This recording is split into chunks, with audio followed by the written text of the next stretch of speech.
Good thing you told me that, dude.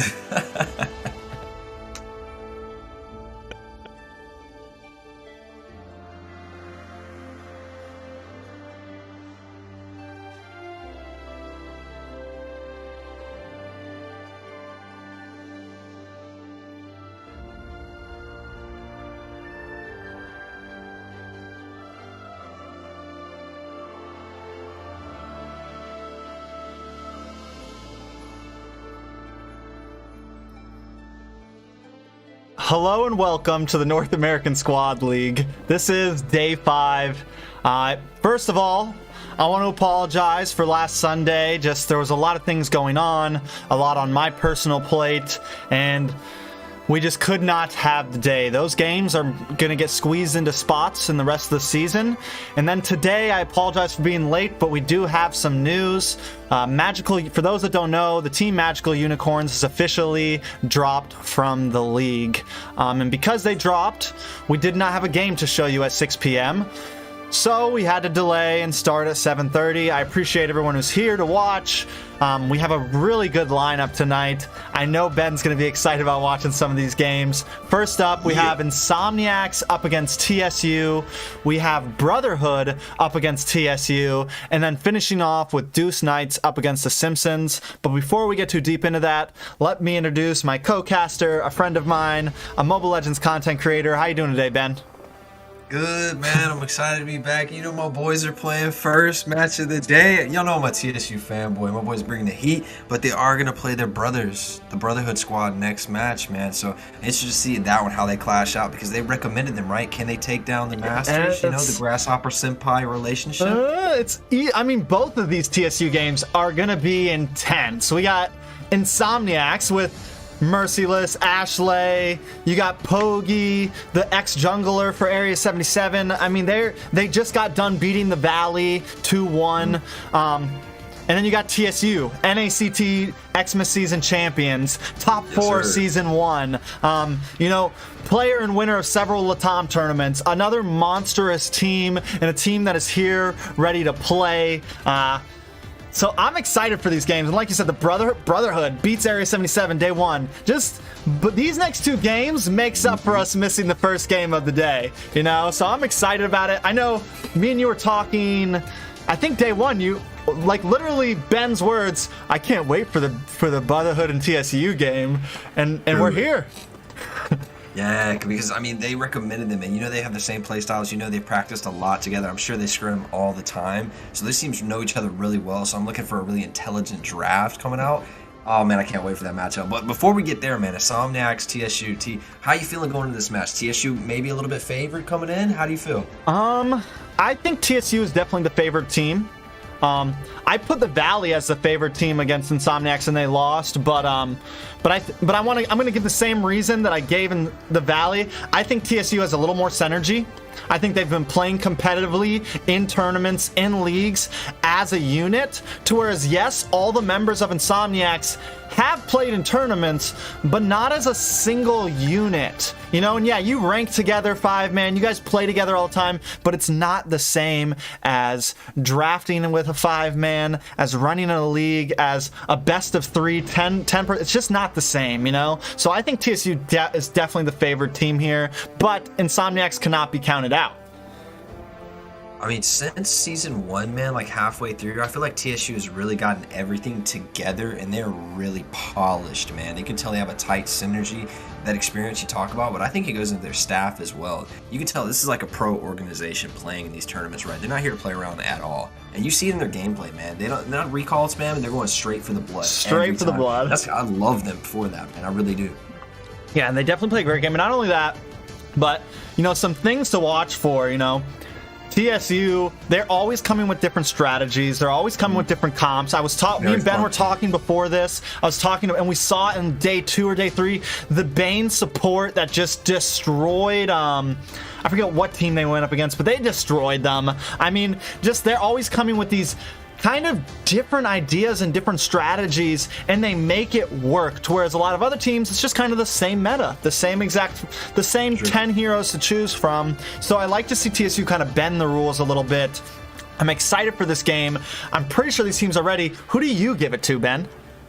Oh, you know, man, I'm repping TSU to the day I die, man. They could lose all the games now, and I'd still rep TSU, or maybe Brotherhood. I might bandwagon Brotherhood if they start doing better. But I'm giving it to TSU, man. I think, like you were just talking about, they have some of the most creative and cool drafts. They reinvent the meta, man. They don't stick to it. They stretch it. They play around with it, and they're so fun to watch because of that. And I think that really gives them an edge in tournament style play because these guys haven't even faced. TSU's only played one series, right, T? Yeah, so they have one. multiple teams to play, and they haven't shown a lot of their cards. And Tamal, not even picking up that Jawhead, going for the Lolita, changing things around, talking about Bane support in the mid lane. So creative and cool, fun games to watch. So I think TSU has the advantage here, but I'm going to give them an advantage over a lot of other teams just because of their creativity and draft. They can't be banned out, really, and I think that gives them a really good strength.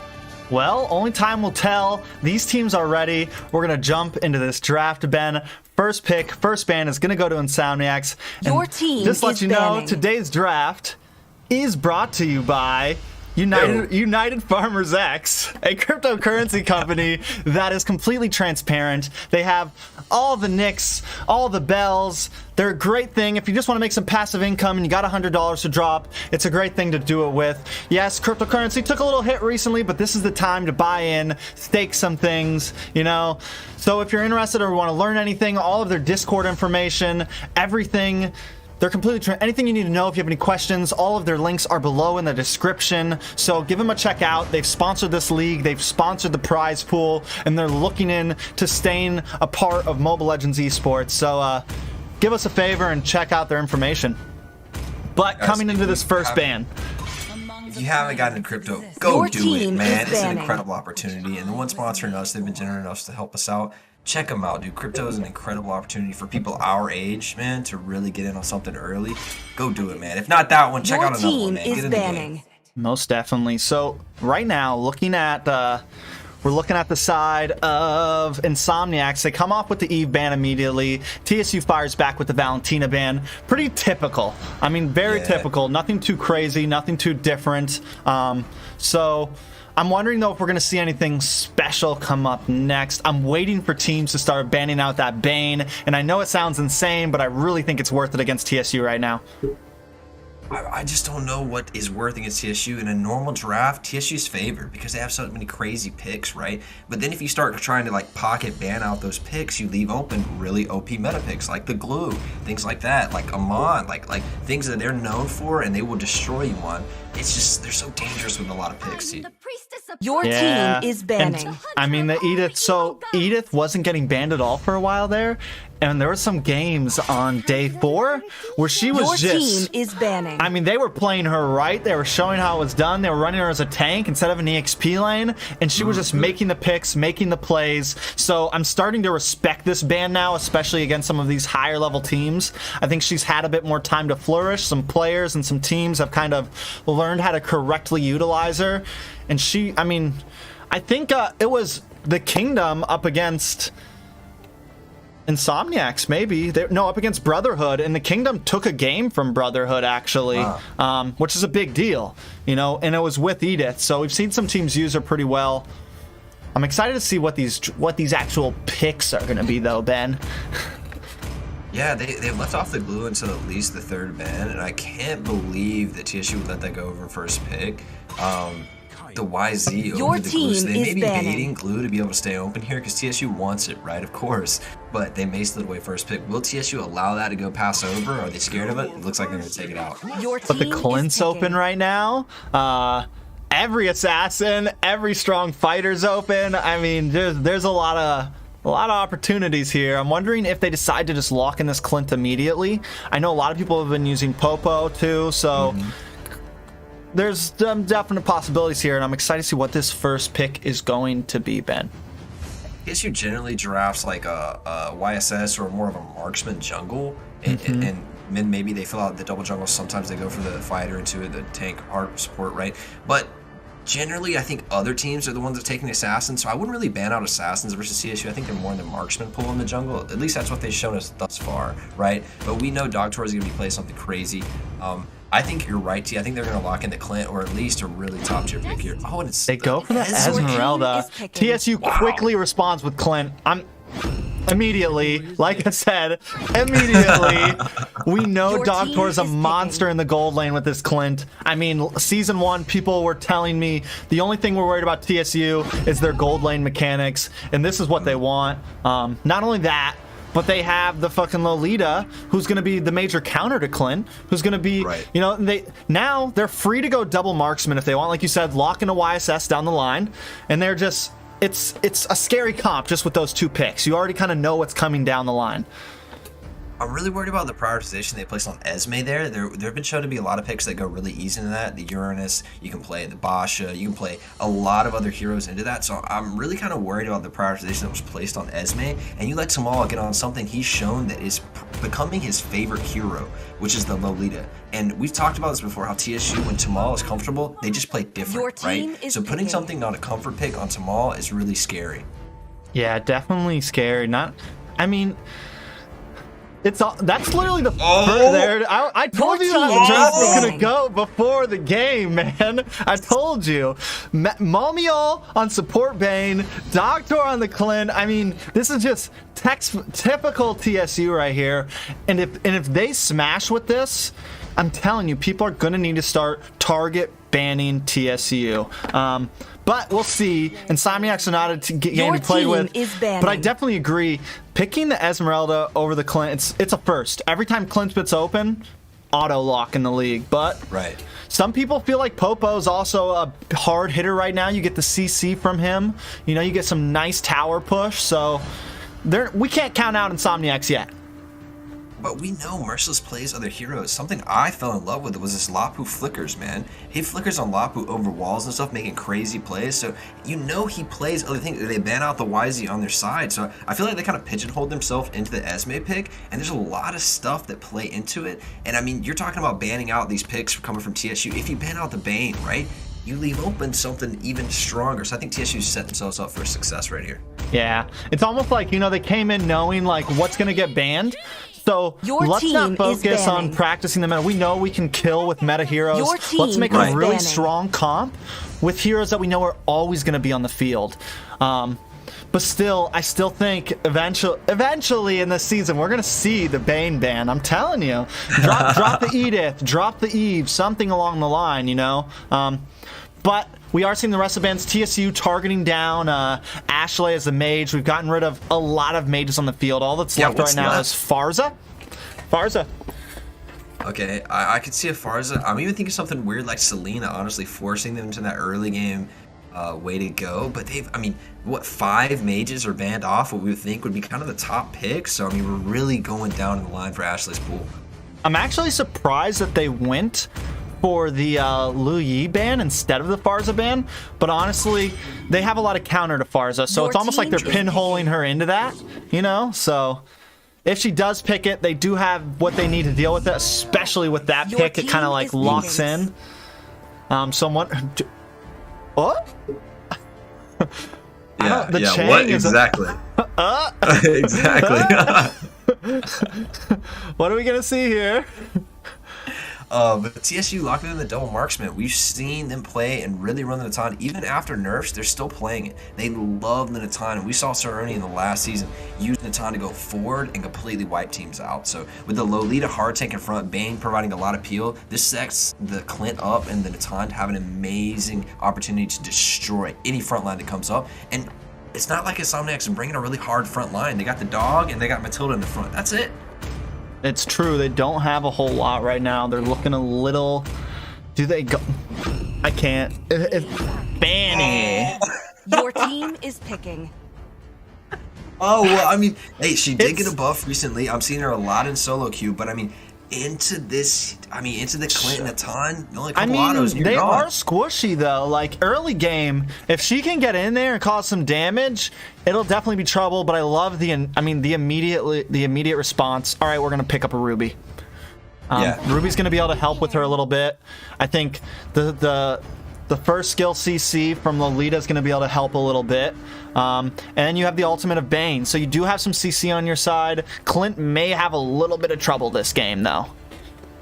I expected the TSU to not be super strong in the early game. That is kind of what they're known for. Tamal just hopping in, countering red buffs at level 1, level 2, level 3, right? But this game for Insomniacs can't go past the 15-minute mark. Maybe even the 12 or 13-minute mark, because this double marksman comp versus what they've let up is going to get destroyed, shredded in the 5v5 late game. Yeah, all they have to do is, like you just said, they just need to kind of push out. I think in early game, we're definitely going to see some aggression from the side of Insomniacs, and I feel like they probably have an advantage in the early game here. But like you said, they get past that 10, 12-minute mark, especially if TSU doesn't take a bunch of deaths. It's going to be rough, but we're jumping into the Land of Dawn for game 1 of Insomniacs up against TSU. Give us a lane breakdown, Ben. I'm excited to see how the Esme goes into the Ruby. I think the Esme does have a little advantage there, and I think the Clint's going to have a little trouble, like you talked about, into the Popol. But later game, the TSU's playing the time game here, and the Farsa isn't what she used to be. Matilda isn't what she used to be, right? And so all they have to do is bide their time and win this game. And that goes a little bit against TSU's playstyle, but I'm excited to see TSU play something different. Yeah, definitely playing something different, even with having, like, protecting this red buff, having Tamal help Nikto to secure it, but Yue does come in, tries to get the steal, not able to. But again, I like the push. I like the early engage right now from the side of Insomniacs. But here we go. She does come in. She does get locked down, but 2 is here to help do something up against the wall, and she's going to get a first kill on a Nikto. She's not able to secure it. It's going to get taken out by the tower. Oh, blood going to TSU. That is a bad start. Make that a double kill. 2-for-1 trade to the side of TSU. A nice start, Ben. Right, and Insomniacs have put themselves in a position where they have to go for that early game aggression. TSU, expecting it, absolutely punishes it. And now, these heroes are off to a great start. This Bane in this mid lane is going to roll this Farsa for the rest of the game. Take a quick look at this real fast. I mean, you just see, so new toys. He immediately gets locked down, and we actually miss it. We do have new toys, and we're going to make them work a bit better, but we're still getting a little used to using these instant replays. We are bringing in instant replays, and we're going to capture them a little better as the games go on. So, looking at this, Turtle's coming up, Ben. Do you think TSU just steamrolls this Turtle right here? I think they're still going to play with a little bit of respect. Even though they have a 2-1 advantage, right, they're still not an early game comp, and I would like TSU to little bide their time right now. Even though they got an early game advantage, don't get baited to think you got this early game. You don't yet. You got to wait till a little bit later. Yeah, I mean, you definitely don't, and already, too, coming in, getting some nice damage on a Nikto. Can she get the kill, though? In comes Starfall, and they're able to get it. Now it's 2-2, a nice take from Insomniacs. This is a hot game. We're only 2 minutes in, Ben. Yeah, the Lolita roamed up to take care of that Clint. As we were talking about, Clint was going to need a little help up there. Fanny finds the pick without Lolita and takes care of business. She's got to keep finding that opportunity when Atan's alone, doesn't have the Lolita protection with Bane, and punish him again and again. And it's got to happen early. We're talking about the next 6 minutes deep. Yeah, most definitely. Ashley getting a little pushed back here. I think TSU definitely needs to try to secure these objective turtles. Make sure they don't fall too behind in gold here. You know, because yes, they want to try to keep it even, because then at least they do hit that spike early on and they're able to take this fight at around 10 minutes instead of having to wait for the long end game. You know what I'm saying, Ben? Yeah, I would love to see them get action early, but I'm telling you, the latest game goes, they don't have to do anything. It's the onus is on Insomniacs to win this game, because if they don't, TSU will, for sure. As they're fighting on this turtle, what will happen? So it looks like, I mean, Barza doing a great job at zoning off. Merciless comes in with the falling Star Moon and able to zone them, but in comes 2, getting some nice damage. Tamal, though, gets the Numenor blast down, able to get the kill, but 2 follows up by taking out Tamal. But now 2 is all alone inside of the jungle. Ziggy trying to stop her, not able to catch her. Overall, disengaged in another 1-for-1 trade, another even playing field. Insomniacs does start to take a gold lead, but is that going to be enough, Ben? Yeah, Insomniacs take Turtle there, and they should. It should have been theirs, but you saw that was a tough fight when it really shouldn't be with the advantages they've drafted for themselves. Fanny off to a little bit of a lead with the 2-1 start here. She just gotta not stop. You gotta keep on the blue buff. I'm looking for TSU to actually counter blue buffs and make sure Fanny can't. It's a good way to hamstring Fanny to make sure she can't just cable unlimitedly. So I'm looking for them to invade on blue a little bit to steal that away, but that may not come for a couple more minutes in the game. Yeah, I mean, I think right now it's already kind of a bad spot. Fanny should definitely be being, I think, a bit more aggressive, you know, invading, like you said. I think they failed that first invade, and it kind of like, oh god, maybe let's back off a little bit. One thing I want to point out, though, the gold lane has been awfully quiet this game. True. Normally, there's a lot more priority, and we haven't seen much. We are seeing a little bit of a gank, though, on to Dog Tori. Does take a little bit of damage. He's able to pop that second skill and stop you in the tracks and defend the gank. A nice play coming from Dog Tor, Ben. Doctor with the 2v1 there almost turns it around, forces Matilda to burn the flicker away. If she did not have that, she would have been dead. So Doctor, even in a 2v1 situation where we said he would have trouble in the early game, is fighting a way to find an advantage here. Yeah, definitely. We are seeing a bit more, though. Doctor might be cut off. He does get killed by 2, and down he goes. Huge. Feather Airstrike comes down, gets a little bit of poke damage onto Ziggy. Popo able to lock down Ziggy, but they're able to get away back onto the tower. Mamio pushing forward just a little bit, gets some poke damage onto the side of Insomniacs, and now Tamal firing back shots with that bulwark shield, but it seems like Insomniacs wants his tower, locking onto Ziggy. In comes the Mamio ult, but she's not able to zone fast enough, and they do get the mega kill onto Ziggy. 2 now moving on to Mamio under the tower, not able to get the kill though, but they take the tower on the top side, and it goes to Insomniacs, but the second turtle is up now, Ben. How do you think this is going? Immediately, Nikito, he goes straight for the turtle. He starts the turtle. I love seeing Insomniacs pushing that, but I think they bit off a little more than they could chew, T. Yeah, I mean, Feathered Airstrike coming down. Tamal in a bit of a bad position, all alone. Yue and Ashley closing in, but back onto the tower. Nikto gonna get caught off here. Pops the cable, but this tower hits Spanny too, and it's another 1-for-1 trade. And in comes Mamio with a huge ultimate, just smashing down these. I mean, they are just annihilating right now. Both teams blasting each other. We gotta take a look at that one. That so was I mean, amazing. we see this. They both under the tower get caught up, and watch Mamio come in, pop this ultimate, hit both of them up against this wall. I mean, just a huge play for TSU in a bad situation, able to come back in these spots, but we are already back into a fight. 2 getting a kill onto Mamio. We don't want to miss this now. Another 1-for-1 trade. I mean, it's an even playing field right now, Ben. Yeah, and that is really not good for Insomniacs. I like to see them take that aggressive move up to the top and really start diving turrets. It's never fun to dive a Ruby with a little bit of lack of position as Ziki gets caught out there. And this second turtle going to TSU is not a good omen for Insomniacs. They still need to be pushing the advantage. It seems like this game is turning, though, T. It's at the turning point where now TSU feels like, hey, we can actually take this. We can actually take these skirmishes. And this is a really bloody match so far, and TSU loves this gameplay. Yeah, I mean, and the fact that they were just able to hold on, a big ultimate coming in from Mamil pushes you way back, and this is what I was talking about with that Bane. It's just such a clutch in those team fights. You don't want to bulk up against it. I think it's a great counter to Esmeralda. Anytime she comes in, she does come in right now with that falling star moon, trying to zone them away, and down to the bottom, Kamal getting locked up by Craxy, but he's not able to do enough damage because that bulwark shield is up. And I just feel like TSU right now, the draft, they did great in the draft, they're doing great in the game, and they're Insomniac's falling into a bad position, Ben. Yeah, and it's really a pitfall we've seen teams go into a lot when they pin themselves in this early game win condition where that's their only win condition. And then they just get sat out by other teams that are at their same level. They're not going to lose. They're not going to make the same mistakes you find in solo queue. And if you're waiting on these top tier teams to make a mistake and that's your win condition, it's not going to go well. So I'm looking for Insomniacs to go back to the drawing board of their next draft on this one. Yeah, I think, you kind of have the idea of, wait, here comes that Newman on blast. He does do the flicker, but he misses. 2 in the back line, trying to get some nice damage. Dog Toad down to low health, and he is taken out by 2, but they're going to respond with Mamil taking the kill. Tamal low on health also, merciless. It's a trade, blow for blow, but TSU is down 3 heroes. This could be rough. Make it 2 to the side of Insomniacs, and the fight keeps going. TSU is not scared, but Insomniacs is ready to play. Lockdown onto Nikto, though, as he tries to flicker in, but Craxy is here. Mamil able to take out that dog and keep pushing forward on this lane. What a game, Ben.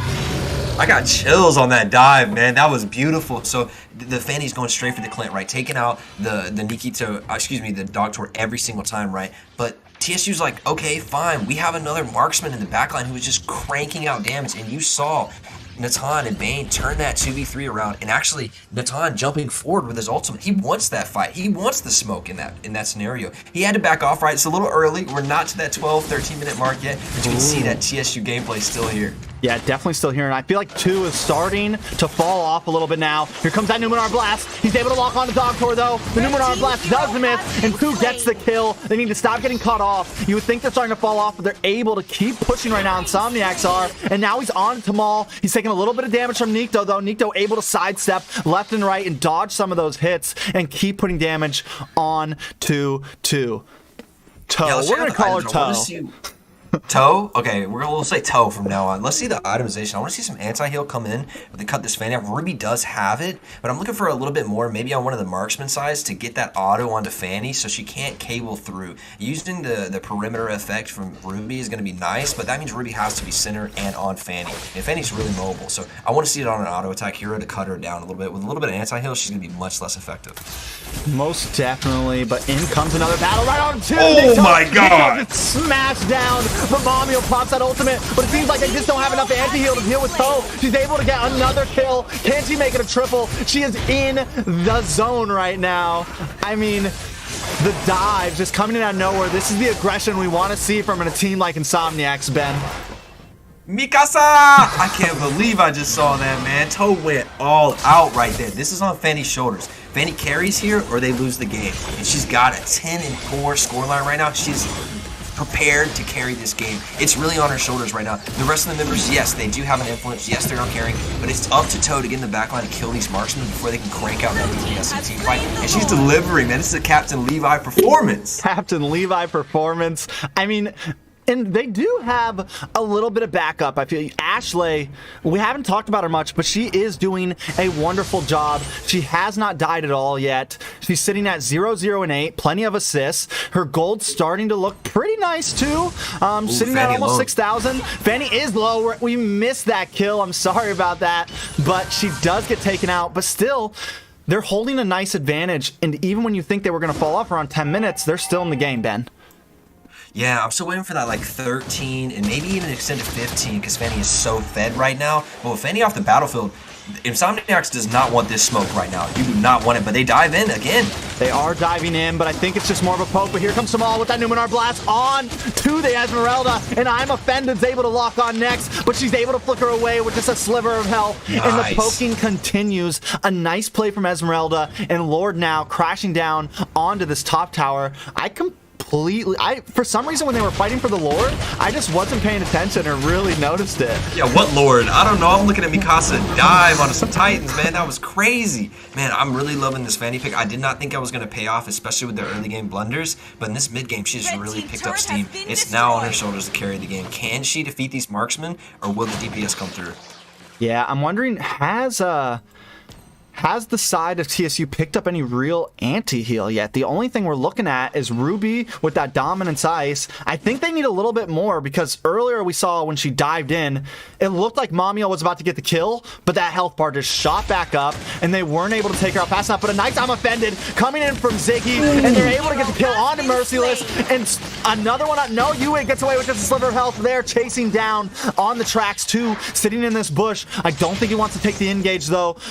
And they're going to be forced to go back to that top lane and not really push this fight. Nice macro management from the side of INSOMNIACS to keep TSU a little split up in these fights. Yeah, absolutely. They're pushing waves excellent, and I think they picked that team fight in the mid lane right there. When we thought, what was she doing? Oh, just God. Jumps in. I mean, a crazy play. Oh, Ziggy. What happened there? We're definitely going to go take a look back at that in just a second.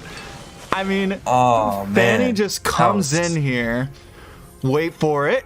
Wait for it. All 5 members comes in and gets immediately deleted. Not the greatest play from Fanny, but we'll see. I mean, she's made up for it, right, Ben? Yeah, no, don't get me wrong. I mean, 10 and 6, you can afford yourself a little death. The problem is there is no other carry on the side of INSOMNIACS. Who's going to carry this game? Matilda? Farsa? Nerf? What? Who? Matilda? No, it's on Fanny's shoulders. So if she goes in and makes those plays a couple more times, you can tell the momentum of this match is switched now. TSU is the one pushing into the jungle now. It's changed a little bit here. We got to see INSOMNIACS fight back in this. Yeah, and I mean, at this point, the gold gap is closed. They're sitting at even for this Lord. How do you even engage this team? Fanny can't go in by herself against all of them. We just saw how that happens. and everything else is going to get locked up by either that Ruby or that Bane, or Tamal. So, I mean, they have nice CC. It's just a nice comp, but the Lord is getting low on health, and it seems like INSOMNIACS trying to make their play. They do get stunned up, and now I'm offended from Ziggy coming down, man. but in comes the feathered air strike. Ziggy a little low on health. 2 comes in, takes out Ziggy. Oh! The Lord does go to Dogtor, though. 2 able to get the double kill. He makes it a triple. No Merciless takes it. Are they going to take out Nikto too? 4 members of TSU down. A nice counter play. The Lord goes to TSU, but INSOMNIACS get the win there, I feel like, possibly. I don't know if it'll be the win quite yet. That timer's still a little bit short. You have double marksman. You got 15 seconds on the comeback. But TSU focuses on the Esme and pays heavily for it. Yeah, I think maybe just a little overcommitted on that Lord there. Instead of jockeying it, you know, like we see some teams do, they really just kind of fought it in the middle of the pit there. And and I think that's what really brought them down there. I think there's a split focus there. Ziggy went forward to kind of peel off the rest of the team, and Esme dove into the back of his team. The 4 other members of TSU focused on Esme, and they did not prioritize the Lord, and that kind of made it a split team fight, and that gave the opportunity for Toad to just dive straight to the backline with that Esme helping out. We were talking about earlier, how does INSOMNIACS do this? Esme dive, Matilda helped the Fanny out, and Fanny goes straight for the marksman. That's what they got to run back every time. Yeah, and if they can peel off that Ruby, you know, then and they can peel off some of those tanky guys, then Fanny can actually get to that back line, you know? Yeah. So they're able to kind of pull some of that front line away from TSU and then just let Fanny do her thing. Man, that was looking so pretty for INSOMNIACS. It really was, but I'm just worried as this game starts to hit that 15-minute mark, these double marksmen are going to be hit. It's true, we are getting deeper. We are getting deeper, but I have to kind of argue. Ashley on this Farza also going to start hitting. Craxy going to start hitting. I mean, they do have the Esmeralda. Of course, Dogtor and Nikto are just going to be shredding that down, you know? I don't think Esmeralda's going to be the best, but in comes the engage. Merciless locked up and taken out. Take him to the dumpster. Mamiel moving in, taking another tower. Oh my God. And that's 2 members of INSOMNIACS down. Now, the table has turned, and they keep up with the push. Ziggy with a flicker in, able to get a nice lock, but in comes that Numenor blast. Tamal locked down, the inhibitor gone, and they keep pushing. It's 5 against 3. They have 1 minion. In comes no. Immortality pop. There's no way she's gonna survive this. Nikto gets the kill, and they're just gonna push forward. Another beautiful flicker roll coming in. They're gonna get the team wipe, and they're gonna take game 1 against INSOMNIACS. Ben, this is it. A beautiful game though from both sides. What a snap finish. 1 break. TSU double marksman comp. You get wiped 1 time, it is game over. They don't need many minions to finish it off with that double marksman comp. 1 pick from the bush. They destroy Esme, and that enters the rest of their team fight, and they close the game cleanly. And what was a very bloody back and forth match. I mean, definitely, I mean, the whole time. Back and forth, but that was the downfall of INSOMNIACS in that game is you don't want a back and forth match. You need to snowball. You need to really take off early on, and they just weren't able to do that. And like you kept saying, give it a little more time, give it a little more time. TSU was just able to clean up. And man, look at the scoreline from Nikto, excuse me. This guy went 9-5 into a Fanny. Man, the Fanny was 12-7, but she really focused that Clint super hard. But TSU was prepared, man. We got another marksman. Don't even worry. And they ran that game at the end, man. I'm surprised it snapped around and turned so quickly. I was thinking INSOMNIACS had a little bit more life left, but man, they fell off really hard when Fanny started to go in 1v5 and stuff, and they got caught by that Ruby. I feel like the momentum just really shifted. Yeah, definitely a couple bad plays there from INSOMNIACS overall. So hopefully they kind of figure out their mistakes and do a little bit different in this next game. But even looking at the data and everything, we look at the side of TSU, and everything's pretty evenly spread, you know? Yeah. And taking a look, I mean, and like I said, Mamiel did the same. TSU, Mamiel and that Bane, same amount of damage as Clint to heroes. I mean, I'm telling you, this support Bane is something to keep your eyes open for, but I'm sure these teams are ready. Let's jump back to this caster desk and get ready for game 2, Ben. So, T, do you think Fanny has just earned herself a ban there? Because I have to say, that is one of the first time we've seen TSU on the back foot. TSU was playing back a little bit, and honestly, they were close to losing that game, T. A few more seconds on the death timers there, maybe a little bit different of a draft, maybe somebody with a little more auto attack power than the Fanny could have ended that game when they had that center lane push, right? So TSU was pretty close to losing that one, does clutch it up in the end, but it wasn't like that was a steamroll at all. It was not. Insomniacs came to play for sure, and man, one switch, it just sucks. Mobile Legends is such a quick game, man. One team wipe and a double marksman comp, and it's over. Oh, such a punishing game. It's definitely, but here's the thing, like, they were able to, Insomniacs got the sweep. They also got a sweep, and they weren't able to really capitalize on it.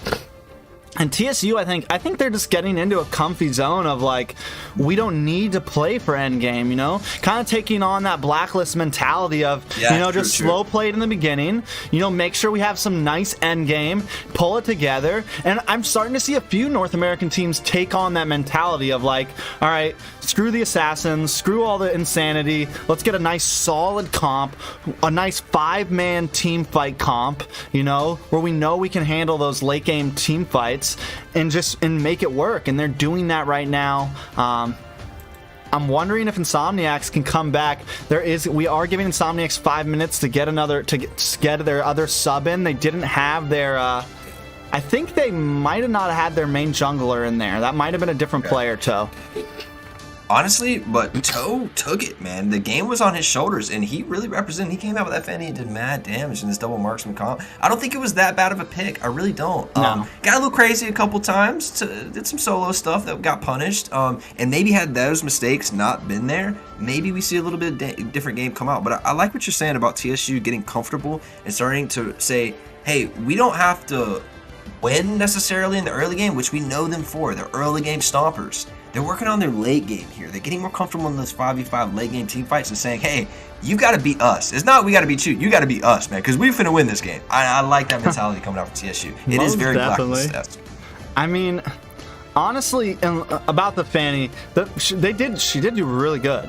The fact that she died in the first minute and was still able to hold the game on her shoulders, as you said, that shows something. Normally a hero like that, you fall off like that in the very beginning, it's kind of a GG. But all of them, I mean, the zoning from Farza was good. Popo with some nice locks. I definitely think they need to change a few things. I think the Esmeralda pick maybe not have been the best idea that early on. At this point, there's plenty of ways to counter it, and all the teams know it. You have the rubies, you got this Bane, you have this high damage. So I think just kind of reevaluating their draft a little bit and the way they want to approach these games against teams that are of equal caliber. Yeah, and it's always good to see those top level teams flexing the draft, and their hero pools are just so deep that, yeah, you been out those normal 6 heroes we see banned in every ranked game. That's not going to work against these guys. You know what I'm saying? You got to get creative. You got to come something specifically prepared to penetrate their armor. And we haven't really seen a team pick apart TSU yet, but I've said it a bunch of times, and I love Tamal to death, but I think TSU really revolves around Tamal. If you ban out a couple of his heroes that he's really comfortable on, TSU plays different. They play weird. And in their losses, that's what we've seen. We've seen Tamal banned out, not getting something he's comfortable on, and they've been punished for it. So I want to see maybe some prioritization on bans coming from Insomniacs that's a little different than last game. Please do not prioritize that as ban. Yeah, I mean, TSU's definitely a hard. I mean, I think a lot of these top teams are hard to pick apart, but we haven't really seen. You're right about that. We did see them lose up against. We saw them lose in Season 1, but I think they're a completely different team than what we saw in Season 1. That's so true. I think they're just growing more and more and more and bringing in new ideas. But I still think Insomniacs can bring this to the table, possibly. I don't know if we're going to go 2-0. I really think they messed up by giving that Clint over. I'm going to say it and I'll say it again. I think that was a huge mistake from Insomniacs. Because not only are you giving away a very strong hero, you're giving them that and another pick. It's one thing to give Clint to first pick, Like what TSU did, they were like, fine, if they want to take Clint, they can, because we're going to we get 2 heroes after that, and there's a lot still on the table. But it's another thing to give the second pick to Clint, you know? So they were able to lock in the Lolita, the Clint, and then it was just, like I said, right when I saw those two heroes, I was like, oh, this is going to be a tough game. So Insomniacs did bring back two. They weren't able to get their sub. I think they've been trying to push for time to get Pokey back on, but he's just not able to make it. Slight conflict of times, but the thing is this is why you have subs. This is why your subs should be practicing with you. Very true. You know, it's part of building a solid team. We are going to jump back into this in just a minute, Ben. Do you think TSU takes this 2-0? I do think they take this 2-0.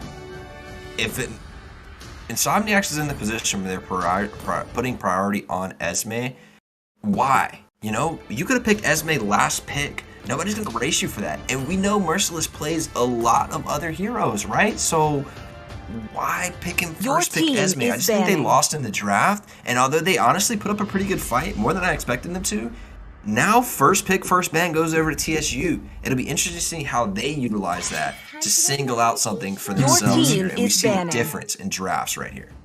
And that's another. You go even when you get even deeper into these drafts. You know, there should be a slight change up if you're first or second. You know, whether you're first pick or second pick, your draft should change a little bit. The heroes you want to pick, what you leave open on purpose. I mean, things like that. And a lot of teams, I think, that's why you have analysis and coaches on certain teams. That's why, you know, so you can really kind of dive deep into those and have game plans and strategies and a playbook, as if you might say. Now we're seeing Eve not banned yet. I wonder if that will sneak through. An incredible artillery mage. The Farsa was used in that game very successfully. I have to say, Farsa played that really well into a Bane that was hidden, man. Farsa actually played that really well and provided a lot of artillery support. Eve has not been banned yet, and I'm hoping that maybe sneaks its way into the draft. Yeah, it'd be nice to see. We haven't seen a lot, and I feel like after having that Clint on the side of TSU, do they want to leave it open for first pick? They go for the Esmeralda ban here. I mean, you just got beat without Esmeralda. I'm completely confused by that. I think it was, yeah. Team, what's going on, man? What y'all just do? TSU doesn't need Esmeralda to win. I think that's a big waste of a ban. They didn't want a first picker. Maybe they thought that was TSU's plan. They wanted us to first pick Clint so we could take Esmeralda. You know, maybe that's what they thought. I don't know. Maybe they haven't been doing their homework. But TSU definitely doesn't need Esmeralda. I think that was a weird ban. All right, my read on that is just frazzled, right? Just frazzled. Banning Esme at this point with this level of power pick still open seems to be frazzled to me. They lost the first draft, and coming into this draft, it doesn't look like they have a clear plan. But you can see TSU, man, hitting those same spots. They want to ban Glue, and they want to knock out Ashley's mages. Yeah, they're definitely part there. I feel like the Glue ban, typical. You know, the Glue ban, definitely kind of typical. But the Lilia, the Lou, we're focusing on someone. We're focusing on Ashley right now. And again, it just shows their premise in the draft. It shows how they come in with game plans, come in with ideas, to where when we look at the side of Insomniacs right now, it doesn't really look like it looked like they were like, all right, games tonight, let's go. You know, we're facing TSU. let's just do what we do, yo. I'm not trying, but that's kind of what it looks like right now. Yeah, and you're just seeing not a ban. Okay, new meta. Oh, and Eve does get locked in. So TSU had a little something sneaky there and steals away the leader for themselves. Interesting the way taking that from Tamal, but Tamal's uncomfortable on a couple of other heroes we love to see. Yeah, did they do that on purpose? What the hell happened there? I don't even understand what they're doing right now. I'm checking Discord real fast just to make sure there wasn't like a mispick or something like that. Interesting that TSU locks into the Clint and the Ruby back to back. They're getting those picks again. And honestly, paired with the Eve, with a Ruby, that gives you so much area control in team fights, and the Clint has so much room to DPS. Now, the side of Insomniacs does get their hands on YZ, and that's going to get into the backline and really disrupt the Eve. I think that's a great counter into it, being able to knock her out of that ultimate. Yeah. Stealing away from the Lolita is great, but you're leaving over Tamal and Jawhead. He can play the Ruby, I'm sure. He's got the Grok. So like stealing away Lolita may be good, and I like it, but still questionable. Missing a ban and then banning the Esme. I'm wondering if Craxy, nope. All right, so Craxy, so they definitely left that Your ban open on team is purpose. banning. I was waiting to see if Craxy auto picked, but no, maybe they left that ban open for the Yuzong, you know, and for another pick. Why not ban out something you know they just played last game? That's what I've said it. I'm sorry I sound so repetitive, but in these games, especially when you're playing a 3-game series, if you beat me the first game, you're not running back the same comp and the same heroes that you just beat me with. It's not going to happen. I'm going to force you onto something else. And I can't wait to see teams use some of that. Because, I mean, this is looking pretty much like you just saw TSU run. The exception is the Bane for the Eve, which is arguably a better trade. Yeah, it's true. And it's definitely a dangerous... I mean... It's definitely a dangerous comp looking at it already. We know Tamal's going to be a monster on this Ruby. I think they feel like, all right, we got the Lolita this time. We got the Yuzong. I do like the comp Your team is banning. from INSOMNIACS right now. But when it comes to the draft, it definitely does look a little bit sketchy. Yeah, betting out the Raph, I'm not sure about. Tamal's known for his jaw. He doesn't really play a lot of those supportive roams. He plays the hard tank, so the Raph ban there too. Looks kind of like a waste. Why? You know, why? It just doesn't, I don't see the logic, but maybe INSOMNIACS has this 6-head plan where they're just like omnipotent and they understand something's going to happen in this game that we just don't know, T. Yeah, I mean, and you're completely right. I don't think Tamal's play rate on a Raph right now is probably like 10%. Well, maybe we see him like 1 every 10 games play Raph. Even when she's open, it's just not TSU. It's not a go-to pick for them. So, again, homework, man. Teams need to be checking up on these other teams, watching the games, seeing what everyone's doing. You know, when you look at MPL, when you look at M3 and stuff, those teams are targeting the other teams. There's no banning. Like right now, I think right now one of the only heroes that should be on the auto ban list right now is like Valentina and Glue. Everything else should just be kind of up in the air, decisive against who you're playing. But hey, we'll see what happens. We'll see if INSOMNIACS can pull this together and get the win here. Yeah, I'm looking for them to round out this draft. I mean, it's looking fine. Don't get me wrong. Starting with the YZ, Lolita, and the Lunox, that's fine, right? But I want to see how you round this out. Who is your kind of poison pick in this? And the Popol, I mean, okay, but we've seen that last game go into the Clint, and the Clint did fine, you know? Maybe a couple struggles in the like first 3 levels, but after that, it was fine. Interesting to see if TSU will go for an assassin. That is not their normal go-to, but I would love to see him run that. I mean, Nikto has been, this season, Nikto's been doing a little bit. I think we've seen him on Hayabusa in their first game, in their first series once, or maybe it was Lance. I've definitely seen them do some different things. They're bringing it in. There's that Lance a lot. Another nice comp from the side of TSU, but we can't count out INSOMNIACS right now. That Lunox going to be real bursty in the end game. The tower push coming from that Popo. I mean, it's a good comp. The only thing that Lolita's really countering though is going to be Dog Tour, and that's again TSU answers. You want to counter us? Fine. We're going to go for an assassin pick this time. Right, Lance will move right around that, and you've got the Ruby and the Lapu to be able to turn that off. I'm really excited to see Lapu go into YZ. YZ will win the first 3 levels or so, but Lapu will take it from there. So left in that kind of split push mentality, Lapu's going to have the advantage. Interesting to see how INSOMNIACS rounds this off. What if you could pick T? What do you think? 2 seconds. What do you got? Oh man, I got TSU. You got TSU? Okay. I'm gonna agree with you. I'm wondering how that jungle carry. Yeah, I think TSU pushes the aggressive side this time. I see. Yeah, with the Lance. Of course. I see early game. I see late game on the side of TSU. Right now, it's a lot of late game from the side of INSOMNIACS. Real late game. I mean, you got Yuzong. The only advantage, Yuzong will have a little bit of a rotation advantage. If they can catch TSU off early on in this game right here, they might have a possibility of winning this game. But we've definitely seen the tables flip a little bit. Yeah, I've seen Carrie in a couple of mythic games. That's not a really good comparison, but she does hit.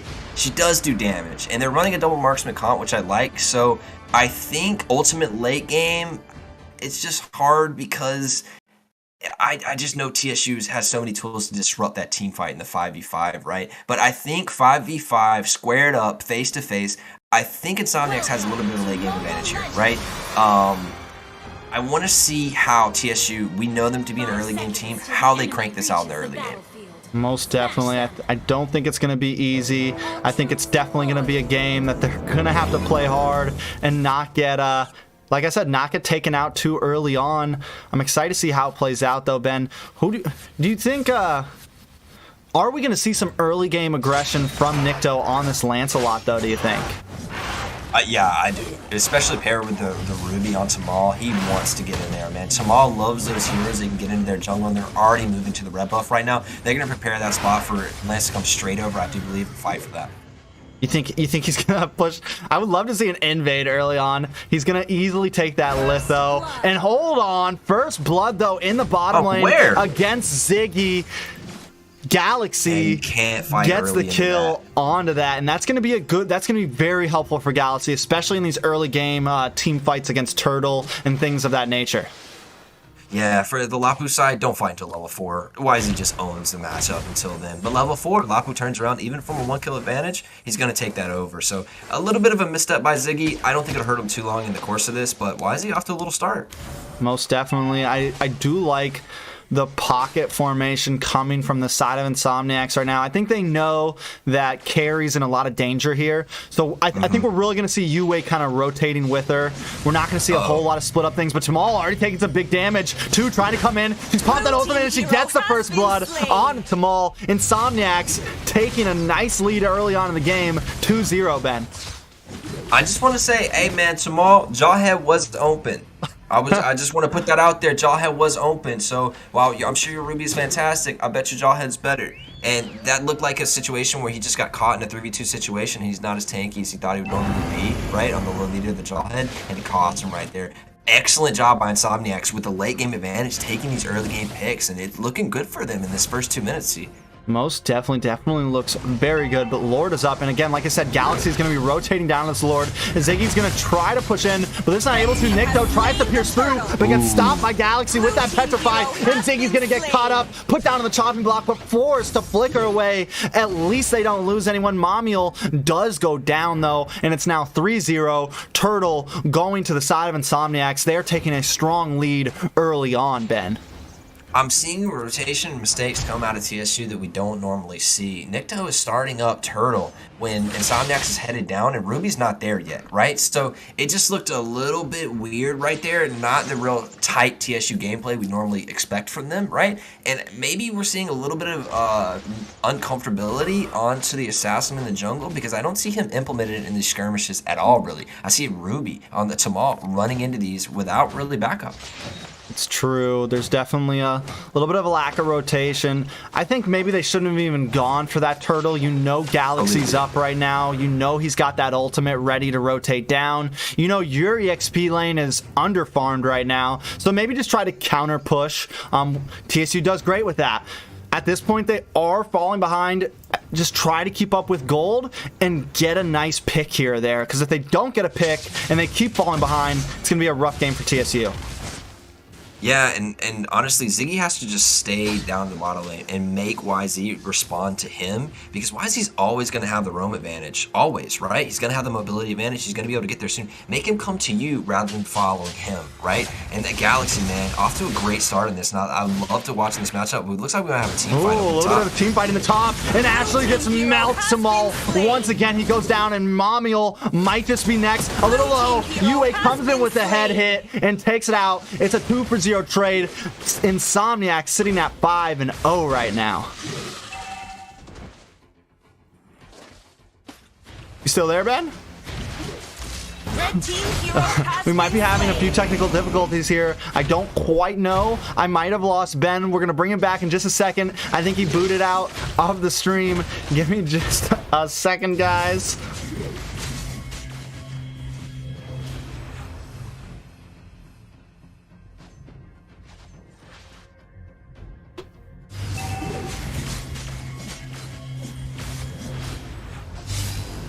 Hey, we back. All right, Ben is back.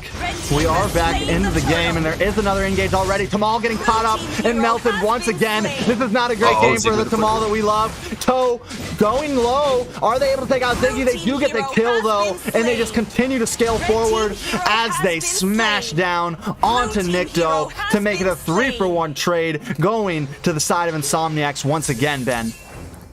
Yeah, INSOMNIACS rolling this game so far, man. Honestly, not giving TSU a chance to breathe. And I think right now, man, pedal on the metal. Never give them a chance to get in the bush and make a pick or give them any type of momentum switch. They got to go right now.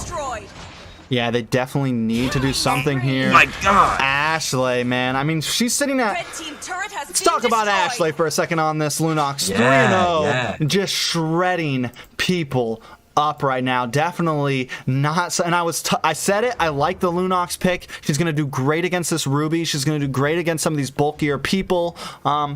It's definitely causing a lot of problems to the side of TSU right now. Yeah, and honestly, she got focused by TSU, right?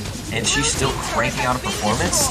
Ooh, I'm offended, though. They finally get the kill on the toe, but in comes that Newman on blast, and it lands right on the dog core. Ashley jumps in and finishes him off. That's at least an even trade for the side of INSOMNIACS, and they're also going to be able to take that top lane tier 3 tower, Ben. Yeah, a little bit of signs of life from TSU, but you can still see INSOMNIACS vastly in control of this game. May catch Ziggy out here as well. He does use the ultimate to get away, but I'm not seeing the Lance involved in this game whatsoever so far. And this may have pinned TSU's weakness on assassin junglers. If you ban out the marksmen, if you put them on something they're not comfortable on something but the double marksman comp, maybe we see teams start to pin TSU down like that. Yeah, I mean, that might be, like we were talking about picking TSU apart, and maybe that was the answer they needed. Also, Ruby, like you said, maybe, I think they really got locked in with this Ruby pick. It goes great with Eve. It goes really great with Eve. But just because that combination is open doesn't mean you always want to do it.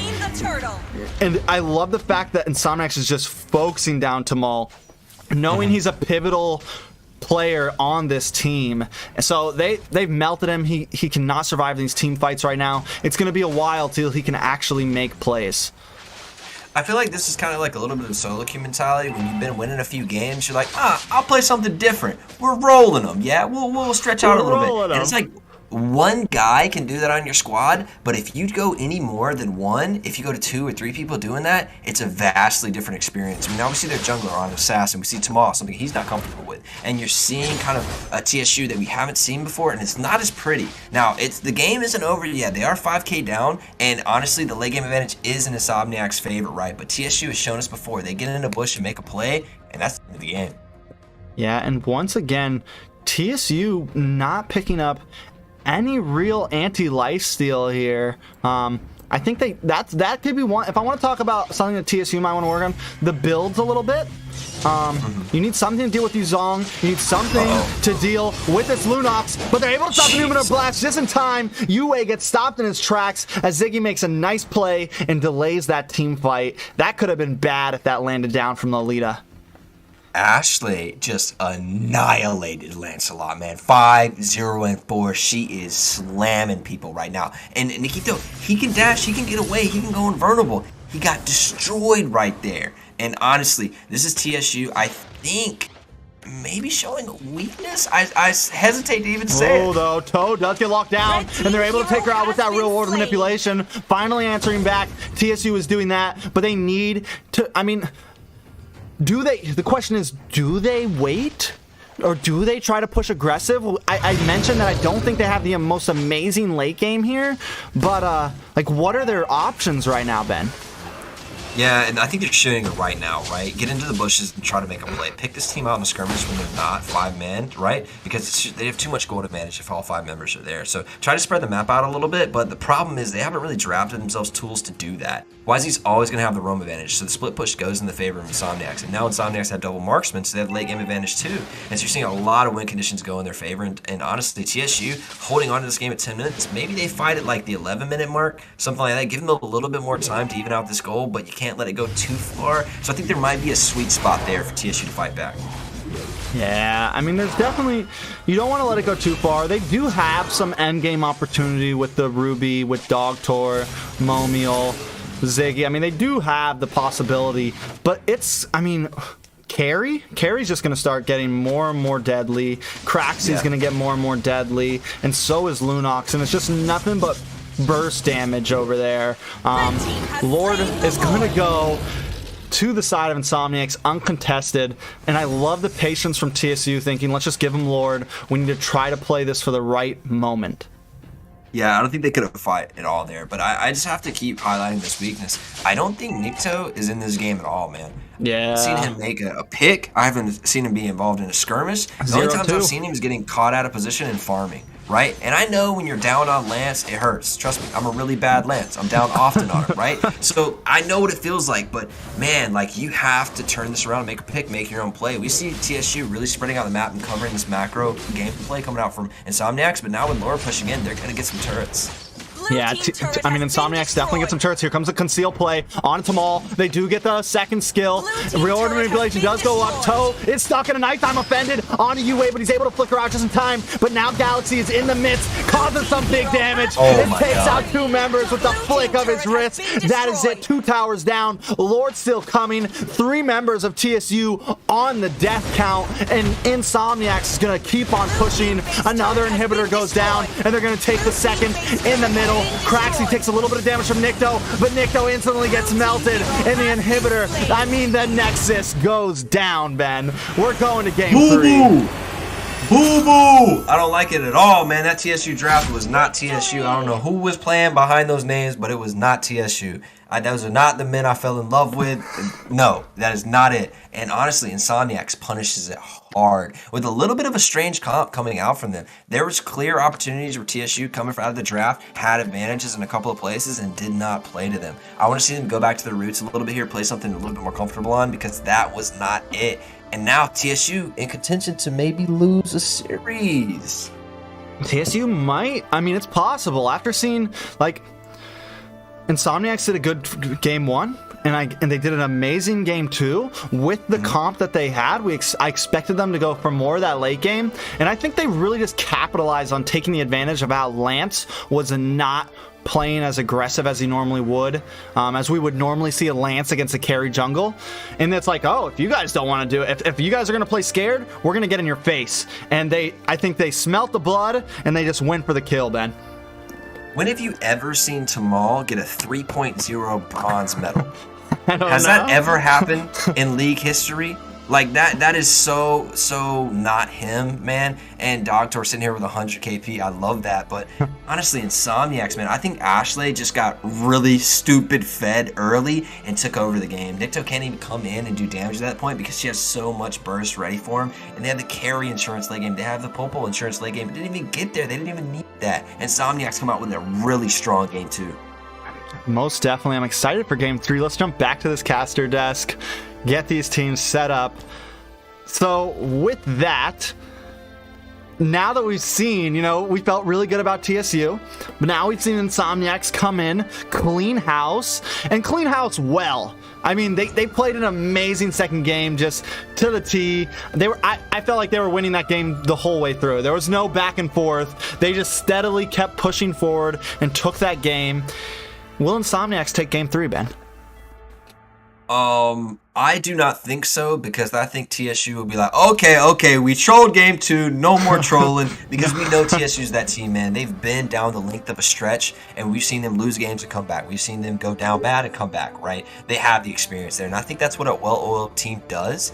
On the side of Insomniacs right here, they're switching out their core, and I'm not really in favor of that, because it's kind of like icing the kicker in football, right? When you got somebody who's hot and warmed up, ready to go, he's in the moment, you keep that guy, you run with that guy, right? And Toe did a fantastic job that game, playing on something that's a little bit weird. He did a fantastic job game 1. So I'm not really sure about switching out the core here, which is such a pivotal role in the team. That's what Insomniacs is going for. Choice. I mean, they wanted I'm worried about that. For everyone, just to let you guys know, Insomniacs has been trying to get their jungler Pogi in the whole time. He has not been available. He did it the second game, and I mean, they won the second game with Toe. So, I mean, maybe just run it again. And like you said, that first game, Toe's getting warmed up. Second game, Toe's in the zone now, doing his thing on carry. I mean, I leave him in. You're rolling right now. You're doing you got in the zone. Now you're gonna bring in a whole new jungler, and it's definitely something to worry about. And like you said, that right there may be their downfall for Game 3. Yeah, because you just kind of like poke the dragon on TSU, right? TSU's coming back with a rock hard comp. You may see a Jawhead Tamal come out. It might be to the point where it's that serious now, right? So, and Toe's been in this game. He's got a feel for how these games are going. And bringing in Pogi, who may be a little bit cold right now, I just don't know if I would make the same decision. I'm not on that team. They just may think that Pogi's well ready to go. You know what I mean? And they may rock this game. Pogi is a monster. He was the jungler for Area 77. He's a beast. He's one of the best, you know? So I mean, I think that's the idea. It's like, listen, that's the comp we've always ran with.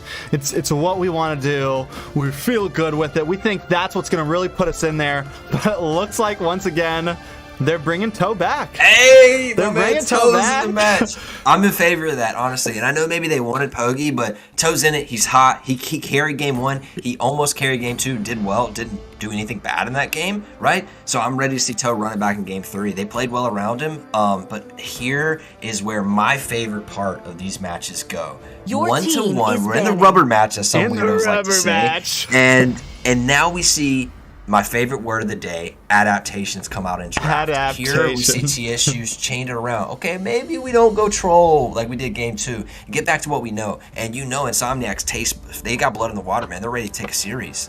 Yeah, they're definitely ready to take a series. Both, I mean, what a wonderful way to start off the night. I love it when we go best of 3 off the ripper, you know. But INSOMNIACS, first draft, I think they really screwed up the first game draft.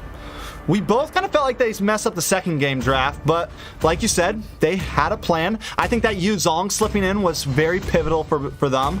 Yeah. So this time we're jumping into 3, and there it is. INSOMNIACS learning the lesson. Let's get rid of Clint. Yeah, and I do expect them to change this up a little bit, and both teams are going to be playing as hard as they possibly can this game. Your the blue band to follow, is banning. But checking back to that last game too, I think that I was a little disappointed in Ziggy's Lapu there. Not knowing the matchup against YZ and letting him get ahead enables that YZ to just dive onto your Eve every time and get him. So that first blood really snowballed, and what was only a 10-minute game, that YZ and really enabled him to do a lot of things. So maybe Ziggy on something he's a little bit more comfortable on too. I want to see TSU go back to comfort right here. They need this series. They've only played in 1 series and they won it. They can't be dropping games and series. No way.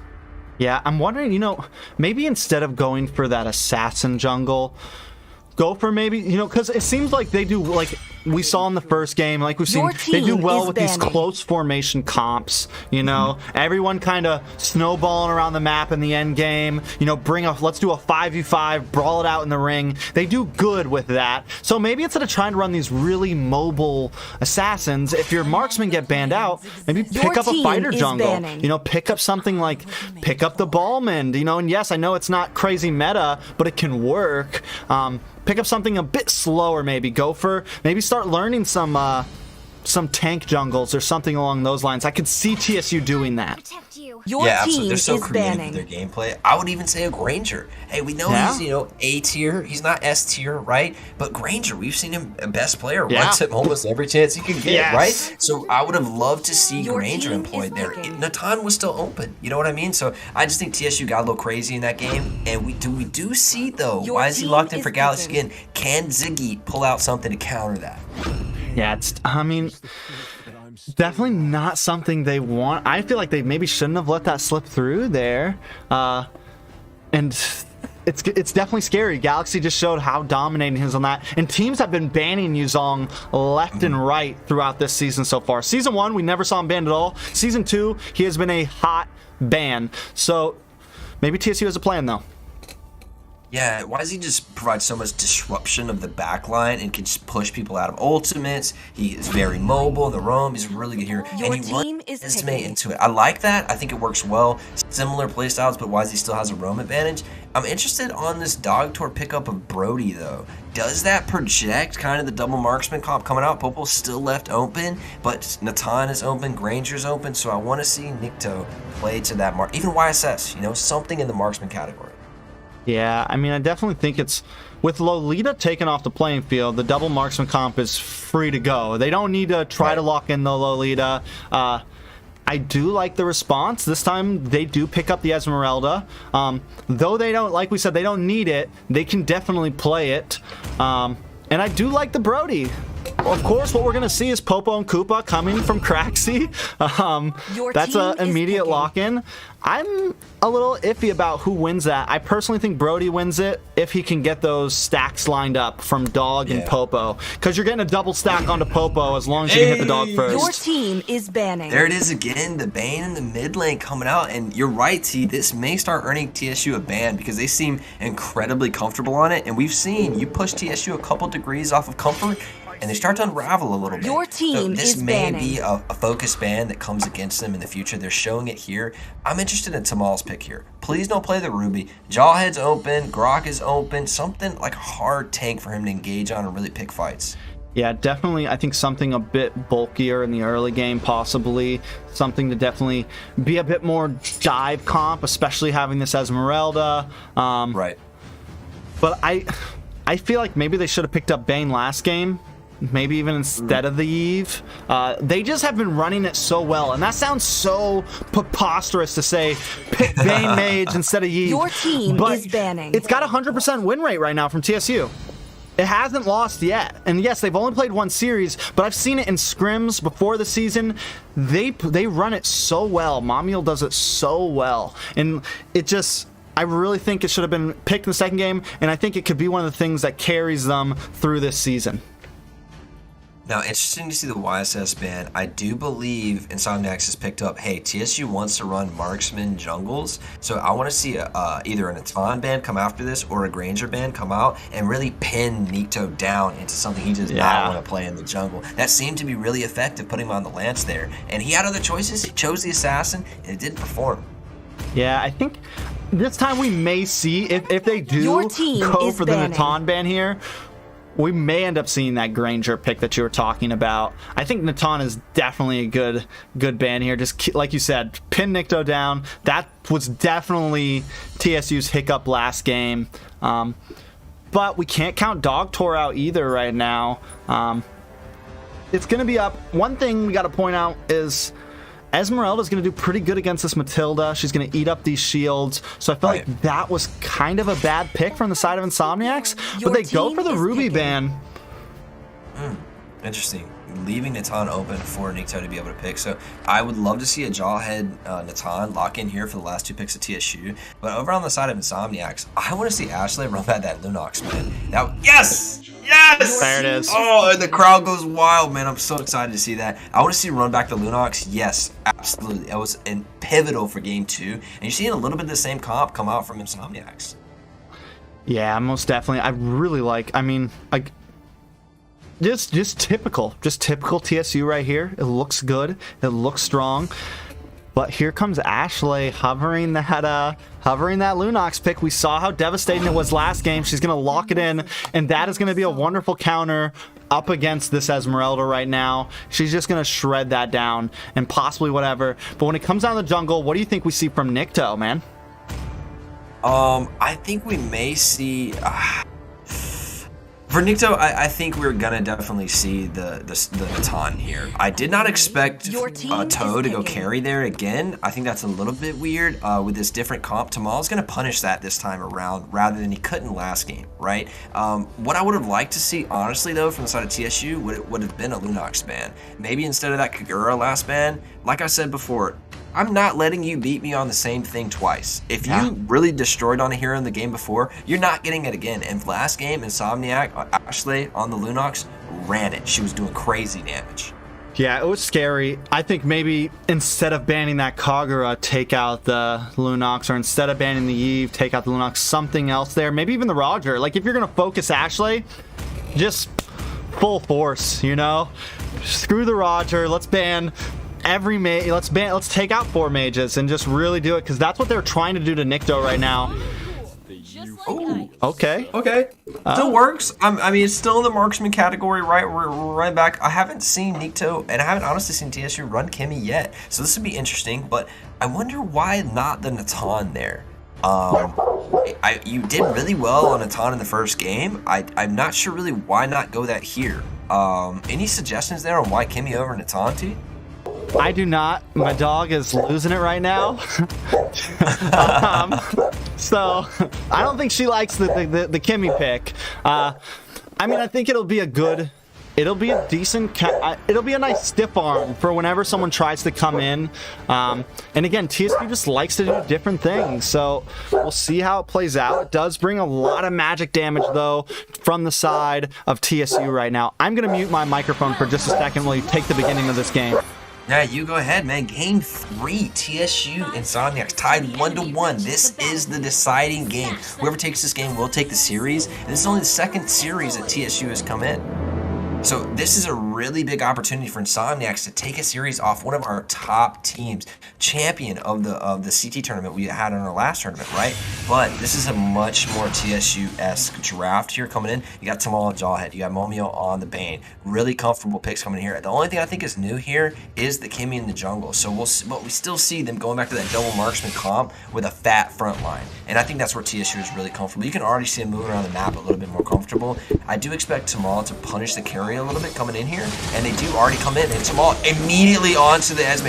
Does do a lot of damage to the Matilda. Matilda goes super low, but is not taken out. Does get away from that. Will INSOMNIACS be able to punish? It looks like a little poke damage comes out, but you can already see the comfortability of Tamal on that Jawhead running in, knocking up somebody, and getting him 10% to die right there. Yeah, nice play from Tamal there, honestly. Just, I mean, and like you just said, they're already feeling the aggression. They're already going to start pushing in. Momio, though, getting a little bit of damage from Toe. A nice throw to Tamal. Let's get you out of there, and let's take this Lethal Wander in just a second, Ben. Yeah, a little bit of a step forward for Momio right there. You're not there yet on Bane, you know what I'm saying? Maybe a couple more levels, let's get that ulti unlocked, but Tamal just absolutely helps him get out of there. I'm looking for a lot of plays to turn this rep off, but you can see they've already scouted out Tamal going in there. He's not going to be allowed to punish this carry, so... Yeah, I think they're really going to keep their eyes on him. He is taking a little bit of damage, though, but in comes Nick, though, with that stiff arm, just doing some nice damage, and in comes that ultimate. Can it land? Oh! Yue gets away with just a sliver of health, Ben. That one's so close. That's the second time he's been taken out extremely low, though. And we're seeing that Kimmy. Hey, this looks a lot better from Nikita, man. He did a lot of damage right there, almost cleans off a kill. I would call that a kill. And, you know, we didn't get it, but I count it mentally. You know, it was close enough.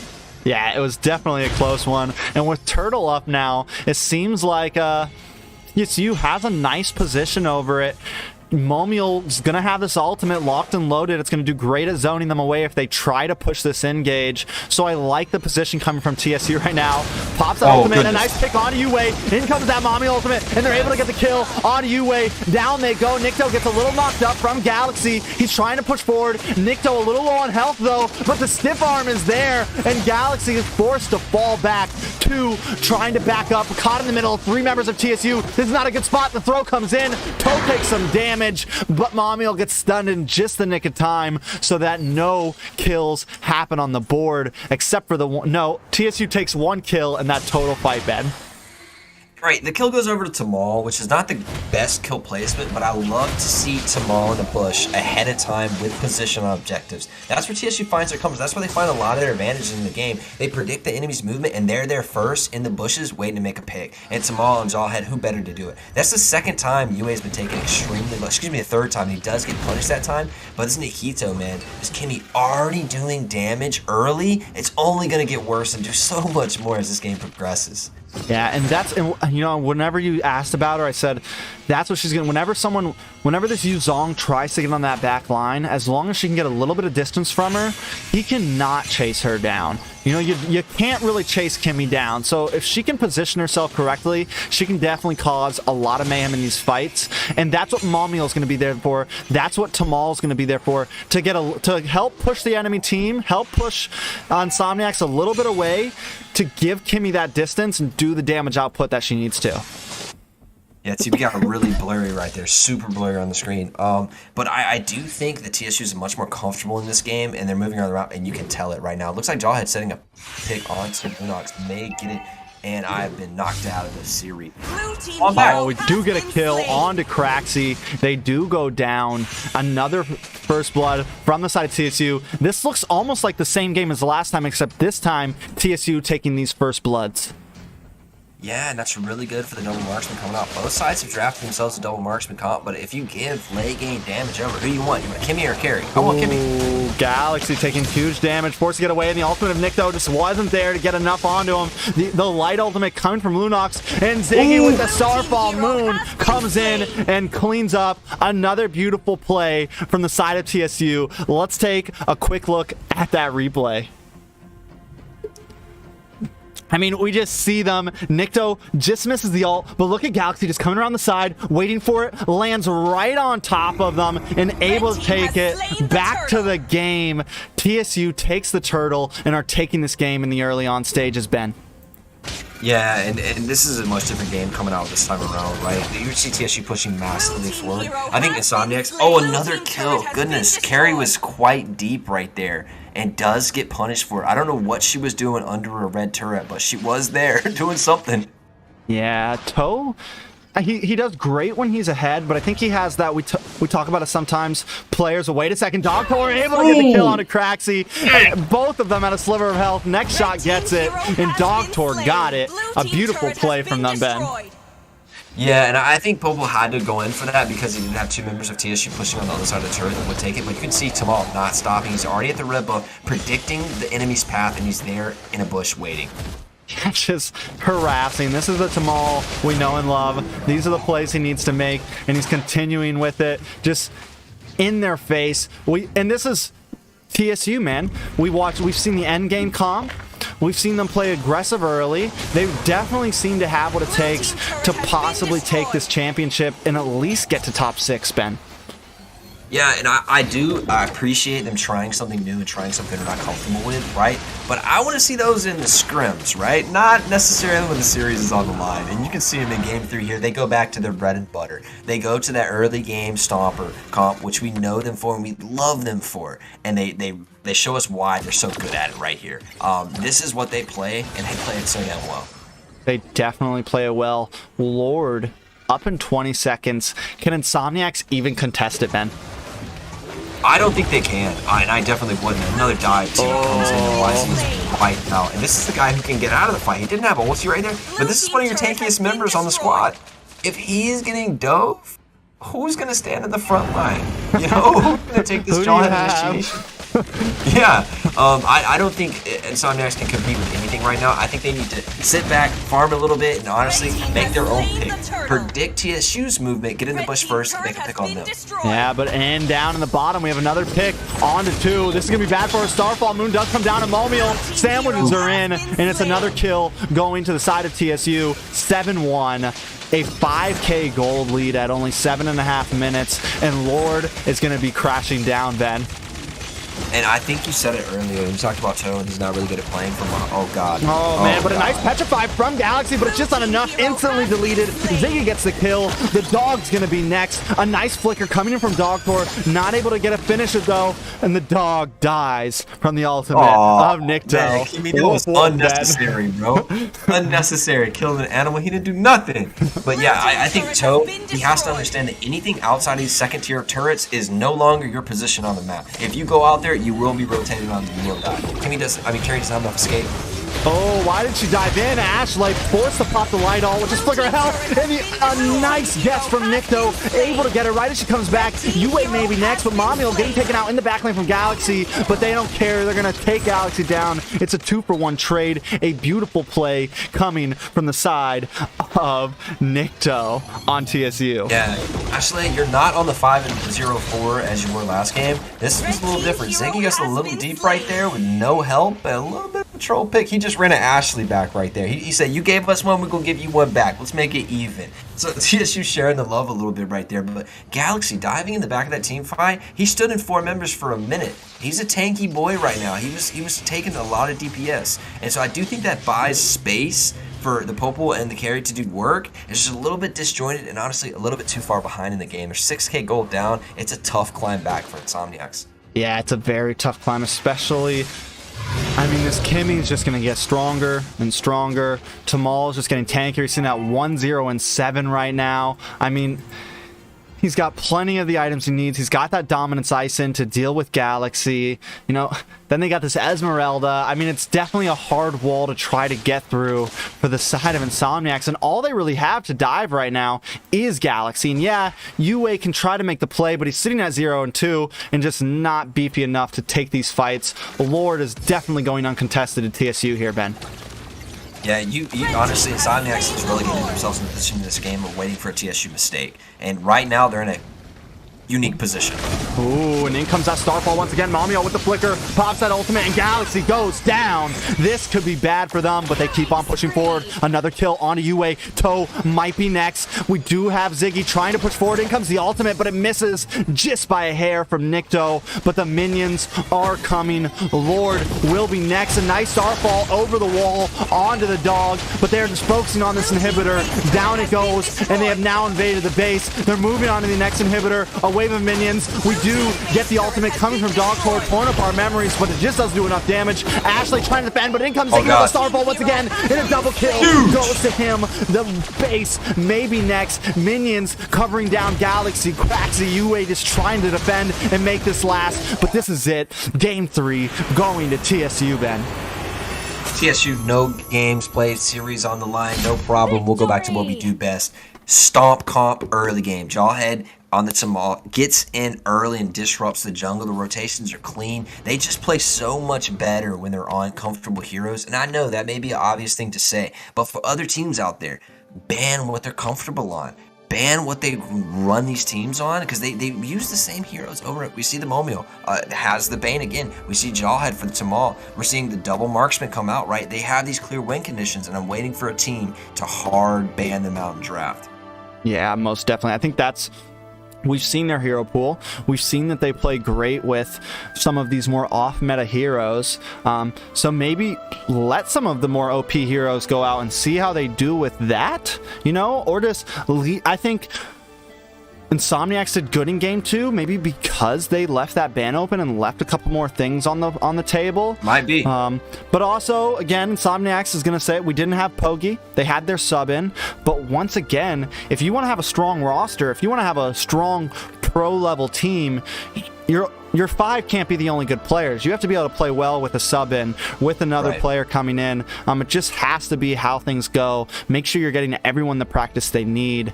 So up next, though, we're going to get to see TSU play once again up against the team. I know you've been waiting for this match, Ben. Brotherhood versus TSU. This is going to be huge. These teams have a very similar play style. They play each other quite often. I know these teams are very familiar with each other, so I'm looking for a high-level draft right here. I want to see some 5-head picks, some 5-head bans, making sure nobody gets what they're comfortable on, and I just really want to see a great game here. These teams, it was actually TSU who recommended Brotherhood for the league and kind of was their word to get them in, and Brotherhood has showed nothing but gas since they've come in. They have really done extremely well, knocking out Area 77 in Game 1, right? Series 1. They beat them. So huge. This is a really top matchup right here. I think Brotherhood is maybe sitting top 4 in the rankings. TSU, a couple of top 4 finishes, champion of our last tournament that we'd had over the Christmas series. So this is going to be a huge game, and I'm ready to see some incredible draft. That's my favorite part of the time. The games, and I think we'll see a lot of really great gameplay right here. Most definitely. Well, we are waiting on Brotherhood to get in. Since we were talking about the standings, we can take a quick look at them. Overall, things are, I mean, we're still early on. And most teams have only played 3 games. TSU has only played 1. This is their second that we just saw. They're coming. So right here, TSU gets put at 5 points. If they can take this win right here, if they can get a sweep here, which is going to be a hard one, but if they can get a win at least, they're going to tie up with Brotherhood in Area 77 for first place. Insomniacs taking their first loss so far. They're going to hold stiff. They're going to get a point off that last one to put them at 6 points, so they're now tied a second, but we're starting to see the mix-up happen early on, so I'm excited to see how it continues and how some of these teams on the other side of on the lower 6, if they start to rise up. I think you'll see that. I'm really actually quite hopeful for Exodus 9, actually. Being at the bottom of the leaderboard and kind of getting run by a few teams really can either make or break your squad. You can either sit back and you can say, hey, we need to learn some things, and since we're playing against all these top level competitors, here's all of your research, here's all of the things that are working, right? And you can take and learn a lot, man. And so I actually have really great hopes for Exodus 9 to start taking games off people, because they go home, they do their homework, and they play super hard. To be at the bottom of the leaderboard and to keep going in and playing these top level teams, it's Exodus 9 who's gaining, and there's lower level teams who's gaining so much knowledge and gameplay. When you're the top level team playing against the bottom, you don't really learn much. You're just kind of rolling over the squad. That other squad's the one who learns the most. So I'm very hopeful for the teams at the lower bracket playing against this top level competition to start learning a few tricks of the trade. Yeah, I think a lot of these, I mean, that's the goal here, man. Start building a competitive scene. Start building up some of these teams, because it's true. Teams like Area 77, TSU, BTK, you know, Brotherhood, the Valley, Gosu, some of these top teams, Team Sexy, these teams are definitely a league above others. But yeah, we're never gonna. The goal is to put some of the more A tier teams that aren't S plus, you know, and put them up against these people. Or else, if we can, or we can just keep watching tournaments with the same 4 teams over and over and over, or we try to expand. And that's one of the reasons we made it to 14 teams this season. It's one of the reasons why we're bringing in more teams, because we're trying to build this community. But enough of that, because we already know these two teams. They're on point. They're never late to a game. Brotherhood and TSU ready in the lobby already. TSU is going to be first pick. Are you ready for this, Ben? I am so ready. For me, this is the match of the night, man. These two teams know each other so in and out. Your This is top level gameplay we're about to see, and I'm so excited for not only game 1, game 2, but I think this goes to a game 3, and it's going to be such a great series. I hope this isn't a 2-0 on either side, honestly. Yeah, I don't know if it's going to be a 2-0. Your team is banning. I mean, maybe TSU really is the big brother here. And just stomps. But we already see Brotherhood coming with a respect ban, taking out that Clint. So definitely some targets. TSU completely changes its ban style from what we just saw against INSOMNIACS. Immediately. And I love that, man. Teams have done their tarea, their homework, man. They're going in there. They know what they need to do against these teams. You're seeing the Brotherhood knock out marksmen completely, making sure TSU's pushed onto Assassin. You're seeing a couple of targeted bans. That Selena hasn't been a ban yet in our games, and it is in this game. So they know Brotherhood wants to run that Selena and run it early game. I love to see it. You can just tell these two teams, they've played a lot together, and we're going to see a great match come out of this. Most definitely. And Brotherhood, I thought they were going to go for another gold laner there. Mamiel, though, gets in this Lilia and decides to go for over that 100% win rate bane that they have. And I think that just kind of shows the premise of, yeah, I'm going to really shake things up. Lilia has not been able to slip through the bans recently, so I'm excited to see how Mamiel plays her. And Brotherhood coming with something different, bringing in the Sicilian. And again, just the difference of the types of compositions that these two teams runs compared to everyone else we see. Interesting. So I think that gives the lane advantage, especially early game, over to TSU, because now Lilia is going to be able to control the mid lane and roam much before Sicilian will be able to, right? And that does give, though, Brotherhood a late game advantage. I'm looking for maybe a Carmilla lock-in with that to get this sexy little duo going on. But, man, they've picked a lot of mid-game power. And, honestly, Brotherhood kind of gave up the mid lane right there and gives up a rotation early game to TSU. Yeah, they definitely give up the mid lane with the, I think, early on, we definitely have an advantage coming from that Lilia onto Sicilian, but there's definitely a little bit of fear in the late game from that Sicilian. And we saw Yuzong slips through the cracks here once again against TSU. They lost against it once. They beat it the second time. Will Brotherhood be able to pull together? Your team is There's that YSS that you love, though, Ben. Yeah, prioritizing Nikto early and with all these other marksman bans. Do not let his jungle pick slip through, because those other two bans were headed straight towards marksman jungle. I'm telling you, he wouldn't have got one he wanted right there. So I love that TSU pushed him up a little bit and said, look, Brotherhood's going to ban you out. We need to get you a good pick now, because he's, man, when him and Tamal are on picks they like, it's just a different team. And I do like this Esme coming out from Ziggy into the YC as we saw in our previous series. It was a good turn into it.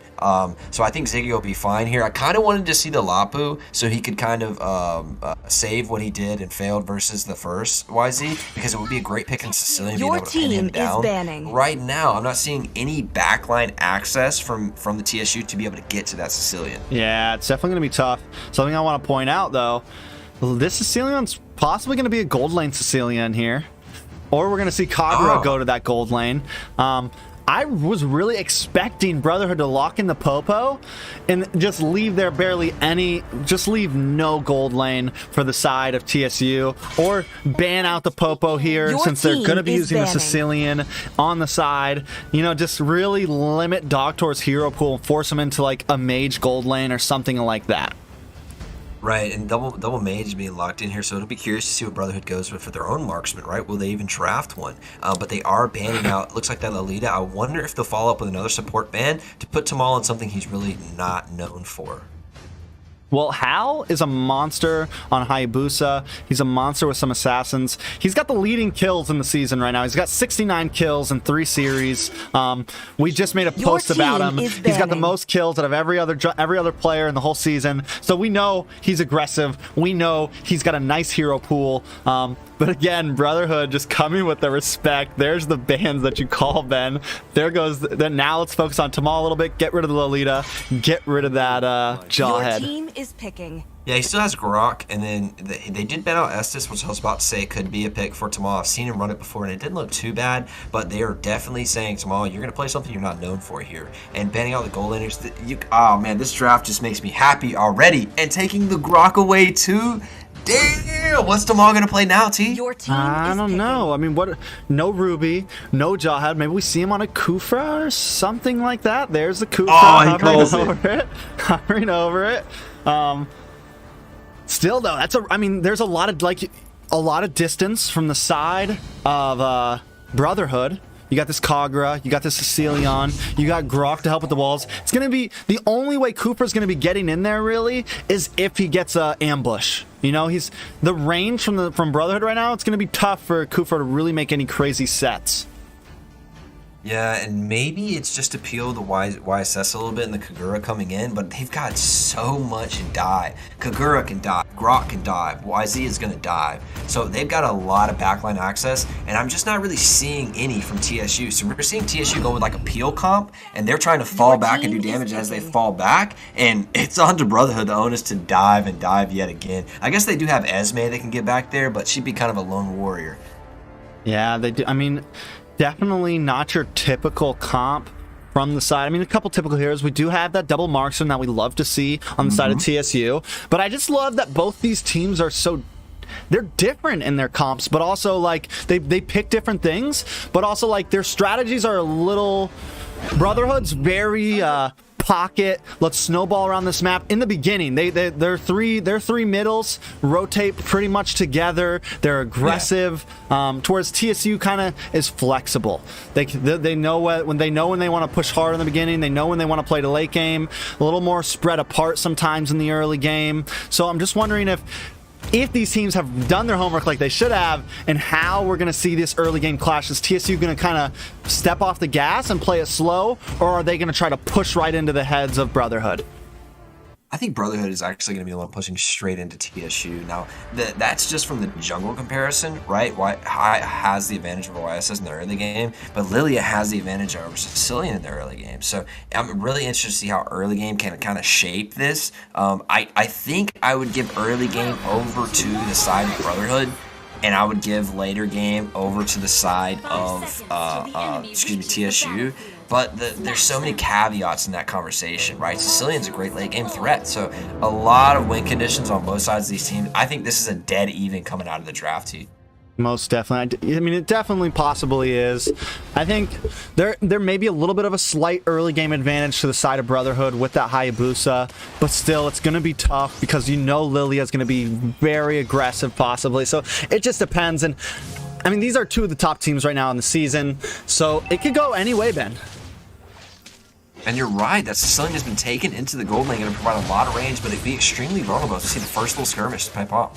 Yeah, we're going to have a little bit of fight over this litho. Both teams not wanting to back off. We want this. The flicker, though, is there, and I'm pretty sure Dogtor does get it. No, it goes to Nick, though. He's able to take it, but he's forced to use the Retribution, Ben. Yeah, I thought that was a really clean play coming from Hayabusa, hopping on that Shadow Steal and then hopping right back out, but he barely misses it to Nikto. So that gives a little bit of an early game win over to TSU, but it's nothing huge right now. We're still waiting to see the first play, but you're right, man. TSU is already rotating around the map. I'm glad that they put that Kagura in the mid lane and not lost the mid game rotation. C does get picked off here. Yeah, nice engage from Tamal. The wall goes up from Requiem, but they aren't able to finish it. But I like the prior... They decide to gank on this gold lane before Turtle gets up. They send Sicilian back. It's going to give Popo a little bit of an advantage here right before this Turtle comes. And I think we're going to start seeing them rotate back, but even Tamal being aggressive even on this Kufa right now, Ben. Yeah, he's doing no damage. It's just too wet noodle fight up here going on. But I do like the pressure onto CC. He's in that side lane. He's going to be extremely vulnerable to dives. And that's where TSU's playing. They want to go get him every single time. And I think it's a great strategy, right? Top lane, I think, is a bit of a wet noodle fight too. That Esme and YZ. Oh, nice pick though onto Hal. He's forced to pop that ultimate to stop taking damage. And he's forced to run away. Tries to flicker back in, but the damage isn't quite there yet. Zio, though, gets a nice hit onto Tamal, but he's forced to use a flicker. Back off. Momiel taking the first kill from Requiem, but Ziggy is here to back up in this fight. Starfall's ready. He decides to go for the engage, jumps onto Requiem, but the disengage happens quite quickly as no one's there to follow up with. And now we're moving on to the first turtle, Ben. TSU starts it off, but Brotherhood's going to be here soon, man. And I'm just not sure. They do have position over it now, and Requiem's pretty low. They may have just scored it out with position and poke. Yeah, Ulysses trying to get the steal, gets a knock-up on a Nikto, and Hal steals the turtle with a flicker in, followed up by the Retribution, and Ziggy goes down. First blood going to Brotherhood. Brotherhood has reversed that aggression and brought it back onto the side of TSU. That is a really bad swing. When TSU have position on that turtle, they lose turtle, and then they lose first blood over. And if you don't want it to go to anybody, don't let it go to Kagura, man. She's going to have burst throughout this whole game, and that's going to provide even more mid lane priority to the side of Brotherhood. So I love the way this is starting out for Brotherhood. They're looking really clean in this early game. Yeah, they're definitely looking very nice. And look at this pick onto Nikto, able to get away with just sliver of health. Ziggy getting zoned off by Requiem, not able to come and help, but Tamal's there. Momiel doing some nice burst damage, trying to get the chase, but not able to. The rest of these members trying to get back to base. Oh, does Zio get the pick? She doesn't. She disengages. But overall, nice plays from both teams, Ben. I don't know who that was in the bush, but they got out by the skin of their chinny chin chin, man. I'm telling you, I think I was almost really bad.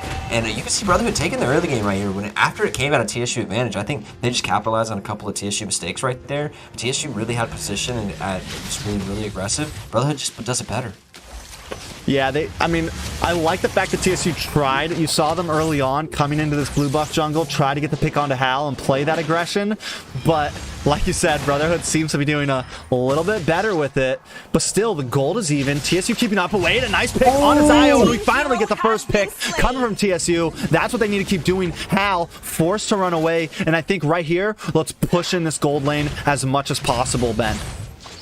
Yeah, and Tamal's going to be doing that all game from the bushes. He loves doing the bushes to make picks. It looks like Ziggy might have gone a little too deep here, though. Ooh, a nice Tyrant's Rage on two members. Serious Chiquito, though, gets the kill, but down goes Hal. It's a full-blown Blood Blast. 3 members go down. A double kill goes to Ulysses, and that's 4-member wipe on the side of TSU. Brotherhood starting to take this lead, Ben. TSU got their hand caught in the cookie jar, man. Oh, they were caught a little too deep there. YZ comes down with the roam and ults on 3 people, has to knock up on 2, and cleans up that team fight really well. I do think Brotherhood has quite the advantageous early game, and I think they drafted themselves that. But now, being able to press it forward against TSU, who is their main competitor in this tournament so far, it's looking really good for the Brotherhood coming out and making a statement in this game. Yeah, I mean, just Brotherhood, this is what some of they like that early game aggression. They like to bring it in. And at this point, we're just going to see them really look at, Zio sticking with Hal, not trying to keep too much pressure around this, parallel with the tank. All of them going to start really just kind of staying together in these tight formations and bringing these fights whenever they want them. And they do it very well. I think one of the best counters to this, though, is try to get some split push in. Try to, take their towers. You have the Popo, but he's having a little trouble with the Sicilian right now. In the mid lane, though, they do get the tower. This is a good play from them. Tamal trying to get the engage, gets a knock-up on a Requiem, but is forced to disengage. But this is definitely going to give the turtle over to TSU, Ben. It's so bad to lose mid lane turret early because that gives complete access for TSU to walk through the Brotherhood jungle and beat them through rotations. And honestly, I want to see him punish the Sicilian more. They really got their hand caught in the cookie jar on one of those plays going for Sicilian because Brotherhood predicted it, right? It's just such an obvious bait, but they have to keep going back to that. He's so weak in the side lane. Yeah, I don't know which fight to watch right now. Top and bottom, they're both going at it. We're flickering back and forth. Let's see what's happening in the bottom. Nikto able to take the tower in the top. They try to get that gank, but it's just failed in the bottom lane. Wait, not yet. They called me on my bull. Zio gets the ult and gets the pick. A nice play coming from Zio the Kagura right now. The reason the gold is staying even is because the Brotherhood is going for kills, but TSU is locked in on objectives. They've taken 2 turrets now, where Brotherhood has 0. Playing the macro game extremely well. Yeah, I mean, again, 2-6. TSU, though, sitting not far behind in gold at all.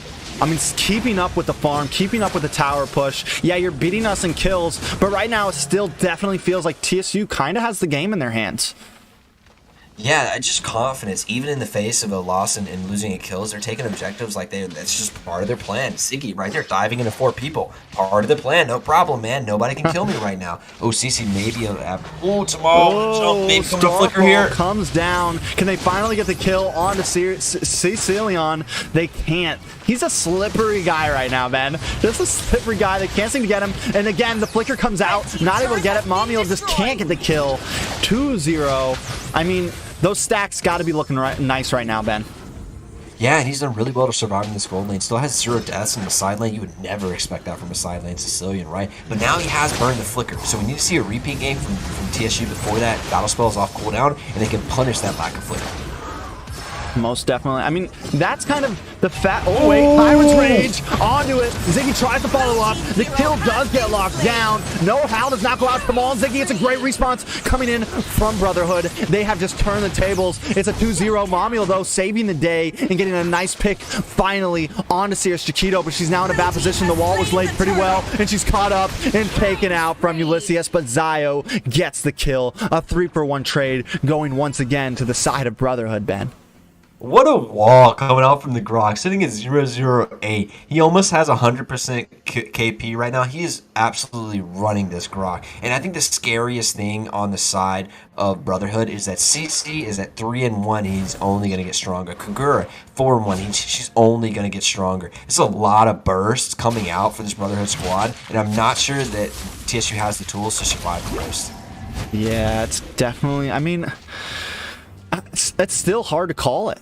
The only thing I really can say, though, about TSU, I mean, how are they keeping such a gold lead at 3-9?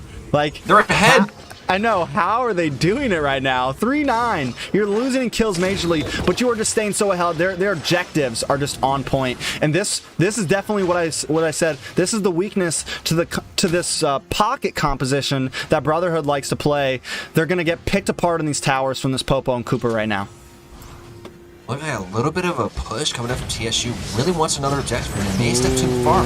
Tamal cocking up that first skill, not able to get it though. Ulysses here to fend them off. The tower is low though, and I think this minion's gonna get it.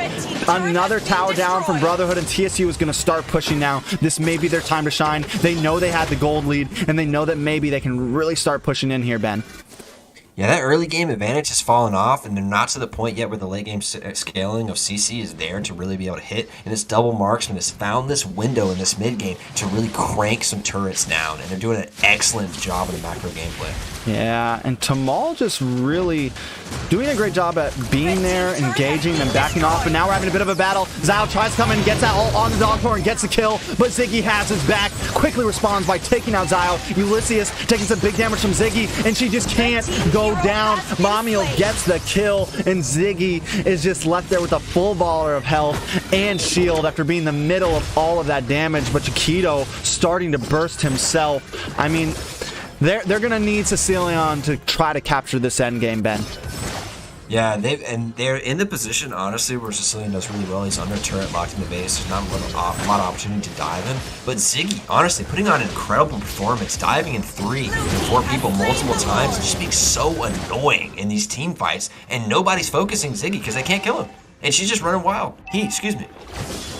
Yeah, I mean, just look at up against 3 of them, not a worry in the world, just dancing around, you know. I mean, just keeping vision, zoning. That's Lord goes over to the side of TSU, and it seems like there's Brotherhood's in a very bad position. It doesn't seem like there's a lot they can do against this Lord push. Yeah, this is going to be a really hard stand for Brotherhood. I think that you can use the wall to stall it off a little bit and break up this team fight, but they're going to need to have those mages hit the same target and burst somebody down really quickly. Yeah, but the fight is on. In comes that falling Star Moon from Ziggy, but she takes a little bit too much damage. A nice Tyrant's Rage onto Sears Chiquito, and the damage has been dealt, but Tamal goes down, and no inhibitor is taken. Ziggy able to take out Zio in that bottom lane. TSU, though, not able to do much, and Nikto, Ulysses in the back line takes him out. A nice knockup onto Momule. This is a big play for Ulysses, but Ziggy is there, stalling Star Moon. Falling Star Moon comes down, and Ziggy may be biting off a bit more than they can chew. The heal is too much. Ulysses on her trail, but she is still on the run and gets deleted from Sirius Chiquito, Ben. Finally, Ziggy goes down. A little bit of a misstep there from TSU, going a little bit too deep, and they got punished by Brotherhood, honestly, using that wall excellently. Split that up and punish them. CC's to the point now where that combined with the Kagura, they have so much burst, they can take out one of these even tankier members very quickly, let alone a marksman themselves. Yeah, not only that, but someone that's kind of went under the radar this whole time. Ulysses sitting at 3-1 right now. I mean, just definitely hitting those knockups right, getting back to that back line very well, and just honestly being a major key player in the most recent team fights that we've seen. We kind of saw Zio really popping off in the beginning, but now Ulysses is starting to really help carry Brotherhood.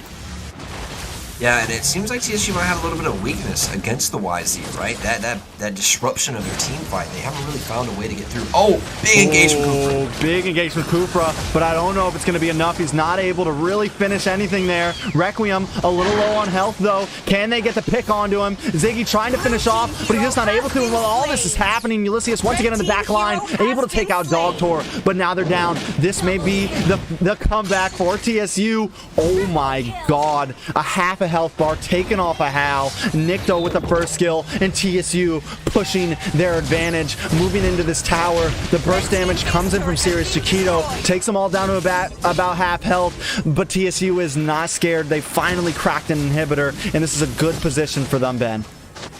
Yeah, this gives Brotherhood so few options to really get back in this. Now that they've broken the base, you're going to have backline access for the Esme and the Cooper to get back onto that, the CC, and him not be able to just stand there at DPS. Now with 2 turrets down, this is a really tough position for Brotherhood to find themselves. And what does TSU do? Ziggy's over here playing by himself. His teammates are across the map while they're doing Lord. Yeah, and like, what do you do with that? I mean, you just got to ignore Ziggy, right? You just got to ignore Ziggy. And at this point, you don't want to give that Lord up, but there's nothing they can really do about it. They do have some of the wave clear from Chiquito, but it's still going to be a very hard siege defense for the side of Brotherhood. Did you see that damage from the CC onto the Cooper there? It took him down, did 25% to him at least. Obviously, it's incredible damage, but Ziggy, again, in the face of 4, just moving them around the map as he wills, and that gives him perfect position on this bottom lane turret. They've got it down to 30%. They're about to take the full ring as they continue to push in. Lord's not even here yet. Yeah, Lord, not even there yet. Ziggy right now really just showing off, man, sitting in all of them. I mean, this is going to be a very hard defense. Lord coming in, a nice wall placed from Requiem. Stalls him, he's doing the moonwalk, waiting for the push, but now he's in the base on the Nexus, and the rest of TSU is closing in. Another inhibitor goes down. Zio gets a little overextended into the back line, but Kamal gets taken out from Chiquito. Big damage as Dogtor takes out Zio. Ulysses doing what he always does onto this back line, trying to take out Dogtor, and he's going to get the kill. A nice play from them. That's 2 members of TSU taken out, but Nikto back in the game. The wall comes back from Requiem. Nikto decides to back off. They've taken as many inhibitors as possible, and I think TSU decides to wait for another Lord or another big pick here, Ben. Yeah, and honestly, that was a great defense from Brotherhood. And we thought that Kagura going in the back line was going to be expensive, but it actually brought a lot of the focus from the marksmen off onto the team fight, and that gave Sicilian just the time to sit back there and do the damage that he's got in his kit. And really now, the onus is on TSU to finish this game because Brotherhood, they're defending 3 lanes. They're going to be fed a lot of gold here. Yeah, and I don't know how much longer Ziggy is going to keep pulling these shenanigans. I mean, Chiquito's starting to really do some damage. We're creeping up on 16 minutes. You know, Ziggy's finally starting to get chunked a little bit when she's running into all 5 of these members. Yeah, I would actually like to see Ziggy keep going in, but Tamal to not look forward anymore, but to look backward and peel off this YZ a little bit so that these marksmen can finally get into this team fight without it. Dogtor has been focused. He is 1 in 5, man. YZ has been on his ass the entire time. So we need to see a little bit more protection coming out from Tamal for these marksmen to be able to have the time to do damage in these team fights. Yeah, maybe let Ziggy do the engages, or maybe even Ziggy stay back, or Momiel, but someone's definitely got to stay back and help out Dogtor. They definitely need to, if they want to finish this game, they need to tighten up their formation a little bit. And I think at this point, Brotherhood, just keep doing what you're doing, because there's definitely a little bit of light at the end of this tunnel for them if they can keep playing these team fights the way they have been. Yeah, they're getting fed so much gold. They're going to get all the items they need here if they can just keep defending. And you know TSU's waiting on this Lord in 12 seconds. They're going to keep the pressure up here and Vision on to the Brotherhood, not let them walk out of this map. And Ziggy's doing so well throughout this game. They're just going to send a couple marksmen back to take this Lord easily. Yeah, Lord is up in 1 second. This time, though, I don't know if Brotherhood wants things to go the way they have been. Tamal trying to zone, but Requiem has slipped through the cracks. He wants to get the push. Nikto not wanting to fully commit just yet. Requiem taking some damage, though. Nikto flickers back to the Lord. Ulysses trying to get into this back lane onto Momiel, but Brotherhood just doesn't take it. There are minions on the base, so they're forced to send Chiquito back, and the Lord goes once again to TSU, Ben. It's a really hard time for Brotherhood to walk out because they have 3 lanes pushing in. Somebody's got to go back clear. And Ziggy leading the charge into 5 Minty. Yeah, doing a great job. Chiquito a little low on health. They're not able to keep Ziggy at bay. Requiem, though, back into this fight, placing some nice walls per usual. And again, TSU playing patient. Let's even out these lanes. Let's wait for this Lord and try to finish the game right here.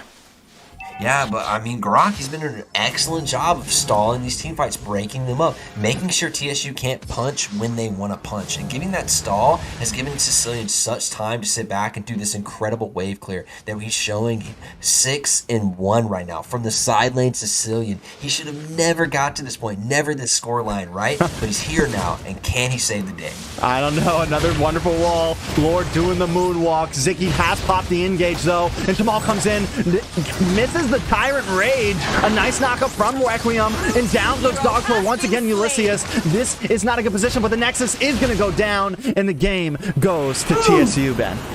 What a tight game, man. Brotherhood taking the advantage, absolutely winning the team fights, going for the kills, winning them. But TSU slowly, surely, and methodically with the macro game, taking control of the map, all turrets, then ends up ahead of gold. I think they ended this game down in kills, massively ahead in gold, and they're at the end, even. Down 7 kills, they take the 2nd, 3rd Lord in, they do just enough damage to the Nexus to get it done, man. Honestly, excellent job from Dogtor just keeping his head in that game, even though he got focused so hard, man. He was the punching bag that allowed Brotherhood to think they were winning this game, while TSU quietly took it from under him. Yeah, I mean, I want to see. I mean, look at early on in the game. Something I got to point out. Dogtor, though he did end up sitting at what, 1 and 6, 65% turret damage. Yeah. I mean, just picked them apart. Once he got that mid-tier tower in the very beginning, then it just gave them even more free roam. TSU could really push in, start to kind of give the aggression they were trying to give early on, but definitely a hard counter to the composition of Brotherhood. And this is what I've been waiting to see a team do against Brotherhood. You know, pick apart their objectives, pick apart them as they try to hold into this pocket formation, and just take away the objectives from them and back them into a corner slowly. And that's what we saw TSU do to a T. Just a wonderful game from them.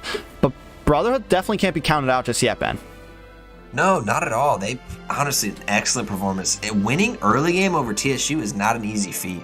I think the sexiest thing I'm seeing here is the 100% kill participation coming out from Romeo, right? That Lilia being able to get around the map, such a safe mage, going and doing so much burst, but has the ability to immediately get out with a full stack of health and go back in again. And Siggy, man, in the face of 3 and 4 members, just playing with him. That was a wonderful game from both sides. To say, I would give probably the MVP to either Lilia on the side of TSU, or I'd have to give it to the YZ on the side of Brotherhood, man. He got into the backline and punished that double marksman without protection so well, and really created this bubble where it looked like TSU wasn't winning this game, but they really were.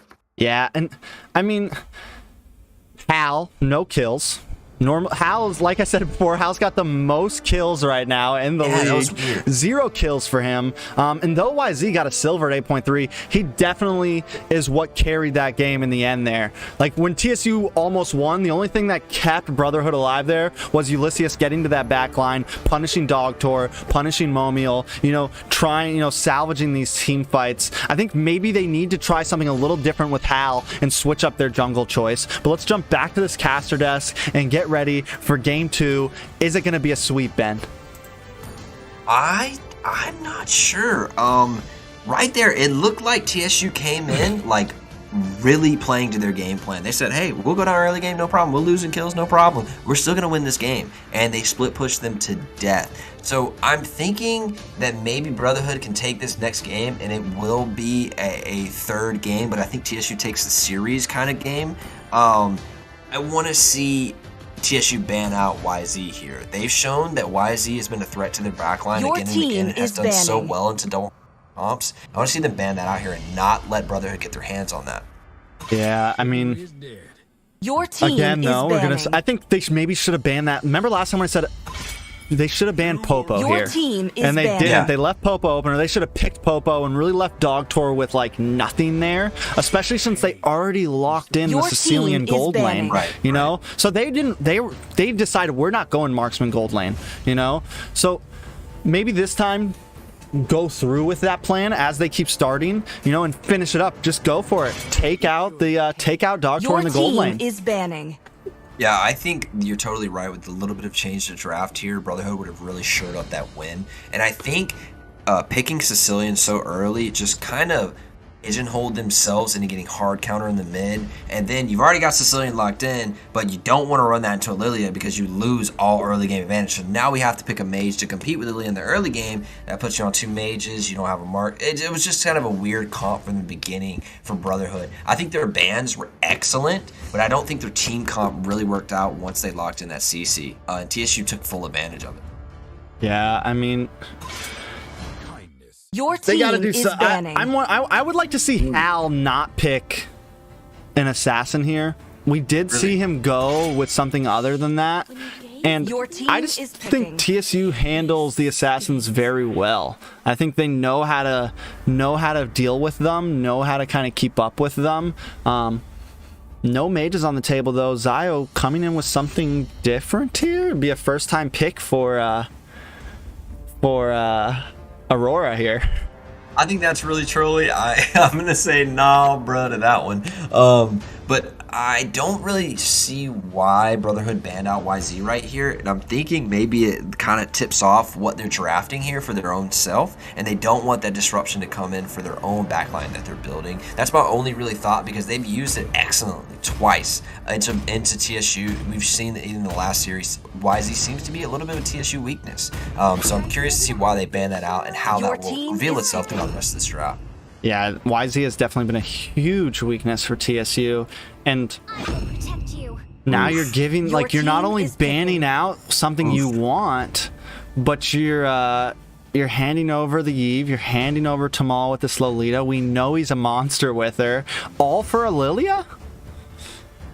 Yeah, I'm not sure about that. And letting the Yi go through, that's okay, but you banned out YZ, which was your tool to go back and knock Eve out of her ultimate, right? So I think of a little bit of a misstep thus far in this draft for the second game, and it's looking really strong. You let Tamal get something he's really comfortable on, which we've said again and again and again is one of the weaknesses of TSU, putting on something he's not comfortable with. He's really comfortable on Lolita. And then you give an S tier pick over to the Mage, so we're already looking at early game rotations being very strong in the mid lane. So I'm curious to see how these last two bans come across, and they do take the YSS away, maybe limiting the pool of the marksman in the jungle. Is picking. Yeah. I like the Ruby's kind of a weird. I feel like she's a great counter pick. I don't know if she's a great just throw her in right away, because now TSU knows to work around it. Like, we're not going to pick, we might not pick the Esmeralda here. We might not pick, we're going to try to kind of keep, we're not going to pick any crazy engage heroes. And here come, like I just said, we're not going to go for the because YSS, we're not going to pick up Roger. We're going to keep our distance with Nikto on this, Kimmy, with Eve. You know, so at this point they know you're kind of, I feel like Brotherhood showed their hand a little too fast with that Ruby pick. Yeah, I totally think you're right. Ruby's more of a counter pick rather than a leading pick. Your and team I is like banning. the TSU locks in Nikito early because they Brotherhood shows their hand. They're gonna pinch the jungle pool. But now, can we see them correct from their first draft mistake and keep pinning that gold lane down? With the Esme ban, it doesn't look so. Your team is banning. Popo's getting banned too, so I wonder how they finish this draft out for the side of Brotherhood and how they can correct on the mistakes of game one. Yeah, and hold on, the Popo ban's coming from TSU. What is open for? Yeah, what are they going to put in their gold lane right now? But again, this just shows the hero pool. Like, it just shows like, all right, we know we don't need all 3 marksmen. We're gonna put Dogtor and something else. There are some things open. The problem is if he goes for like a mage pick here in the offlane, if he goes for like a Lunox gold lane, a Harith gold lane, something a little off-brand, an Alice that just got banned, that's a lot of magic damage on the side of TSU, and it might be a nice easy counter. How do we forget about Beatrix? Yeah, it's fallen off a little bit, but it still hits, man. And Dogtor locks in on the Beatrix, almost a forgotten pick. When you see Farsa coming in, we used to see these 2 artillery mages beat like first bans, right? Are we going to see an I am Yin? Please don't pick Yin. He's not allowed. All right. I was about to say. Uh-oh. I don't want to restart. On the Khalid for you, T. Let me see it. I love it. I think we've seen 1 Khalid so far, and it's lost, so... Not good win rate so far. But Dogtor bringing it back a little bit, saying, hey, if I can't have Clint, I can't have Brody, I can't have Popo, fine, I'll play the Beatrix. Yeah? And TSU running right back to that double marksman comp. This time they have Lolita to protect them, so I'm interested to see what Ziggy will run. Will it be the Esme's ban this time? What does Ziggy run into this now Khalid, who's going to have a lot of lane priority? Wapu's up. Definitely some possibilities out there. I like the Lapu pick. It goes really well against Farza. And you're going to be able to dive up past that Ruby, possibly get to that back line. So I think it's a decent pick here. You can also stun Khalid with that ultimate. So, I mean, I think that's a great pick for them, honestly. And you need a little bit more physical damage, a little bit more rounding out. Uh-oh. Okay. There might be something a little funky coming out from TSU. Kai EXP, the Phobius. Phobius does make sense. Into the Ruby, into the YZ, into the Khalid. That's a lot of dashes. Phobius is going to be hitting really hard and have a lot of opportunities to dive. But Phobius, magic damage again, correct? So this is a lot of magic damage coming out from TSU. Yeah, they just keep on answering. But as we're waiting for this next game to start, let me do a quick sponsorship shout out. I keep on sleeping on them. Today, this prize pool is brought to you by it's sponsored by United Farmers X. They're a cryptocurrency company that is changing the way we think about it. They're doing charities. They're involved with police organizations, so you know they're legit. They sponsor those, and they're sponsoring this league. So if you're into making some passive income, $100, $1,000 a day, however much you invest is how much more you can make back. Make sure you check out their links below. They're completely transparent. They're not sneaky, and they don't cost 30 grand like a Bitcoin. So check them out. Check out their links if you want to make some passive income. We're jumping into game 2. Are you ready, Ben? Oh yeah, man. I really want Brotherhood to take this game. so that then we can have a third game. You know, I don't want this series to end, right? But I have to say, this TSU draft is looking so strong with that Bovius, man, who my mind wasn't on it. I'm sure the mind of Brotherhood wasn't on it. Answers so many of these dashy heroes coming out from Brotherhood. Going to be a lot of dunking going on from Ziggy. Yeah, definitely a lot of dunking. It's like, and those are the picks sometimes that we don't always see at first. And it's like, oh my god, Phobius is still open. That is a hard counter to the side of Brotherhood. Yeah, Beatrix, I think, is going to be fine in this lane. Maybe have a little bit of trouble into the early game of Lilia, but going to be fine. It's early game rotation. Lilia might go down here. Yeah. Oh, they do get the kill in the top lane. I got a little caught up in the bot. Can Brotherhood at least respond and take out Ziggy here? Some nice burst damage coming on. Ulysses pops that second skill, gets some heal back, and Ziggy is going to get a kill. It's a 1-for-1 trade. A nice response from Brotherhood onto TSU. Yeah, I think that's dead even. I was going to say one side goes to the other, but the only difference here is the kill distribution, right? For the side of Brotherhood, it goes on to the Khalid, which is great for the off lane, but even better for TSU to get it on Momio. It's going to have so much early ability, and Lilia goes down. Oh, Again. TSU takes another one. Yeah, 0-2. It's a bad start for the side of Brotherhood. And like you said, I definitely think TSU wins on that trade because... yeah, you do take out some end game possibilities with Ziggy, you know, taking him down, but you're letting this Beatrix get fed early on. Look at all that gold plating, a kill onto her. It's a rough start for Brotherhood. Yeah, honestly, I think they got out-drafted hard here with that Phobius, and they have to put so much pressure on him early to make sure he isn't a threat, because if that guy gets anywhere close to the late game, even with the game state, even anywhere but not massively behind, he's going to go crazy, right? So I get it from Brotherhood going down and punish him, but that allows Dogtor to get fed.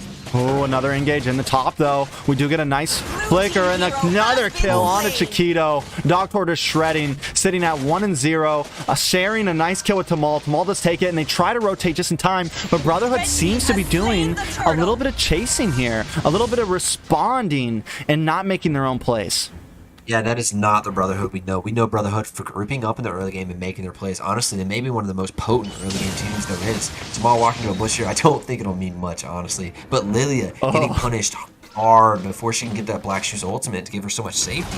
TSU clamps down and punishes it really hard. Yeah, I mean, Lilia's still sitting at level 3. She is extremely behind. You know, it's a bad day to be serious Chiquito right now. Road manipulation does come up. Tamal with the stun, and Requiem's forced to use the flicker just to get away as that Bulwark shield comes up. A Feathered Airstrike comes down, puts some damage on Dogtor, but Dogtor runs away with ease and comes right back in to get some gold plating, Ben. Yeah, Lilia has Black Shoes now, so she'll be much more comfortable in this off lane and won't get picked on quite as much, I don't think. But I think the damage may already be done in that matchup. Beatrix so far ahead, so much gold, and TSU is constantly invading the jungle now. That's going to affect how this match is starting to steam up. I'm offended, though, on to Nikto, but the damage just isn't enough. The rest of the team's ready to fight. Luckily, Brotherhood does do a little split push and get a tower there, so they lose the blue buff, take a tower. A nice trade for the side of Brotherhood. Yeah, great change over from Brotherhood, who usually plays that 5-man stomp comp, right? In the mid lane, they like to roam around together. It's this death ball, doing a little bit of split pushing. I think that's why the Khalid was drafted here late, and seeing, hey, we need something to give pressure in the off lanes here, because we're going to get stomped in the core team fight. Yeah, and he'll definitely do a good job at that. Not only that, he'll be able, at this point, now we're going to start to see him shine possibly a little bit. A nice pick onto Tamal, though, with that Feathered Airstrike. But now that he's taken that tower, he's going to be able to rotate very quickly with his passive. And we're going to start to see him getting a bit more involved. But in the top lane, Dogtor taking a little bit of damage. Hal trying to get the pick off. Zhao is here, but doesn't have that ultimate to really cause the damage they need to. Do they keep on pushing? Dogtor takes a little bit of poke there. They moved on to the tower. A nice ult coming in from Nikto. And Brotherhood backs off, gets some gold plating, and reroutes.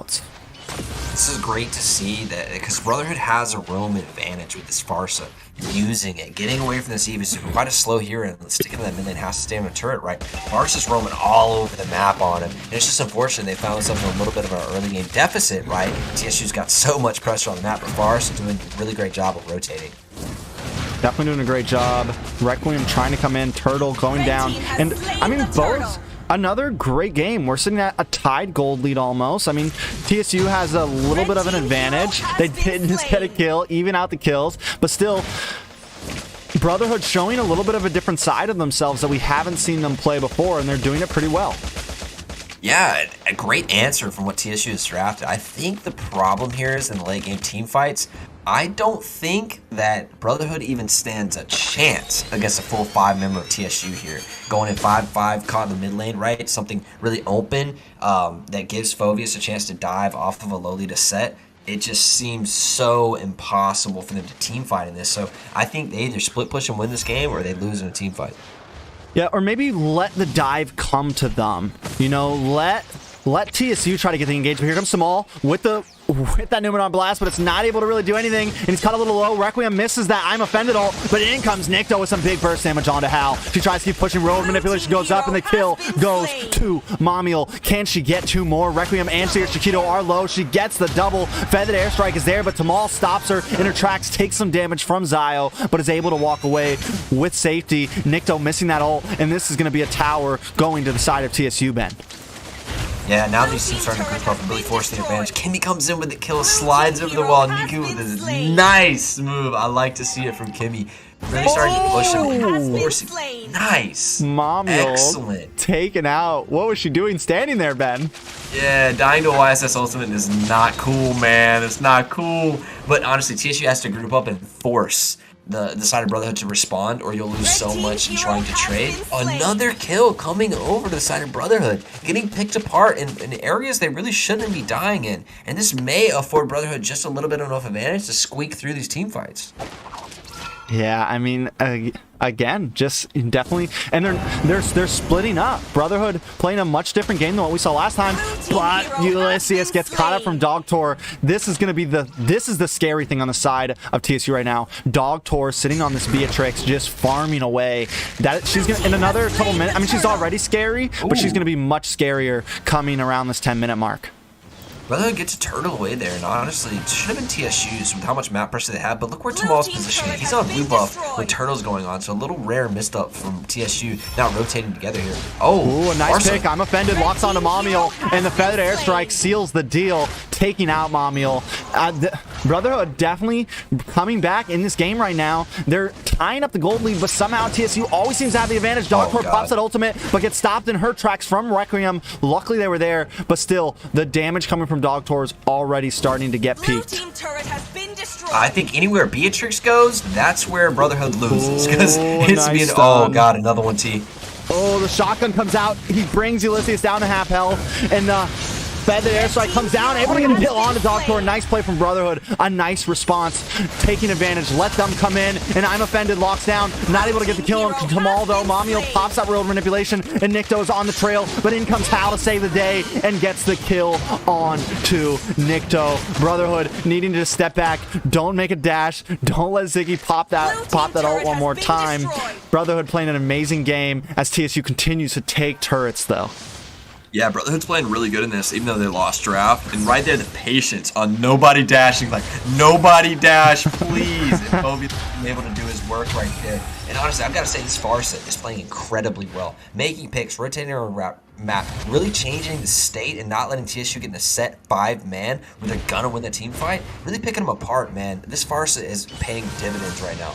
Yeah, I mean, she's doing a wonderful job. Zio overall, just as a mage, does a wonderful job. We've seen her Kagura make amazing plays. We've seen her Farza. I mean, she's definitely one of my favorite mages to watch right now. But we may have something down here. Tamal getting a little over aggressive, and he's taking some damage. World manipulation does go up. Serious Chiquito gets the kill, pops those black shields. Black Shoes back to full health and able to get out just in time. Ulysses is coming back with a re-engage and taking Dogtor down, but no. Ziggy proxial and gets the kill on Ulysses, and now he's moving on to Zio. How? Not able to use that dash, a little scared to, but I think you have time now. The disengage happens, but overall, TSU, I mean, just... I don't even know who won that fight, Ben. Yeah, it's so even right now. This is a great game, too. It's really a step forward from our last game where we saw an obvious split push advantage come out from TSU. This is deadlocked, man. No team's able to squeak out gold. It's, what, 1,000 apart? It's no difference, really, at this point in the game. And now we have Lord getting started up. I can't even call it who would take this. Yeah, I feel like if you engage and let it hit your team a little too much, like Brotherhood's trying to do, it's kind of a bad position. You don't want to be taking the brunt shots while the Lord fight is happening. So you got to kind of, like, You got to make it an even push from both sides. Yeah, I think their advantage was when Beatrix was not there. YSS in the back line, actually, he may get caught really ugly here if they could collapse out on him. Oh, yeah, and he is caught in that world manipulation, and in comes the ult from Ziggy. Definitely way past his safety zone, and it's taken out. Ulysses, though, able to take out Mamuel on the back line. They spread him out, but Dogcore's here to help the day. Nikto goes down, and next may be Requiem. Ulysses trying to do something, pops that second skill, gets some health back, eats some sand, but goes down. Zayo trying to fend off as Dogtor reverts back to get some health back. TSU definitely takes that fight, though. Yeah, TSU takes it, but not by much. Honestly, Hao had probably the worst positioning I've seen him have in this series thus far. Being back there as YSS with and then getting seen first, right? If he just stayed in the bush, maybe they make that work with a Khalid engage, something like that. Khalid does take out the mage, right? And that's great, but just Hao's positioning there was really punished it. It punished the side of Brotherhood right there. Had they not had that misstep, I think they may have fared very well. Because even losing Hao early and it being kind of a 4v5, TSU only trades 3-2. Yeah, I mean, looking at Hao once again. I mean, 4-2, not playing his usual self. And Dogtor, though, gets picked off. Once again, Farza gets another kill, 4-1, looking strong. TSU does have position on Lord, but I don't think they want to go for this right now, sitting behind a man. Yeah, I wish Brotherhood would have left somebody up there to push that top turret, because you know TSU isn't even going to really take this. Yeah, they're not. But, I mean, I feel like that turret might be a given. But wait a second. Mamuel pops a world manipulation. Ziggy here to cause some more damage. Ulysses is going to get caught off. The second skill making him survive. The feathered airstrike comes down. Tomorrow with the ult flicker onto Requiem. And this could be it for Requiem. Takes some damage. Uses that second skill and stalls Ziggy just long enough as they take down Hao. A 2-for-0 trade going to TSU. And they're going to move on to this Lord, Ben.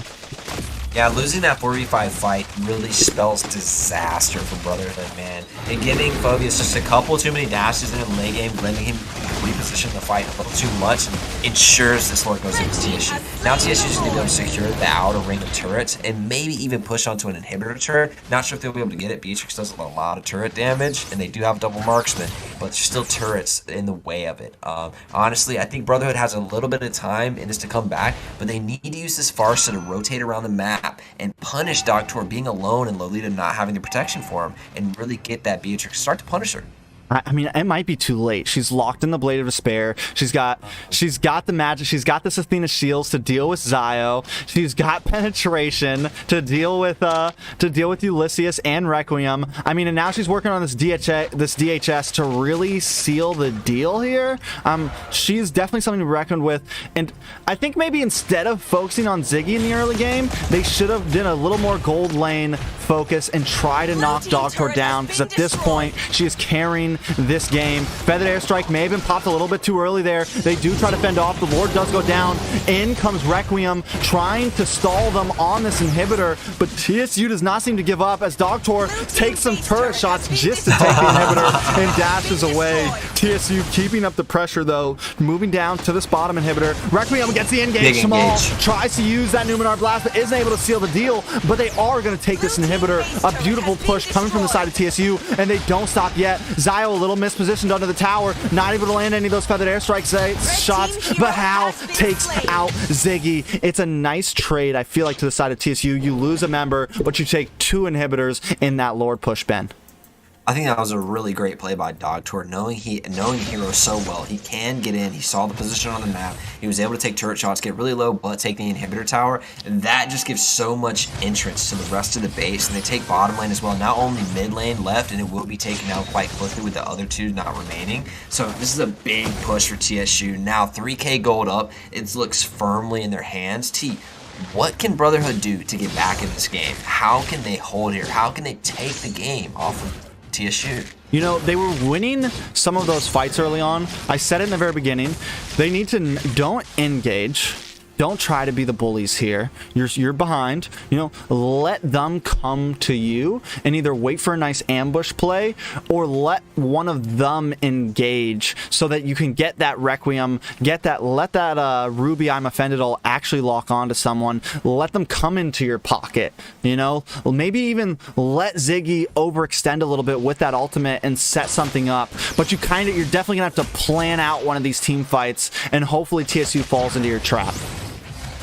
Yeah, and that's a tough position to find yourself in, right? Because now you're basically hoping TSU engages too far, right? You're hoping that they engage a little bit at their depth, and looking for a pro team to make a mistake is just such a bad place to find yourself in. Now they're going to roll back to Lord, get a Lord with so much map pressure. It's hard for Brotherhood to even walk out in this jungle because they have nowhere to retreat to. And with Ziggy being able to dive so hard on everybody, it's going to punish them really hard if they do try to retreat. Yeah, I mean, I think Ulysses also maybe needs to do a bit more flanking, trying to get on that back line, but it might not matter because they come in and down goes Howl. I'm Offended, trying to lock it in. She is able to lock it up with the feathered airstrike, but they immediately delete them. 3 members of Brotherhood down. All they're able to take is Nikto, and the fight continues. Next is Ulysses, and all that's left is Serious Chiquito against 4 members of TSU. A Lord pushing down. I think this is the 2-0 sweep, Ben. That is a wipe. All 5 members down. And you know what TSU does? They don't use any recalls. Tamal does pop the emo, but there still seems to be a level of respect between these two teams, Ben. That's something you'll see from TSU always. They're incredibly respectful team. That's why I honestly have fallen in love with them. Even this far ahead. Wait a minute. Never mind. Never mind. Right as I start hyping them up.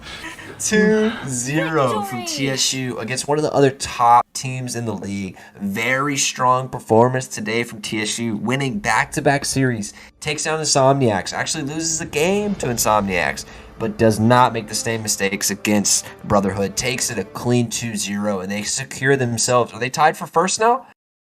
They are. So TSU, that's 3 points for that game, 2 points for the last game. They take the lead. It puts them at 8 points. They bypass Area 77, and they bypass Brotherhood. And Brotherhood doesn't get a point off that game. If Brotherhood could have won one, Brotherhood would have taken the lead, but instead, TSU jumps into the front of the leaderboard at 8 points in the beginning of the season, 3 games. It's a good start for them. Not only that, but they've taken out 2 big teams. Yeah, and when we see TSU play up against big teams, they deliver. And that is such a good thing. Sometimes when you have an easy road to the finals, you can win a couple of games against lower teams and be up in the brackets, and then you play some real teams and you get smacked, right? But TSU playing top-level teams and delivering, man. Look at this KP coming out from Tamal, man. 84% team fight participation. The game revolves around Tamal. Yeah, I mean, he definitely does a great job at carrying these games, and it's definitely we saw it in they were kind of focusing Tamal in the first game, and it looked a little, or no, that was up against INSOMNIACS. They were really picking apart Tamal in that game, and we saw TSU kind of falter there, and that's where they lost their game. So I think that definitely needs to become something that some of these teams focus on, maybe, and try to make sure those early game picks are happening on him so he can't be as pivotal in the mid to late game. Yeah, and I think it's just a really good point for teams to take doing your homework and now watching this. Ban out Tamal's picks, put him on something he's not comfortable with. TSU plays different. I don't know how many times I have to say that for somebody to do it and to punish TSU for being so Tamal dependent. And the problem with that is that if you do ban out Tamal, it leaves so much open for the rest of the team. And this is a top-level team. Trust me, even when Tamal is banned out, they're still a hell of a team. They're just not the TSU we know and love, right? So our next matchup, we're coming with Deuce Knights versus DSP. And who does this matchup favor coming in? Does Deuce Knights have the lead here, or does DSP? If we take a look at the standings right now, the Simpsons, I mean, both teams have no wins right now. So it's kind of up in the air. Okay. I would say it could go either way. I'm not going to lie. I'm not going to give it to anybody. I think this is definitely a fair match. Both teams have played 2 matches and haven't won a single game in either of those matches. They both played against strong teams, though. So I think they're both hungry, and they need a win here to try to put them in the top of this lower 6 and maybe steal a top 6 spot later on in the league. Yeah, points matter so much in a long tournament, man. Grabbing a game here and there is so important. And hey, the lose streak ends for one of these guys tonight, man. We will not escape tonight with both of them losing again. It's impossible, right? So I think maybe if memory serves, we may see a 3-game series here. There might not be a 2-0, but even when it was TSU versus Brotherhood, two teams at the top of the leaderboard, right? It was a 2-0 roll, and I think that has a little bit to do with TSU just dominating draft in game 2, not giving Brotherhood a chance to do what they did in the first game. We'll see, man. As these teams come in, these are teams that are towards the lower of the bracket, and that means when they play, they have so much more to gain from learning from the rest of these teams. Do you have an idea of what these guys like to play? Are they double marksman? Are they assassin focused? You know, early game, late game? What do you think these guys like to play? I'm still not super comfortable with it. I know I've seen Easy Peasy play some assassins. He's the jungler on the side of Deuce Knights. Okay. And then both these teams did. I mean, Simpsons did well in the North American Community Tournament, on the Christmas tournament. Some players from Deuce Knights, like Easy Peasy, also did well. I think both sides made it to top 16. But honestly, it's still pretty open to them because they're new teams in the league. We're both a lot more comfortable watching teams like TSU, Area 77, the Valley, Team 6, some of these teams that we've grown to know and know their players. So we'll see how there's still a lot on the table for me and you to learn about these two teams and what exactly their strong hero pools are. Yeah, we'll see as this comes through. So I'm looking forward to learning a lot about this. Maybe we'll see a little bit of a draft come out from what's normally going on, right? Seeing if we can find some of these creative teams like TSU or someone who plays something a little bit different, something not out of the run-of-the-mill that you see in your solo queue mythic level games. You know what I mean? We want to see some different play. And I think she said it earlier, there's just such a difference between 5-manning in mythic, 5-manning in classic, versus playing in a tournament lobby setting, right? It's a completely different atmosphere, and giving some of these newer teams, some of these other unknown teams, the experience really builds the community up and honestly increases the competitiveness of the entire region by a lot. So I'm really excited to see these a little bit lesser known, lesser experienced teams get in and get some experience and start to build this community up. Yeah, it's definitely going to be a... Like you just said, the fact that a lot of these newer teams are starting to compete, of course, we're kind of weeding through them still. We had a team drop today. We've had a lot of different things happen. But we are slowly starting to find the cream of the crop. Will we do 14 teams again next season? I don't know. We do have some big plans, though. Some possible qualifier cups after this season. I've been thinking about doing a East Coast Cup and a West Coast Cup in between seasons that...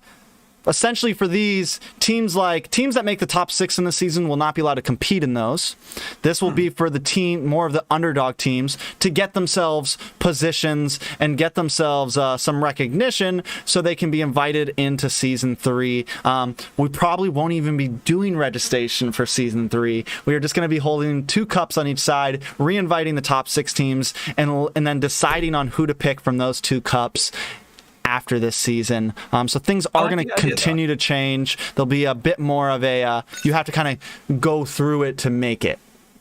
Yeah, I like that a lot. I think that's really cool, and that kind of qualifies people out and really provides the cream of the crop for the next season, season 3 coming out, right? But someone in the chat said I called these guys douche knights last time. I don't remember that, man. It was never said. I don't think that was a thing, and I'm not gonna say that today for sure. I don't think that happened, Cags. That's what they say. I don't think it happened either. I think it's just, you're talking fast. I say Deuce Knights. You think you hear Douche Knights. Either way, they're both cool names. I'd appreciate them all. Feel free to ask any questions, guys, except for Andresco's question. Also, if you guys haven't, make sure you shoot a follow to Ben. He's actually streaming this right now on Facebook. If you guys want to jump over, leave a comment, say what's up. I don't know how things are going over there right now. Are you still streaming it? Yeah, it's popping, dude. I haven't looked at chat one time, dude. I know the boys are lonely right now. I'm sorry, guys. I got to work today, man. We got work to do, And tomorrow we'll actually be doing the MPOPH, man. So a lot of tournament gameplay coming on my channel. Appreciate. Are you gonna be doing that late? Do this too, man. Yeah. When does that start? I don't know. All right, so if you want to have a watch party and watch the MPL, make sure you tune in to Bendo's stream on Facebook tomorrow. Going to be a nice little MPL watch party over there. I heard it gets lit when he does these. You had some crazy views on the M3 watch party, dude. Up in the thousands, 9K, something like that. So make sure you go check it out. These teams are ready to go, though. The last series of the night. I'm excited for it. We're just going to... I just want to make sure something real fast. If you want to talk to the chat for a second, Ben. Yeah, go ahead, man. What do you guys think? Ben, you OP though. Thank you, man. That's what they always say in the 1v1s. People think they could come in and 1v1 me because I say free skin for 1v1. It's really a trick. I'm a master of 1v1s. But if you guys have any questions, I'd love to answer them now, man. I engage with my chat like all the time. I kind of play the game just as like background, and I just talk to the chat the whole time, so I'm used to this. But yeah, guys, thank you for being here, man. Thank you for helping us build this community. It's T, man, putting in all the groundwork and the legwork to build this up, man. And I'm telling you, man, he keeps going. It's gonna be successful. Something about T specifically, man. Yeah, we were talking, and something happened. And he said, "Dude, I never quit." And I said, "Dude, that's why you'll be successful, because you'll never quit. That's what successful people do. They just keep going, no matter the situation, right?" And T has shown that, and I think the league has a lot of tenacity, I think is the best word for it. It keeps going, it keeps going. But if you have any questions, shoot them over. I won't answer anything outrageous. Then what do you think? You're gonna need to provide a little bit. I'm not reading that paragraph, dude. I can't read anything more than 7 words. My brain's like, nah, man. Onyx versus Blacklist PH time? Yeah, dude, I'll be streaming that game. Tomorrow we have rights to stream MPO PH, so we'll be doing that whole thing and having fun. So I'm really honestly excited to give myself caster experience and really getting more into the tournament scene. It's really good for me personally, but it also gives me kind of a break to kind of sit back and chill with the boys and not have to be thinking about 6 different things at one time. I think we might do a ping check before we get in this game, or I hope not, because, you know, guys, I'll be honest with you, I hate ping checks. Because we get into the game and I'm like, yeah, let's go. And then it's like, just kidding, this game doesn't even matter. We're going to reset and we're going to go again. So hopefully the ping checks has been taken care of. Shout out to the mods, man, of the league, getting in and doing so much work in the background to ping check these guys, verify them, making sure everything's ready to go. If there's any problems, the mods hop in and take care of things really quickly. Shout out to the mods, man, making this a really smooth experience. And honestly, it just really increases the authenticity and the, what's a better word? The hype, the legitness, there we go, that's a word, of the league itself. And shout out to the mods, man. I know T appreciates it. Thank you guys so much, for real. Yeah, shout out to Sakira, shout out to Ritz, shout out to Richie, shout out to Xia right now, even though she quit casting on us. Wow. Shout out shout out to Mace Guy. Shout out to my freaking graphics designer right now, Ninja. True. Dudes, all these overlays you guys have been seeing, it's him, man. Dude is a beast. He comes through. He started off doing it for free. Now he's, you know, all my mods are going to be getting a little bit of something. Oh, and if you guys haven't, speaking of payment to these mods, these guys make nothing. I don't make shit off this either right now. I'm still breaking even. I think I've lost money off this so far. But the point is we do have a GoFundMe going on for the league right now. It's in the description. You can also click !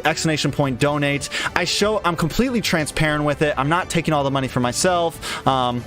20% goes to my mods, 20% goes to casters, 20% goes to this. We've raised $400 in it so far, and we're only on day 5. It's huge. If you guys haven't, if you can donate $5, if you can donate $1, if you can donate $20, $100. We had some $100 donations in the past couple days. Really? Yeah, we had $165, $100, a couple $20, whatever you can to help support the league. Again, this money is not for me. I take 10% of whatever gets donated. The rest, 20% goes to prize pool, 20% goes to graphics designer, things like that. And at the end of the season, I will show exactly how much made, and I will make sure all of the mods show what they got, so that you know your money's not just going to some greedy tournament organization. Seriously, I'm like, I would never ask for anything, but I'm not asking this for me. I'm asking this for the people that are help putting this on and to help keep things going. So if you got a little extra loose change, feel free to shoot that donate. And a big shout out once again to United Farmers as we jump into this draft. If you want to make some money, invest into crypto and check out their links below. But these teams are hungry. These teams are ready. Let's jump in to game one, Ben. Yeah, let's go, man. Let's get it started. I'm tired of looking at y'all's comments in the chat, man. Let's go. Banning. Let's get some real... I had a question. He said, would you rather fight a duck-sized T-Rex or 10 ducks T-Rex's size? And dude, I don't know, man. I don't know, man. Wait, so like a T-Rex-sized duck, like a duck size of a T-Rex, or 10 ducks the size of me? I'm confused. Or no, I didn't know. My brain was like, I can't. 10 T-Rexes the size of ducks. Your team is banning. I think that was it, yeah. I'd rather fight 10 T-Rexes the size of ducks. I can just kick them, man. Just kick them. They have little arms. I think I'd go with the duck-sized T-Rex. You know? That's like fighting a T-Rex, bro. Banning. Ducks are a giant duck. A 20-foot That's like fighting a 4-foot duck, bro. Ducks are like 3 foot anyway, dude. T-Rexes are huge, bro. That thing will eat you whole. Oh, man. All right, okay. So Clint, Lolita, Valentina, pretty standard bans, honestly. Lolita a little bit resin to the top of the bans. I like to see it. But Valentina has been a staple, man. Nobody wants to see Valentina in the game. I expect Glue to come out, and maybe what else, T? Different. Your team is Maybe banning. people are respecting the Sicilian. I don't think we've seen him banned at all yet. Right now, Deuce Knight's definitely with a pretty regular ban that we've seen getting rid of the Clint. I think we might. Do we see a Brody? Do we see a Yuzong? I definitely think Yuzong possibly gets taken off the table here, Ben. I mean, if we were in solo queue, we'd expect Your Edith and Glue to come team is out, banning. right? But if they both get left open, wouldn't it be cool to see Glue and Edith in a game? That would be too OP, man. That would be cool. So, do we see the Glue, though, get banned here? That's the question. Yeah, I'd love to see him in a game. I'd love to see him in a game.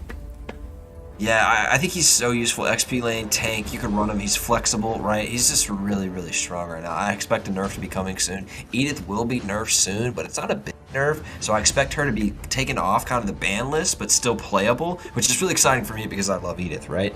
I don't know how these teams rounded out. Like we talked about earlier, these are two kind of unknown teams, so we don't really know what their tendencies are, what they play towards, or anything like that.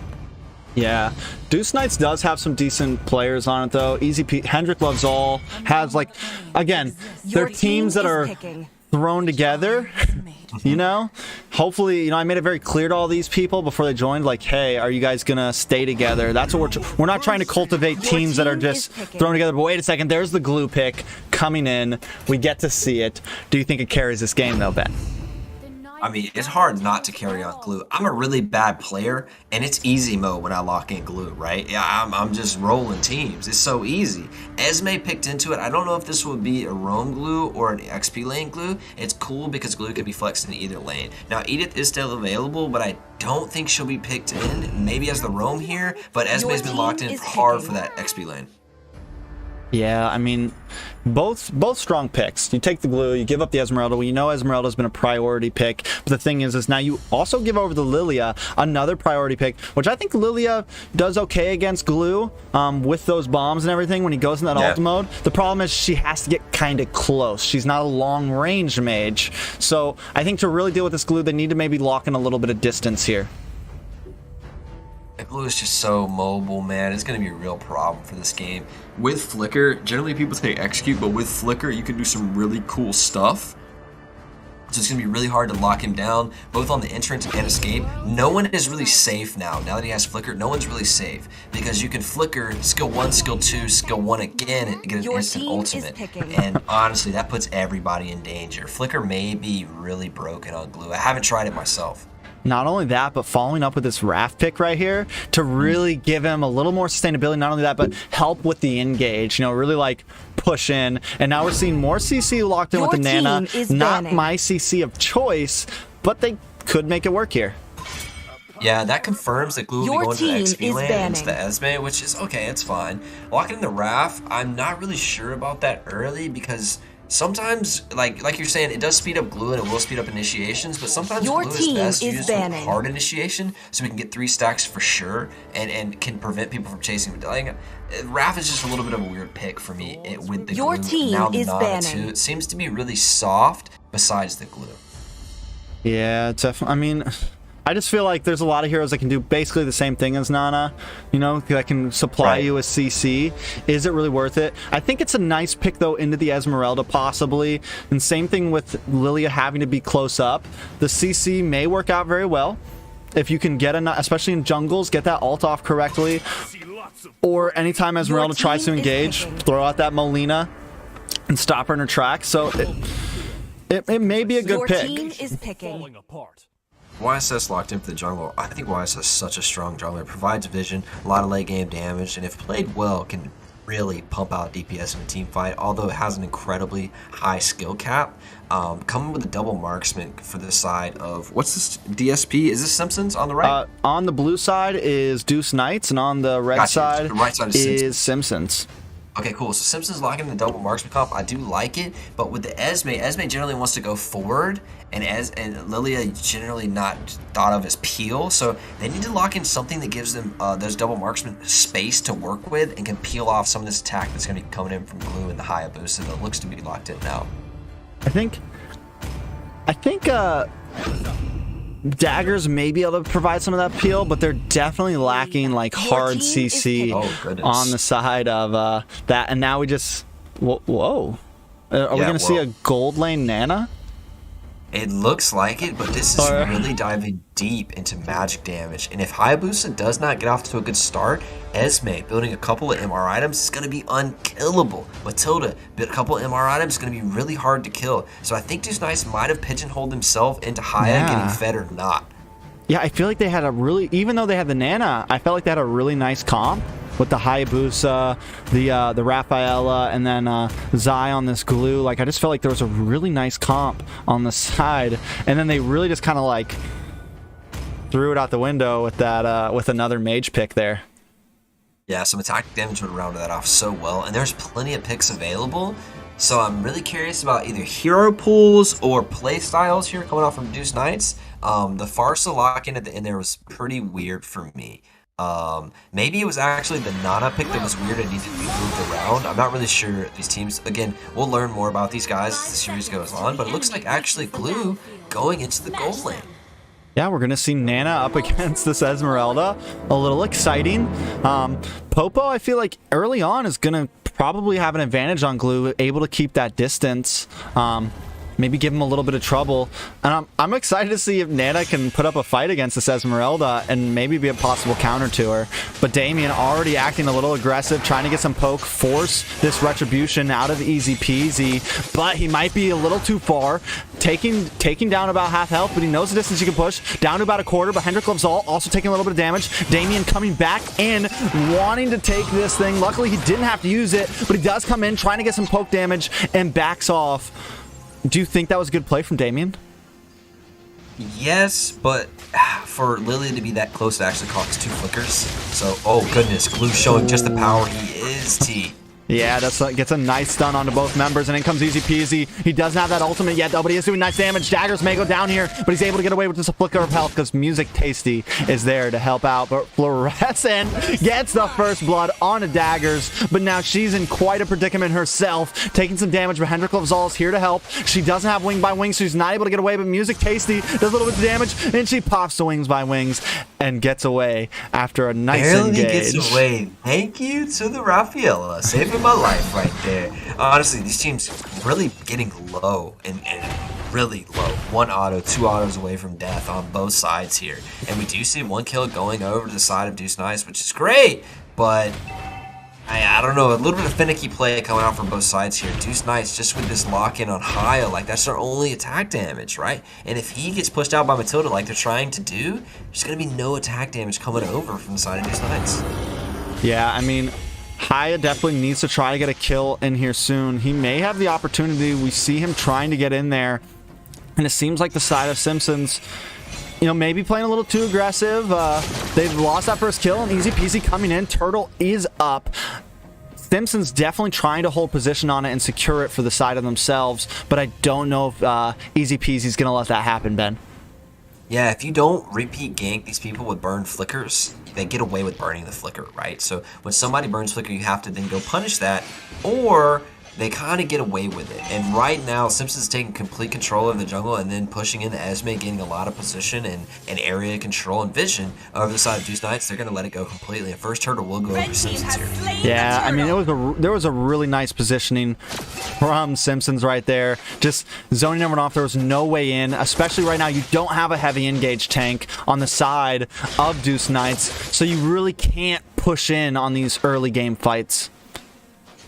Yeah, and it's interesting to see that the glue actually went support emblem, so he's going to have a faster cooldown for sure, but what does it come to the cost of? He's not going to have as much damage for killing. He went flicker instead of execute, so his kill threat is a lot lower than he sometimes played in the XP lane, but he's going to have that ultimate very quickly in the mid and late game. So I would expect to see him jump around a lot in those team fights, but Simpsons may not let it get to that point as they're pushing in early and honestly kind of controlling the map state right now. Oh, they're controlling the map majorly, and you know, Nana, yes, able to at least survive and not die against this Esmeralda, but she's not able to clear wave that quickly, and Esmeralda's just free to roam the map, come into those mid lanes and wait for these positions. I think maybe they need to try to get a pick onto this Esmeralda, set her back a notch, and help Nana get a little more farm early on.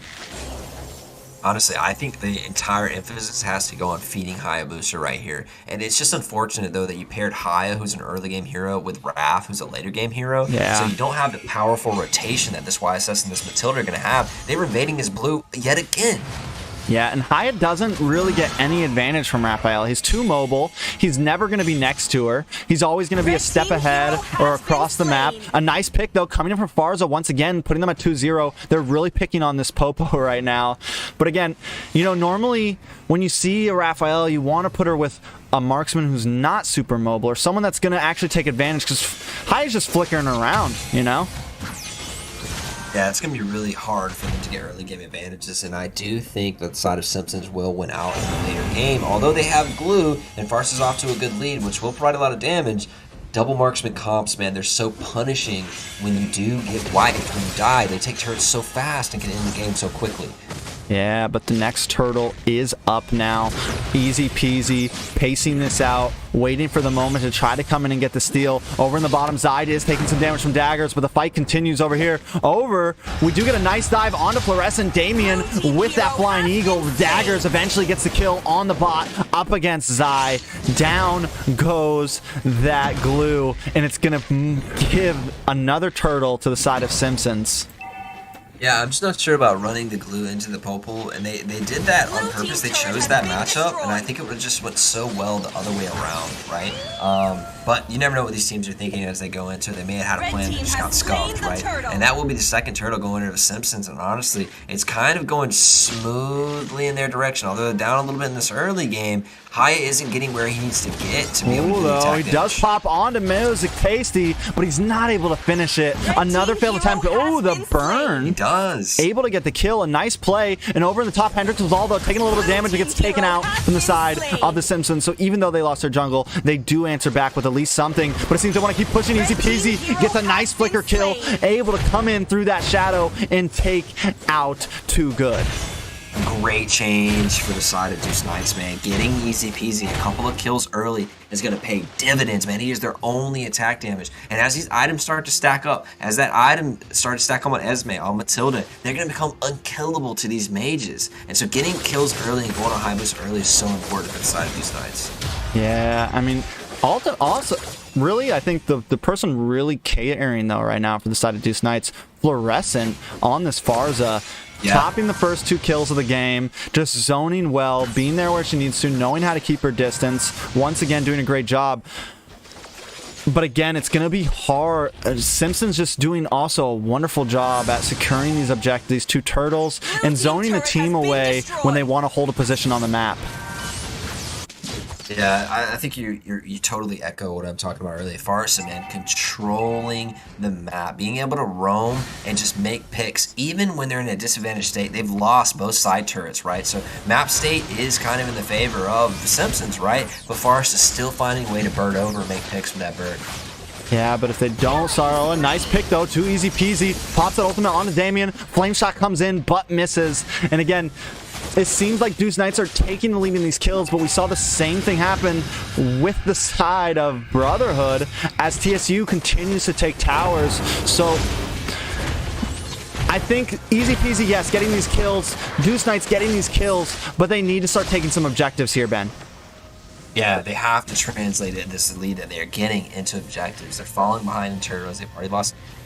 They're not starting this one up. Allowing Simpsons to come out and getting position on this may cost them a third turtle, right? It's good to see a little bit of pressure coming out from Simpsons. They're starting to kind of get to that point in the game, but we're still a long way off from the point where this double marksman is starting to start chewing down this glue and this wrap and these other members to the point where they can really roll over a 5v5 team fight. Another pick for Farza, though. Are they going to give up this Lord, though? They decide to no, we don't want to go for the tower. We're going to try to rotate down. We do know you're at the Lord, but the Lord is already down to half health, and I don't think they can make it in time. Hendrix and Vol trying to do a little bit of poke. Music Pacey taking some damage, but Easy Peasy is here, and he steals the Lord. A beautiful play from him. Not only that, but he's able to take out Hendrix and Vol, and the fight continues. They're pushing on to Damien now. That was a wonderful play from Easy Peasy. Oh my God, Ben. Easy peasy taking over the game with a nasty steal over, and Glue just doing Glue things, man. Diving into the backline, hopping on our members, completely slowing them down. We haven't seen Glue like hard carry this game, but this game really isn't about Glue. It's about Hyatt getting fed and providing the attack damage. So now with Lord pushing up from a steal, they're going to get a lot of turrets back on the map. Yeah, I mean, maybe this is the plan, you know? Just get some kills, put them at a disadvantage, wait for first Lord, and then really just start snowballing. And that's what Deuce Knights is doing. Easy peasy, on a roll. Cops a kill earlier on. Lord is getting melted down from Too Good right now, and Music Tasty, but it's still overall a nice push and a regain of map control for the side of Deuce Knights. And Zai a little too deep, gets flickered off, not able to get that jump and taken out from Music Tasty, Ben.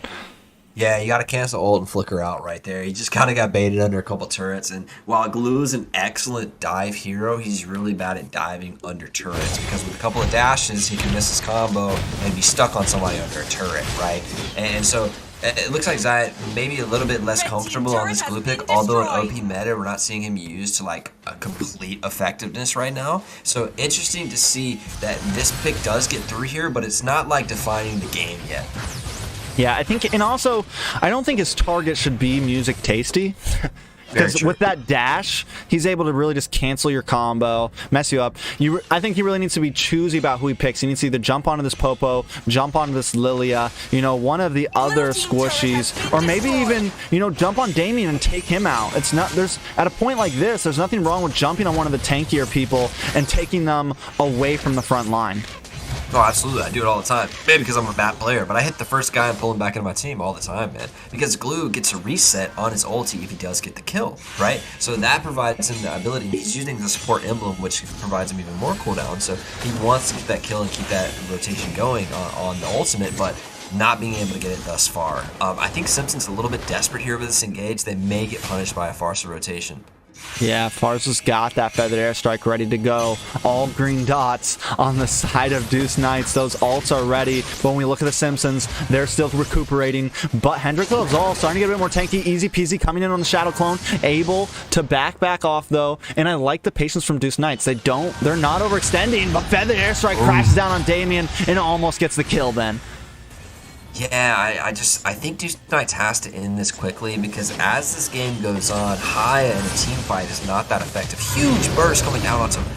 Dang, almost got him. Haya's not very effective in a 5v5 team fight, right? So if Simpsons can get to this point, you know, 12, 13, 15 minutes where they group up as 5 with this double marksman comp and they run straight into the face of Deuce Knights, I don't think that they'll have much of an advantage there. Even though Haya's off to a good start, he's going to be completely useless in that 5-man.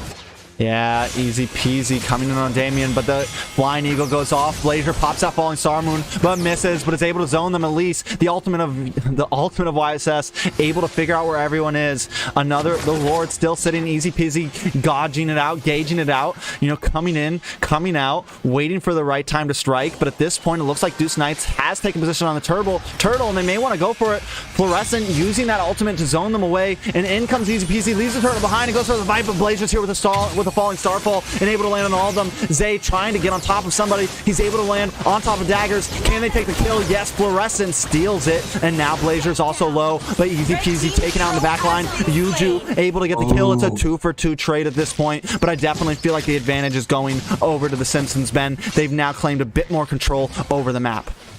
Yeah, this favors it. As longer as this goes, Deuce Knights has to end it maybe with maybe Hyatt transitions to more of a split pusher here, because he's not going to have the effectiveness in these team fights anymore, man. Early game skirmishes, yes, but not anymore. Now Simpsons take a Lord back. That is a huge transition for this game, as they're maybe now able to push back some of that map control that they've given over to Deuce Knights. And honestly, I'm not seeing this glue used to its true effectiveness. We usually see glue as like this top tier pick, carry the game 3v1 style guy who's banned in almost every game, almost every series.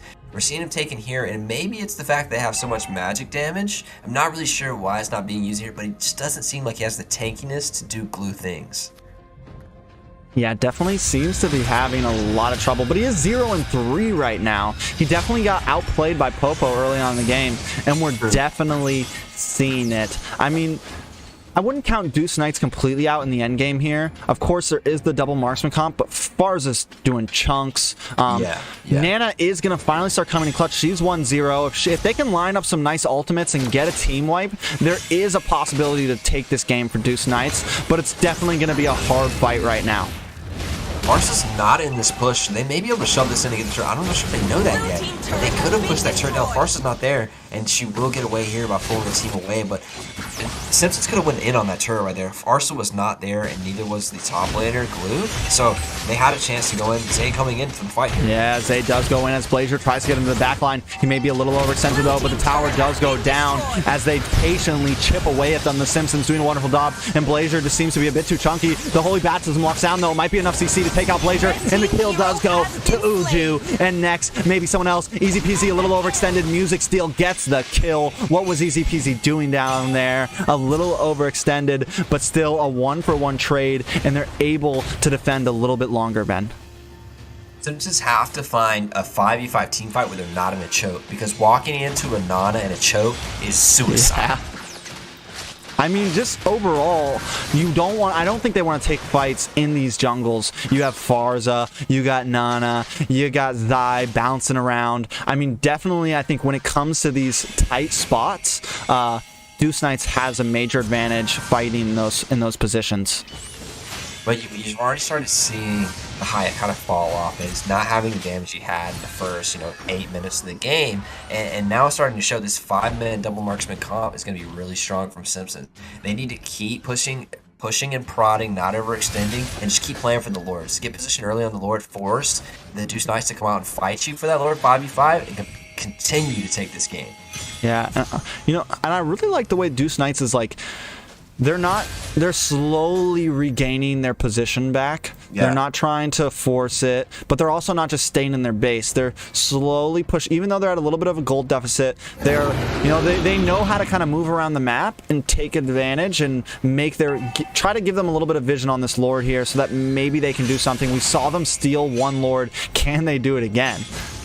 Yeah, that's Hyatt's so dangerous on the steal man, because he can get in with those shadows and not really take much threat, but provide a huge threat for a steal. And he's done it once, and when that gets in your head as a jungler, it's tough. Yeah, the fight is on though. Zai coming around this black line. The Soaring Eagle does lock onto Easy Peasy, and he's taking some big damage, walks right into Music Tasty, forced to pop that ultimate a little bit early, just so he doesn't take any damage. And Uju gets the kill on a Music Tasty. A nice ultimate locking down as she finds the position she needs to. That is a nice play. Nana showing up right now, Ben. Yeah, and being able to lock onto multiple heroes in that line. Easy kills for Nana and the Glue. Now it's to the point of the game where he's tanky enough to go in the back line to survive. doing a lot of damage, a lot of peeling for the side of Deuce Knights. And now he's engaged again and provided so much space for taking the Lord. Yeah, Damien trying to keep vision, but at this point, how do you get past that? A nice flicker, feathered airstrike coming from Fluorescent, really pushing them back to base, as this Lord may just definitely fall into the hands of Fluorescent, going to Deuce Knights, and they might take Damien with it. Easy peasy, pops that ultimate and is able to get the kill. A nice one and a Lord trade for the side of Deuce Knights, Ben. I'm not really sure what Matilda's plan was there, man. Like, you don't have retreat, you don't have damage, you're just going to blow your flicker and feed a kill. So I really don't like the Matilda staying in there for that. Now your team fight is staggered. You're going to give a lot of position over to Deuce Knights to be able to push up the map before the Lord even hits turrets. So I really don't like the Matilda sticking around there. You have no threat of a steal. You're just kind of feeding a kill over. Yeah, I mean, at that point, yeah, maybe counter push, do something else. Maybe she's hoping that she can get a steal. Like you said, there's no way you're gonna get a steal. It's definitely a bad play. Figure out something else to do and give them Lord. Yeah, big push coming in from Deuce Knights. What can they make of? They have a lot of artillery and long-range support crew going in far so up the top. Wonder if they can break an inhibitor here. They should definitely be able to do something here. The inhibitor is low on health and Lord is still full. That is going to be the first one. And we still haven't seen an ultimate from Fluorescent or any of their zoning material happen just yet. They still are ready to push this fight a bit more. But instead, they decide to possibly back off. Damien a little overextended here. Big Easy peasy engage. here. Music tasty goes down. Make that a double kill to the side of Deuce Knights. And another one follows the line. Down goes Too Good. 3 members on the chopping block. Death counters are up as 5 stand strong. And the Nexus is getting focused on. That is game 1 for the side of Deuce Knights, Ben. Big mistake on that counter engage as Deuce Knights is backing out. Simpsons dive with 2 members on that Matilda, and it did not go well for them right there. They have, like you said, a lot of their skills weren't burned yet, and Simpsons going to take that fight probably 2v4, 2v5, right? And they get annihilated, staggering fight. Now there's only 2-3 people defending the base. Well, Deuce Knights is going to walk right up and take it without any threat. And it's sad to say, but Deuce Knights really turned that and just kind of outplayed him. And Simpsons had the advantage during that late game 5v5 team fight, and they just got outplayed, man. Easy peasy doing magician things on that Hayabusa where he really shouldn't have been able to do those things. And he did it well, man. Easy peasy, MVP of the day for maybe, I don't know, maybe Farsa. It's easy peasy or Farsa. What do you think? What about Nana? What?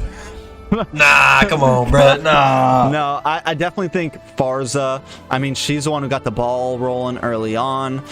Yeah. Easy peasy. He did a great job. He held in there. Yeah, he died twice, but he kept a steady pace. But I definitely think Farza was a pivotal player in that fight. Honestly, all of them.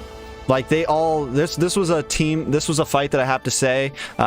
Even towards the end game, Glue started to pick up the pace. Hendrik Lovzal, they all kind of carried a weight, and they all had some moments where they got to shine. So just a great game overall from Deuce Knights. What do you think that the Simpsons can do to recover from this loss? I think the Simpsons right there thought. I think they threw when they saw that Lord was coming down. Yeah. They kind of like gave up a little bit and dove, and they like. When you just hold on, you keep holding on, you just keep holding on, sometimes the enemy team stretches a little bit too deep in you, right? You don't need to go force it. You have to wait for them to make a mistake. And I just really think they bit the bullet right there and said, hey, we already lost this game, let's lose it. I didn't see them fighting to the end right there like I wanted them to, because, man, they had ways to come back in that game. They had win conditions in the late game. And I didn't see much coming out from that Glue, so I don't expect a ban coming in this game. But yeah. I do want to see that Glue run back into a position where he really is effective. Because we saw him one time early in the league, right? He ran the game, man. 3v1 carrying. And this time, bit of a dud. Yeah, definitely a bit of a dud. Like you said, I think the Simpsons just made a couple key mistakes there. Definitely that was a huge throw at that final team fight. And it's almost like Deuce Knights planned it like, hey, we're gonna back off. Because really, if the Simpsons didn't engage there, Deuce Knights would have just left. Right. Deuce Knights was ready to leave. They took their tower. They were playing safe the whole game. They were kind of playing reserved, taking a piece by piece, bite by bite. But instead, Simpsons decide Damien, and that's 2 huge mistakes from Damien there. First at the Lord, and then followed up after that at at that final team fight. So Damien's got to pull together, and the rest of the team has to know, like, what was Music Tasty doing following up? He just chased along and got dragged into hell and taken out immediately. It was definitely a bad play, huge throw from the side of Simpsons. Hopefully they play a little different this time.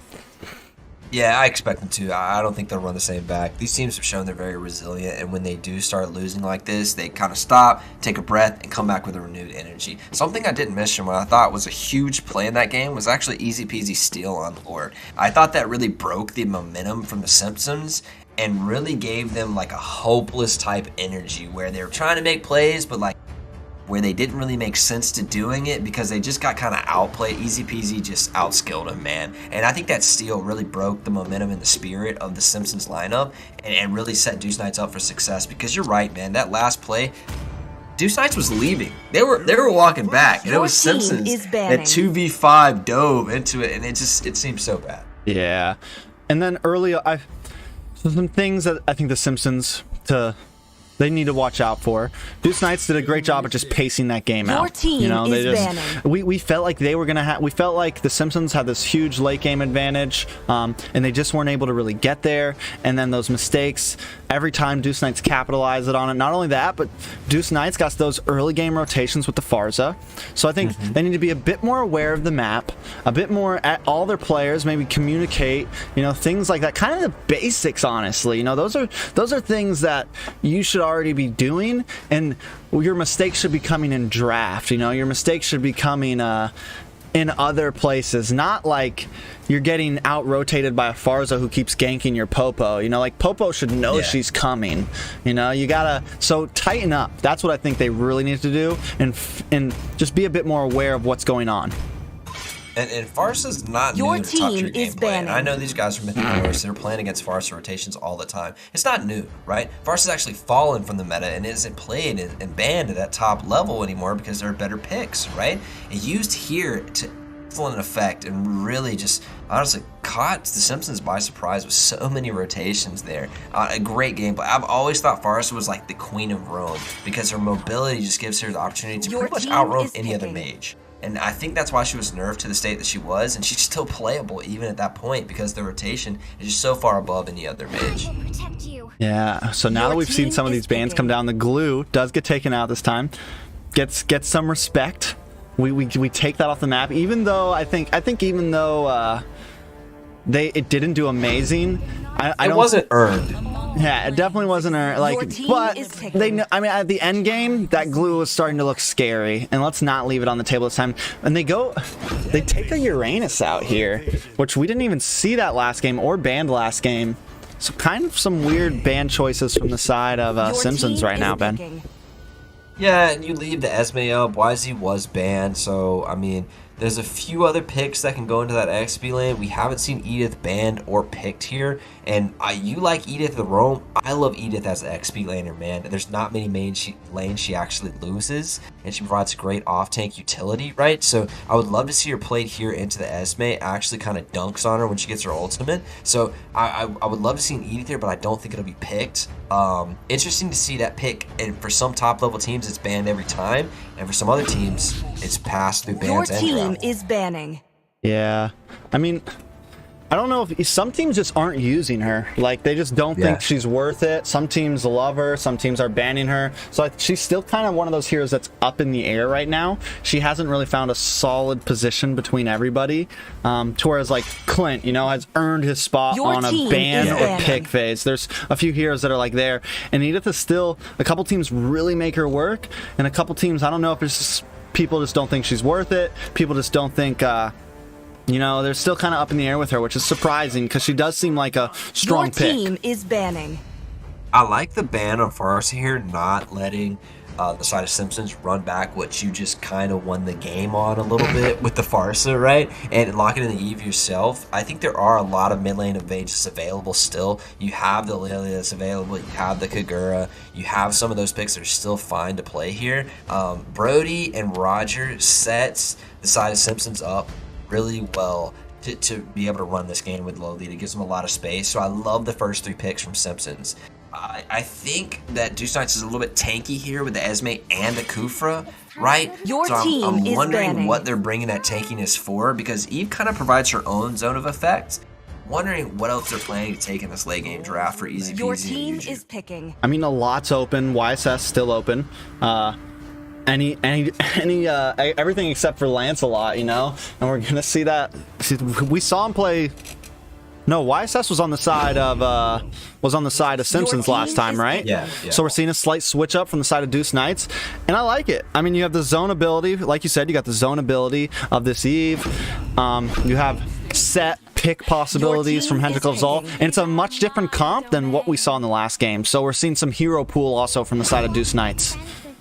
Yeah, this looks like a really solo queue lineup. A regular ranked gameplay lineup from the side of Simpsons here.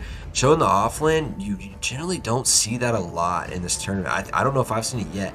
You don't see a lot of Kadita, but I do like seeing her into Eve, man. That gives so much pick potential over to the side of the Simpsons when he does open up for that ultimate. Kadita can get back there no problem, and she has Petrify. That's gonna hit and hit hard. Yeah, I mean, wait, I actually missed the Kadita pick, which I think that's like a first-time pick on this side. Kind of excited to see how it runs. Definitely big damage on the side of Simpsons right now, and they a little bit kind of divey though, not a lot of range. Yeah. So very like, let's get in your face and fight right now. Wondering if it's gonna work, because. Yeah, so is DEUCE Knights, also divey, but they do have that Eve and Uju on Nana once again to kind of close these distances. Ugh, I hate it, man. That's my least Nana? favorite hero in the entire game, man. I don't know why. I just have a vendetta against her. I hate her. She's annoying for sure. Yeah, I think Kadita's going to be a little bit weak in the early game, and so is Eve, so that's fine. But Kadita will have the advantage there as the later game comes around. I think Cho cutting the lane is pretty good, but he has to be careful not to be picked off by this Kufra roaming down. A lot of CC between Kufra and Nana can really lock him down. Yeah, he's taking some big damage, looking a little rough here. Can Uju get a first blood? I thought he might have been taken out there. In the top lane, though, first blood goes to the side of Simpsons, onto that Esmeralda. A great play from the side of Simpsons. That's someone you want to target. Yeah, get Esme down, but more importantly, get a kill on Roger, man. That is big. If Roger can start getting going in this game, Simpsons may take this to a game 3. That's big for them early. Yeah, it's huge for them. And this, I mean, it's a good start. It's a really good start.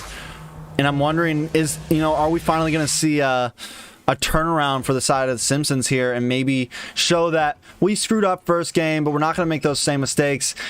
And Zai seems to also, this is a second game he's struggling on. Yeah, I'm sensing a little bit of either not comfortable on the picks or something's not going there, but he's being focused. But I just realized you've got a Roger, you've got a Cho going into a Kufra. And so that's going to provide a lot of appeal for this YSS and this Nana to be able to sit back and really CC onto the Roger after Kufra kind of blocks this initiation from him. So I want to see how that plays out in a true 5v5 and in these skirmishes. This Roger may be a little bit countered here. Yeah, and first turtle is up now, 2 minutes in, only 1 kill on the map. Simpsons have a small lead, and it looks like Music Tasty is gonna start the engage as the rest of Team Simpsons come up for the zoning. Damien doing a good job, and this is what they did last time, a nice Petrify knockup, followed up with the ultimate onto Hendrik Zal. They're not able to get the kill, but they secure the turtle, and this is exactly what we saw last game. Simpsons does do an amazing job at zoning off the objectives. Yeah, good position around him, the very clean take. It's just that, Kadita's engaging and all-inning on the tank. And she did a lot of damage, but it's the tank, right? So you just kind of burned your kit and not going to be available for a few moments onto the tank. Zia, again, being focused here, though. I'm not sure he's going to have a good time in his Brody, and there's so much help coming from the leader coming up here to make sure this goes his way. The DEUCE Knights have to find a way to get back into this and get that Zia to where she can play the game. Yeah, we might see a bit of a fight here, though. Hendrik Zal gets that first skill knockup. He doesn't have Tyrant's Rage yet, so he's not able to do the damage he wants to or set up the pick. But Fluorescent pops that real manipulation, able to lock a little bit in, and we do have a nice Starfall onto Damien, but they're not able to get the kill once again. Both teams just poking, re-engaging, disengaging. Good gameplay in the first 3 minutes, Ben. Yeah, very clean from both teams. Honestly, getting a kill on a Roger is good, but the DEUCE Knights have slowed it down so far. They haven't let Zia get picked on anymore. They rotated up to counter it, right? And easy peasy, just farming away in the jungle. I think if he gets to farm and Roger doesn't get too far ahead, he will take the advantage into the late game. And I like this late game team fight from DEUCE Knights, man. I really do. Yeah, DEUCE Knights definitely look strong, and as long as they don't get any deaths and they keep up and they play safe, they have I mean, Fluorescent is going to be wrecking havoc with those real manipulations. And what Simpsons need to do is really try to push it and get some more picks onto Music Tasty. And this might be it. Hendrik goes all pops that Tyrant's Rage, but the Till goes down, and it's a double kill going to Music Tasty. That's a 3-0 Roger on the field, and not something you want to be up against, Ben. Bit of an unnecessary dive there, and honestly just got outplayed really hard. Now Roger's 3-0. He's going to start to invade your buffs, and that really puts a hold on Easy Peasy, who just took a death, and now he's losing his jungle. And he's going to rotate to the second turtle. That's a really bad time to go down, and no one worse to give the kills over to. Yeah, and now, I mean, Roger, what's he looking like right now? Roger already at 3,000, well above. I mean, got a 700 gold lead on the jungle, got a huge gold lead on everybody else. In the top lane, though, we are getting a bit of a response back. Okay. Easy Peasy able to get a kill onto Damien. Dagger's in a bad spot. Zay dives on the tower, but Hendrik loves all, pops that Tyrant's Rage, and secures the kill. That is a nice play for the side of DEUCE Knights, responding well to the earlier deaths, Ben. Yeah, go make a trade on the other side of the map. Excellent gameplay from them. Not rolling over, not following, making their own plays. This does leave Nana in the side lane. She's going to be able to push and do a lot of damage and get a lot of farm. And she's not an early game pick, man. She's really not. And getting into the later stages of this game without any deaths and being in a pretty strong state, she's going to start pumping out damage too. So I think, honestly, this game is on the Simpsons to win. They have to win, and they have to win in the mid game, because if this gets to the late game, I don't think they can pull it out against the DEUCE Knights lineup. No, there's no way. You got Esmeralda. You got a lot on the side of DEUCE Knights, but I mean, Simpsons have the capabilities to end this early. If Roger can keep getting fed, right, you know, he's gonna just keep on monstrous in the top lane, popping in onto Uju, getting some nice poke damage, but not able to really take it. But I think they're gonna push in. Blazer trying to get the flicker. I mean, trying to get the knock up, but that flame shot comes out just in time. Music Tasty gets slowed down, forced to run away, caught up in the world of manipulation, taking some damage. Blazer able to just get out, and so is Music Tasty. A nice escape on the side of the Simpsons. Yeah, they almost got him, but not getting them there, and they got a lot of turret damage. Let's see if they can take that turret in response. But honestly, anytime Roger wastes his time on the map and doesn't do anything right now, doesn't get anything, is great for the side of DEUCE Knights. They're going to rotate up, and they are going to get a tower. A lot of pressure coming out from them in the macro gameplay, rotating around this early game advantage to Roger. Yeah, I mean, just DEUCE Knights doing a good job at just biding time. You know, I think they know what their position is right now. They know what they need to do, and they're not playing super aggressive. But wait 1 second, Daggers not able to get the kill though. But they do zone in onto Zay. Music Tasty is here on his back, and in comes that blast to finish the kill. Damien takes it, but another Lord going to the side of Easy Peasy, because that is their ace in the hole, I feel, Ben. Awesome for DEUCE Knights to pick up the first turtle right there. And if you trade a kill for it, fine by me. I'm down with that. The kill went over to Lolita, who could have not taken that kill, actually, and just canceled her ultimate or just stood there and let it go a little longer, right? They didn't have to take that kill, but does. So that kill going over to them, not really a big deal. It doesn't go to Fletcher. I mean, who cares if it goes to Lolita? It's a good trade for them. Yeah, definitely a good trade. I mean, like we've been saying, like we keep saying, and we're probably going to keep saying, I think just keep on farming that YSS. Just keep him safe. He has taken a death, so he's a little bit behind compared to Roger, and he doesn't have any kills. But they don't, defend your towers and just wait for the 12-minute mark or so. Wait for that big spike to come in for the rest of your team, and it's going to come in around this Lord, and maybe they can even possibly delay this Lord a little bit here, Ben. Right, I mean, Roger's ahead, but the Golden's dead even. So the rest of the team is behind, you know what I'm saying? So this is a really good state for, oh man, we got to pause. We asked for a pause from the side of DEUCE Knights. Hopefully it's nothing too major. We're going to figure out in just a second. Yeah, shout out to the mods, and they're fixing that thing out. We appreciate you guys, but hopefully this goes over and it's fine. I really want to see Simpsons push this lead they have to. So it looks like there's a little bit of issue with Easy Peasy. They should be good in just a minute. I think DEUCE, I mean, Simpsons needs to start, I think, putting a bit more pressure on. It's going to be hard, of course, because you have you got Hendrik Lovzal and this Kufra kind of stopping your engages. You have Fluorescent able to zone you off. So it's definitely going to be tough, but I think Simpsons need to start sealing the deal now, especially with this first Lord. Yeah, looking at kind of the pause position of the map, Roger does have a push in that off lane, and I don't think he'll sacrifice much by continuing that push. So I want to see if Simpsons can buy him a little bit of time to get that turret down. Yeah. Rotate over anyway. Zai cocking up that ultimate, but decides not to place it. Good patience from them. Minions are pushed in on that bottom wave, though, and I'm wondering, oh, wait a second, Fluorescent, in comes that big pick onto Fluorescent, and this is what they need to do. Keep up this pressure, keep pushing, take this tower down, and try to put a dent into the side of Deuce Knights, Ben. Yeah, keep pushing the pressure. Tia said it again. They have to pick up the pace here because the time is kind of ticking down on them and they're affecting this in these fights. And Cho goes and locks in the Cursed Helmet. Interesting item choice on him. Building a little bit more of a tanky and not going that Assassin Cho. He has the tank emblem, so he's providing with that Lolita a lot of space. Ooh, big Tyrant's Rage, though, followed up by Juju's ultimate. Another nice pick from Deuce Knights, but they quickly respond by taking out Zai. I mean, just all the games tonight have been complete bloodbaths, Ben. Yeah, and I love to see a lot of fighting. Honestly, it gives us a lot of chance to analyze and pick things apart. Big pick by Cho here. Ooh, a nice kick, and Blazer gets the kill. A wonderful placement from, from Blazer on that Cho. And now the Lord's going to most likely fall into the hands of the Simpsons. Yeah, a couple kills right there definitely buys them the Lord, but what can they accomplish with it? There's a lot of turrets still standing on the map, so I don't think any inhibitors will be broken right here. It's still 9 minutes. We're not talking about anything game ending, but Simpsons now have taken a pretty substantial gold lead. 2.5k gold lead right at this point in the game is really big for them. Roger has been a little bit stalled out, though. We haven't seen him gain a lot, get a lot of kills or anything, but the rest of the team's starting to pop off a little bit. We still have that kind of haunting feeling, though, that Deuce Knights are just kind of sitting around, biding their time, looking to win in the late game. Yeah, I like that Simpsons win for top push, but in comes that flicker coming in a big play, wiping out several members. Hendrik Lovzal goes down, and so does Juju, and next maybe Blazer, but they keep it up because Music Tasty gets the double kill on Easy Peasy. 3 members down along with several towers. This is the push that Simpsons need. We may just be seeing a game 3 here, Ben. Yeah, I think they can end it right now, honestly. Roger's 5-0. He is diving deep. The pressure has been applied, my friend. And there's a lot of minions, and Lord hasn't even come to the base yet. A lot of members on Deuce Knights not down. A lot of attack damage from that Roger and that Brody. They may be able to take the game right here.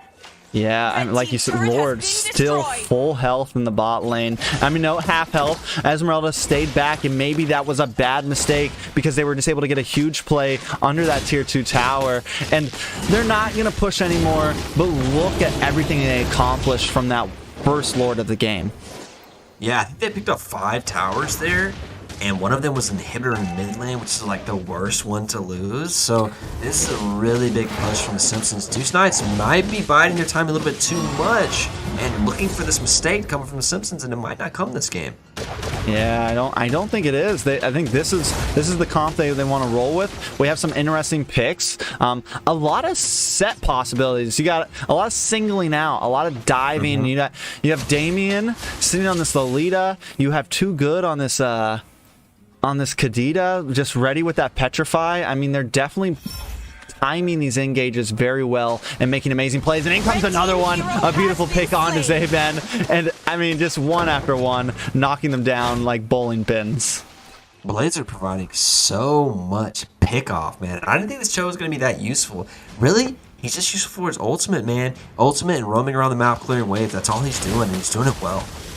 He definitely is, and here he comes back into the backline, getting some nice poke damage on a Juju, and then comes that Numenor Blast, locked on to Hendrik Lovzal, and they're going to be able to get that kill. Fluorescent trying to bide some time by using that real manipulation, but just isn't outputting any damage onto the side of the Simpsons right now, Ben. Yeah, there's not enough damage, and I think that's the key word here. There's not enough damage yet to be able to take out this Roger. He's going to lifesteal so much when he comes in. They just don't have enough to kill him off before he wipes their team. And I mean, I think you kind of set yourself up for this when you keep picking that Nana. damage, high CC picks, right?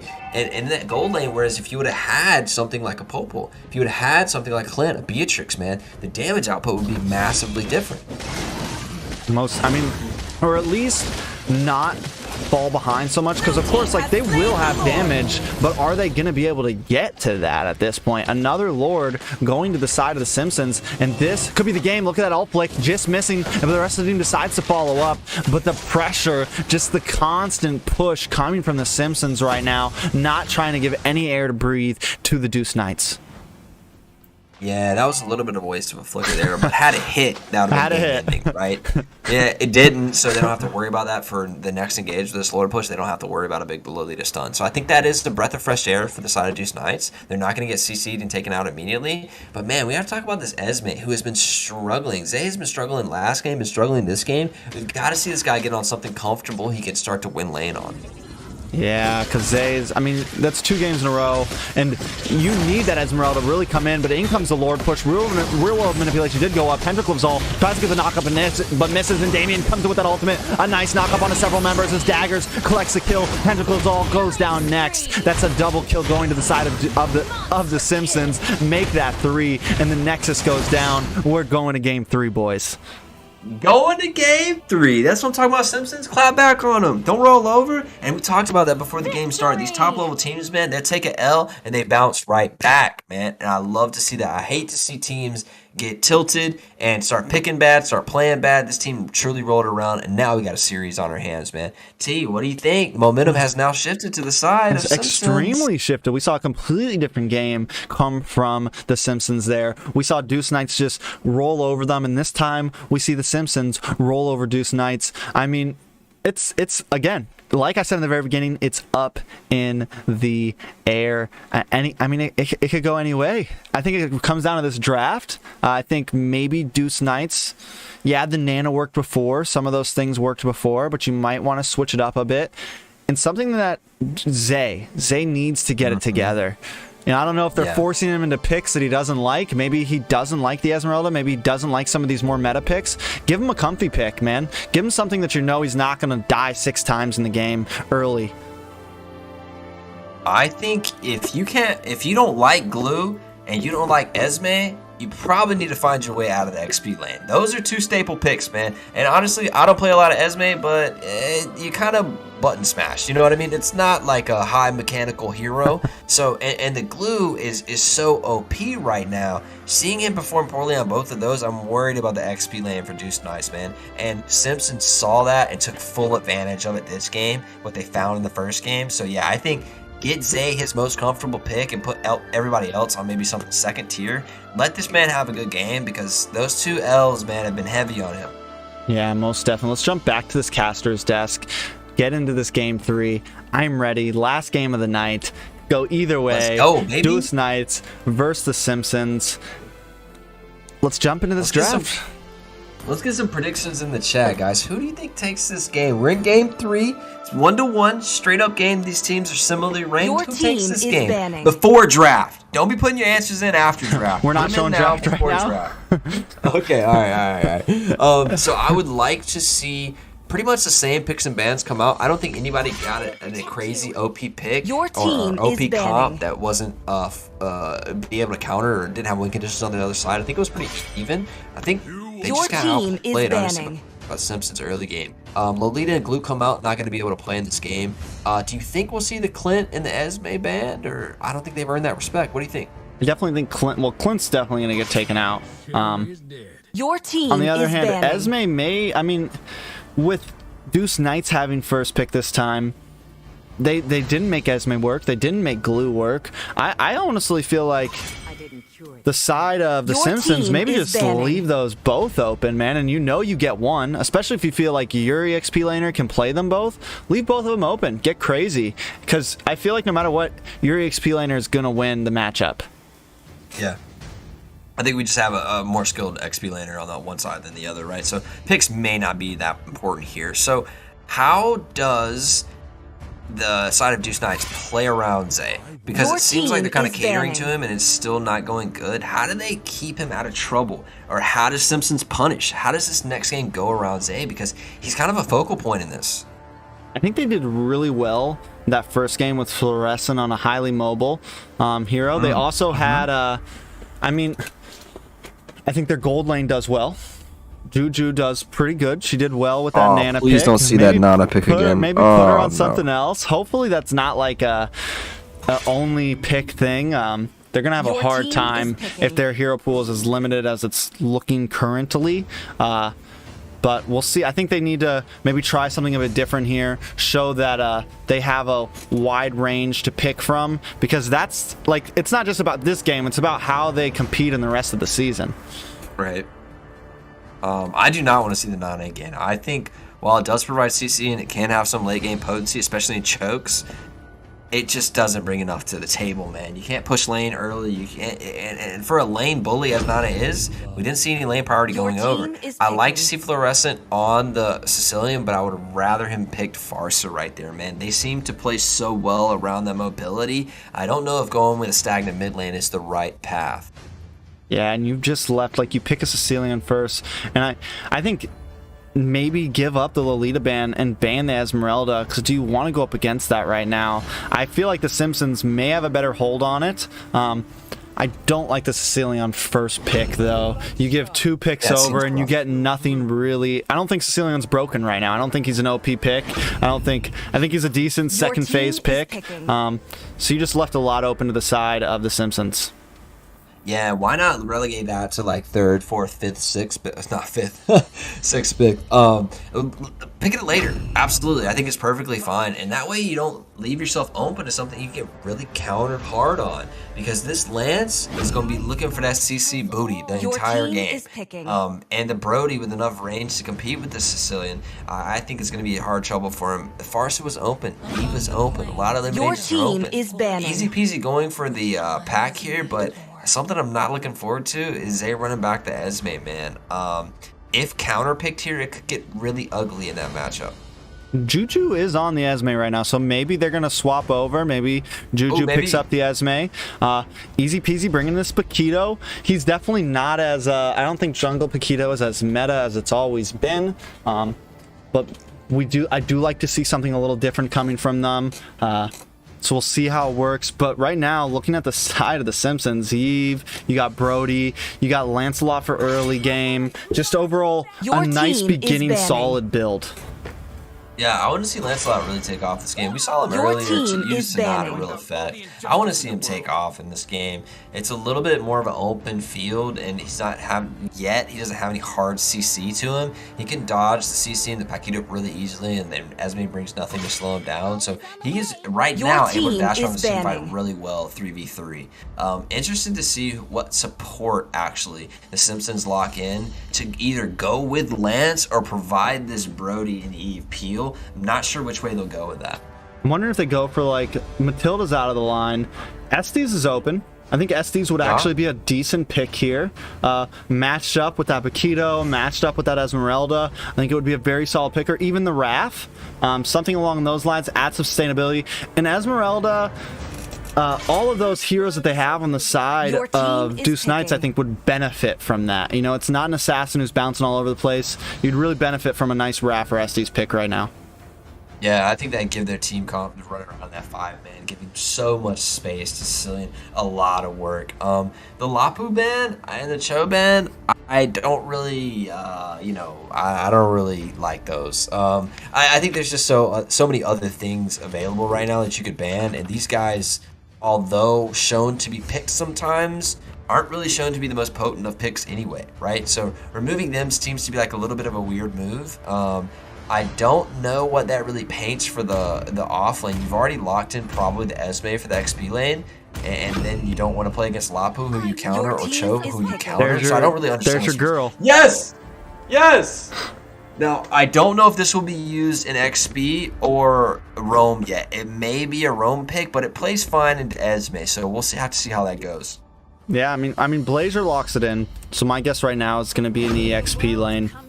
And there's that Wrath pick that I was talking about. I think it's a wonderful pick. Yeah. And so now Deuce Knights definitely kind of soliding out. It took a little bit of time, but now I feel like I like the Lunox pick, but Lilia also beautiful, pairs amazingly with that Rafaela.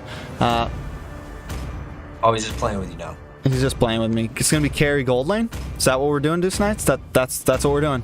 All right, run it, man.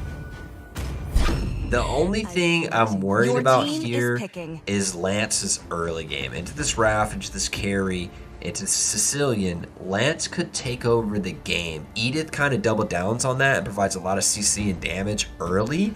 So I'm really worried about this Lance and this Edith getting together. It looks like Edith will be taking the XP lane. We'll see a great matchup. The only problem for her is when she pops her ultimate, she will give shield to the Esme. So you have to play around that range a little bit. But this will be a great match. We have a Raph versus Estes. So very sustained teams coming at this. Yeah, and Raph is going to have so much trouble with that Lancelot right now.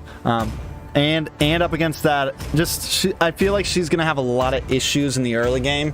And if the side of the Simpsons can really bully that Raph and get a kill or two onto her right away, it'll be a done deal for Deuce Knights. Yeah, Lance can take over this game. He's prepared to. The Estes can give him a little bit of sustain. It's just the problem is Estes is going to be really staying with the Lance a lot, right? Lance is going to be going deep, and he'll come back at some points, and maybe he can cop a heal, but that Estes is really going to be probably staying with the side of the Eve and the Brody, keeping them up, right? So it's a little bit of a mismatch as far as that Assassin, but I think these are two really evenly paired team comps. If I had to give the game over, I would say Simpsons probably have it early game, and I think that Deuce Knights have it a little bit later game. Just with the Sicilian and the carry lock. Yeah, I mean the carry and the Sicilian definitely look dangerous. And something we have to say, Hendrik Lovzol, #1 United States Rafaela. I feel like really, yeah, I just noticed it for the first time, and I feel like that should be a pivotal pick for them. Like a lot of the time, they did it. That's what they won with in game 1, wasn't it? I'm not sure. I didn't know it was #1 USA. That's awesome. She is #1 USA. So I mean, I feel like Raphael's an amazing pick, especially with the right comps. I think it's something that maybe they should be really focusing on. Yeah, well, definitely a comfort pick for this guy, right? So we're expecting to see good things out of it, but he wasn't really the problem. And now they switched it around. They've put, was it Uchu on the Esme in the XP lane, and they're running Zay into the gold lane. So I'm wondering to see how this switch turns around. Definitely a switch on comfortability for sure, though. Yeah, but once again, the Simpsons just focusing on Zay. I think they know the weak spot, and they're just going to keep on, picking at it. They know as any pro team should. Yeah, exactly. Find the weakness and take advantage of it.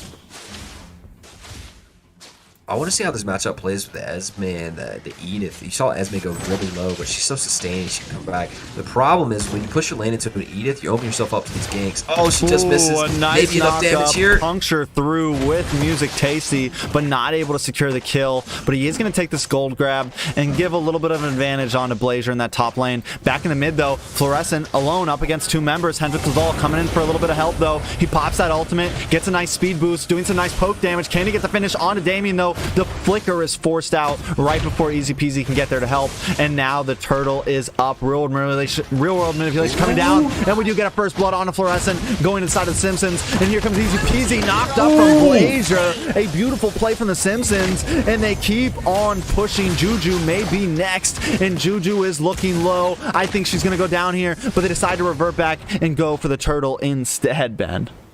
Ooh, that was a long team fight. T is out of breath, my guy. That was a crazy team fight. And I think Edith actually got greedy there and wanted to get the 2-man knock up at the end of that. And had Edith picked one, either the Esme or the Wrath, they could have killed one or the other. So a little bit of greed right there, wanting to get them both and either one, but it does secure first turtle for the side of Simpsons. And we talked about this Lancelot getting going early. He doesn't have the kills yet, but he has provided a lot of damage in these fights, which have pushed Eve and Edith off to a 1-kill start.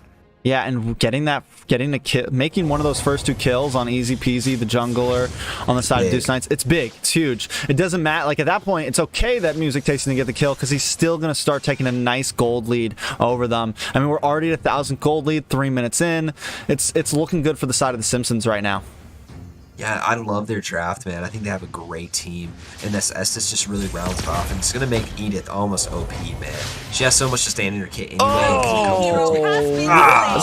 Sorry, real manipulation no problem. goes off and finishes him off. I really thought Hendrik was getting out of there, and that's just the scariness of Brody with that ultimate. Yeah, it doesn't matter how long you go, it's still gonna hit. Brody gets a kill, a nice one for himself. Yeah, beautiful. And again, picking on Zai in this bot lane. You know, Deuce Knights, they need to change something. They need to do something a bit different here. How can they keep surviving in this slaughter so far?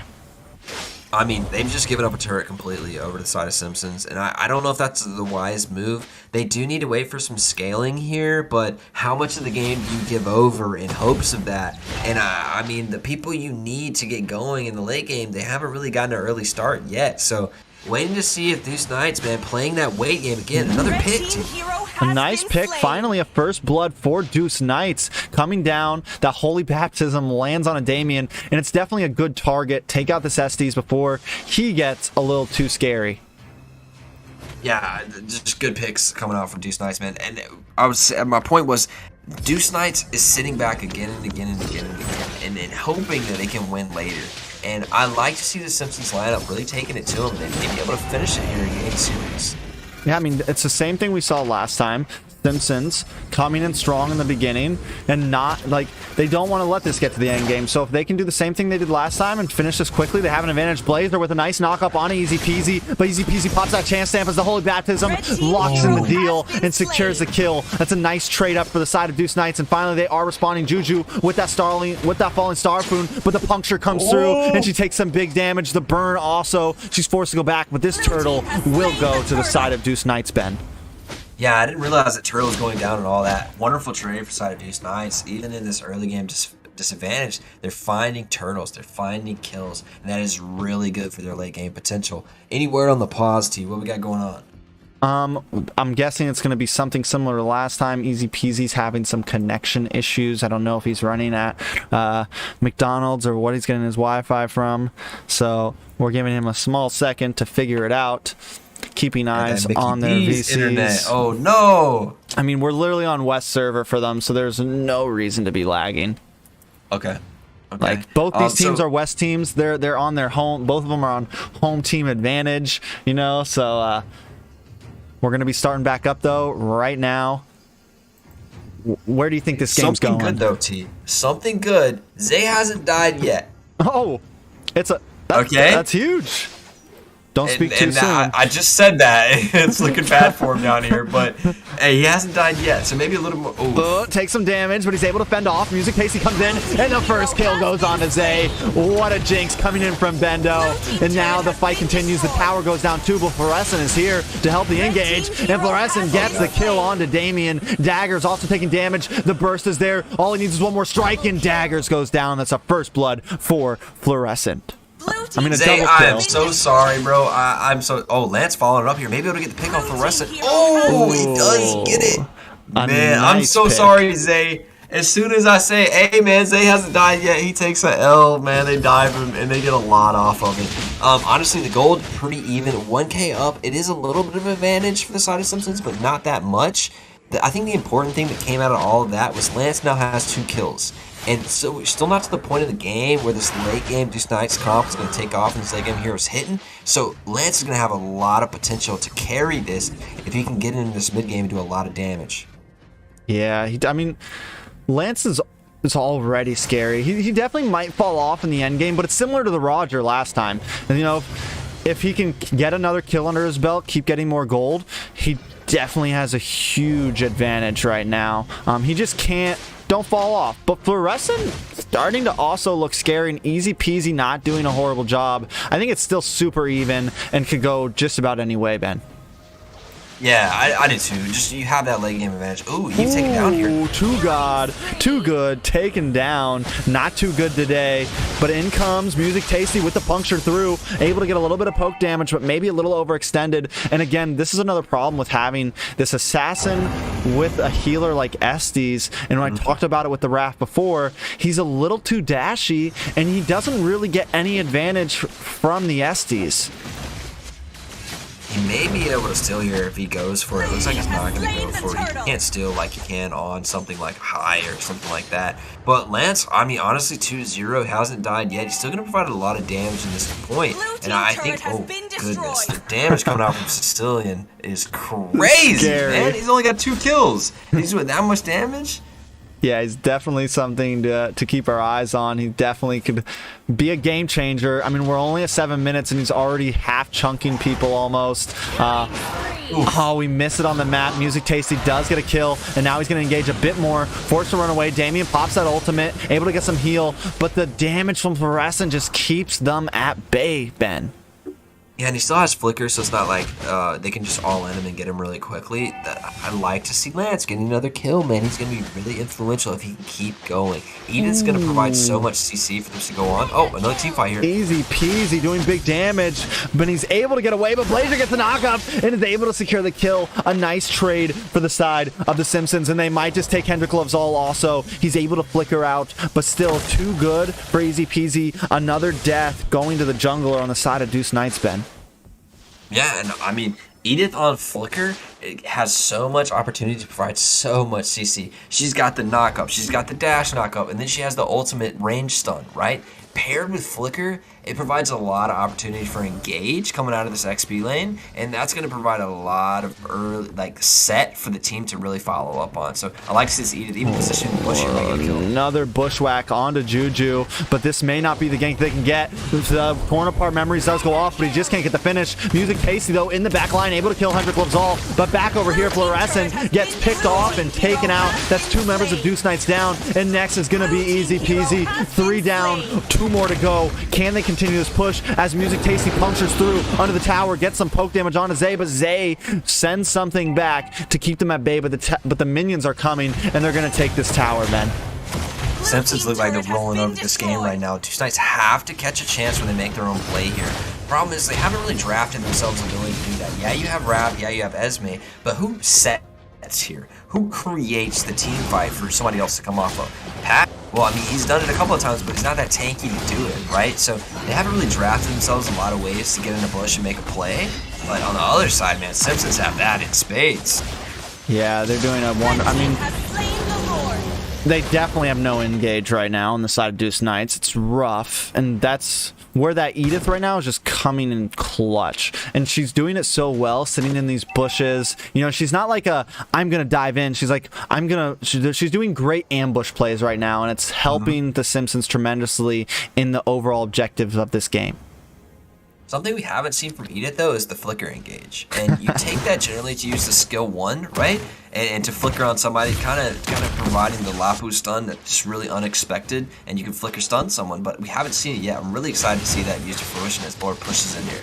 Well, if this Lord keeps going, we might not get the chance. World manipulation does go up to zone them all back. And look at the burst damage. Ooh. Music Tasty comes in and helps finish things up. Hendrik Lovesall goes down. And that means here comes Blazer with the toss-up. Able to knock up easy peasy, taking a little bit of damage. Can they get the kill? They do, as Music Tasty comes back for the re-engage. The recalls are on, and this game may end soon, Ben. Yeah, that's a lot of deaths on the side of Deuce Knights. It looks like they may have waited a little bit too long and played into the hands of Simpsons. Yeah, we are back in here. There's big damage from Fluorescent, but they are going to possibly finish this game. The Nexus is getting low. It's getting lower. This game goes to the Simpsons. It's a 2-1 overall, and Simpsons take their first win of the season. Congratulations to the Simpsons. They end the loss streak. They take the game. Great play from them. They lost the first game, come back in the second game, and finish very cleanly in the third game. To this Deuce Knights team who just wants to sit back and kind of bide their time, wait for a little later game spike, and really got punished early game. That Lance started to pop off there. A lot of burst damage coming through. Excellent game play from the Simpsons. Finding a weakness, punching it, and taking it home. Yeah, I mean, and the fact that they lost that first game pretty bad, and then we're just able to completely switch up their strategy, try something different, and just go for the early game, dominate. And it seems like that's what they do well with.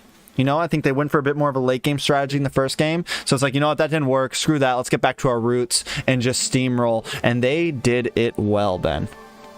I mean, can you imagine instead of the Estus here, more like a Grok or a Jawhead or a Lolita, something that can like engage and fight with that Lancelot, Matilda, even something like that? They would have completely rolled early game, but went for a little late game insurance there with the Estus. It just didn't really pair well with the Lance. It paired extremely well with the Edith, but I was so disappointed, man. I didn't get to see the Flicker stuns come out of Edith. Even to the end there of the game, didn't use Flicker and died with it. So I want to see that come to fruition. Some of the glue gameplay, some of the Edith gameplay, people still not using it to what we know its potential is. So excited to see that evolve throughout the tournament as we go on. MVPs here. Do you give it to Lance? Who do you give it to here? Yeah, Lance. I mean, 6-0-5. Normally, I don't always like to agree with Moonton, but they I gotta give it to Lance. Just did an amazing job that game. Some great plays. Was able to get in, get out, knew when to re-engage. Music Tasty did a wonderful job, not only in this game, but in the last game too. I mean, just overall good player. I'm excited to see the future of the Simpsons in this league. Yeah, like you talked about, being able to lose the game, first game really hard, and then bounce back with momentum and take 2 games and take the series.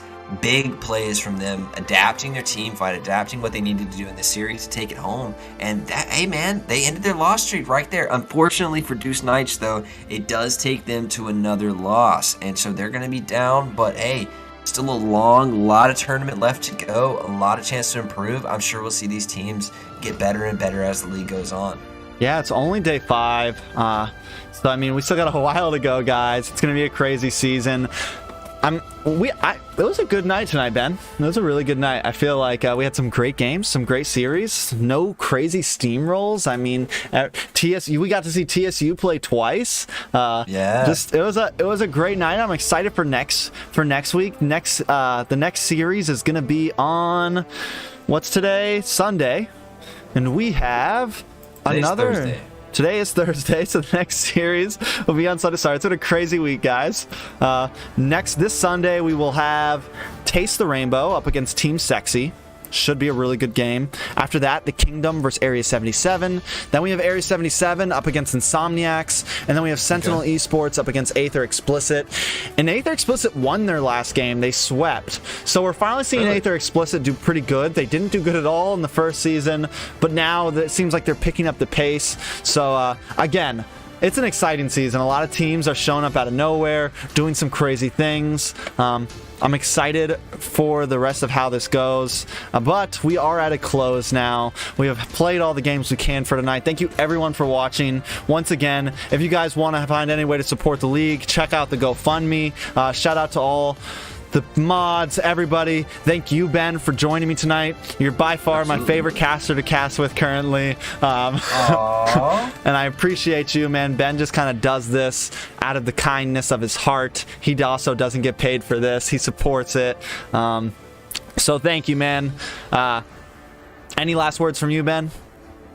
No, I just want to give encouragement to the rest of the teams of the league, man. The ones at the bottom of the leaderboard, keep grinding. I talked to some of the XS members in stream the other day, and I want them to just keep going, man. Keep learning, keep improving, because what you said earlier is so important. It gives these other lower teams, unknown teams, a chance to build the competitiveness of our entire region. So it's super important to foster the growth in those teams, and you only get better by playing people who are better. So I think it's super important. Please keep going. I love being here. Chat loves being here. We want to see you guys fight, lose, win, cry, victory, everything, man. We want to see it all. We appreciate you. Thank you so much. That's a great note to finish it on, Ben. I'm not even going to continue, except for this.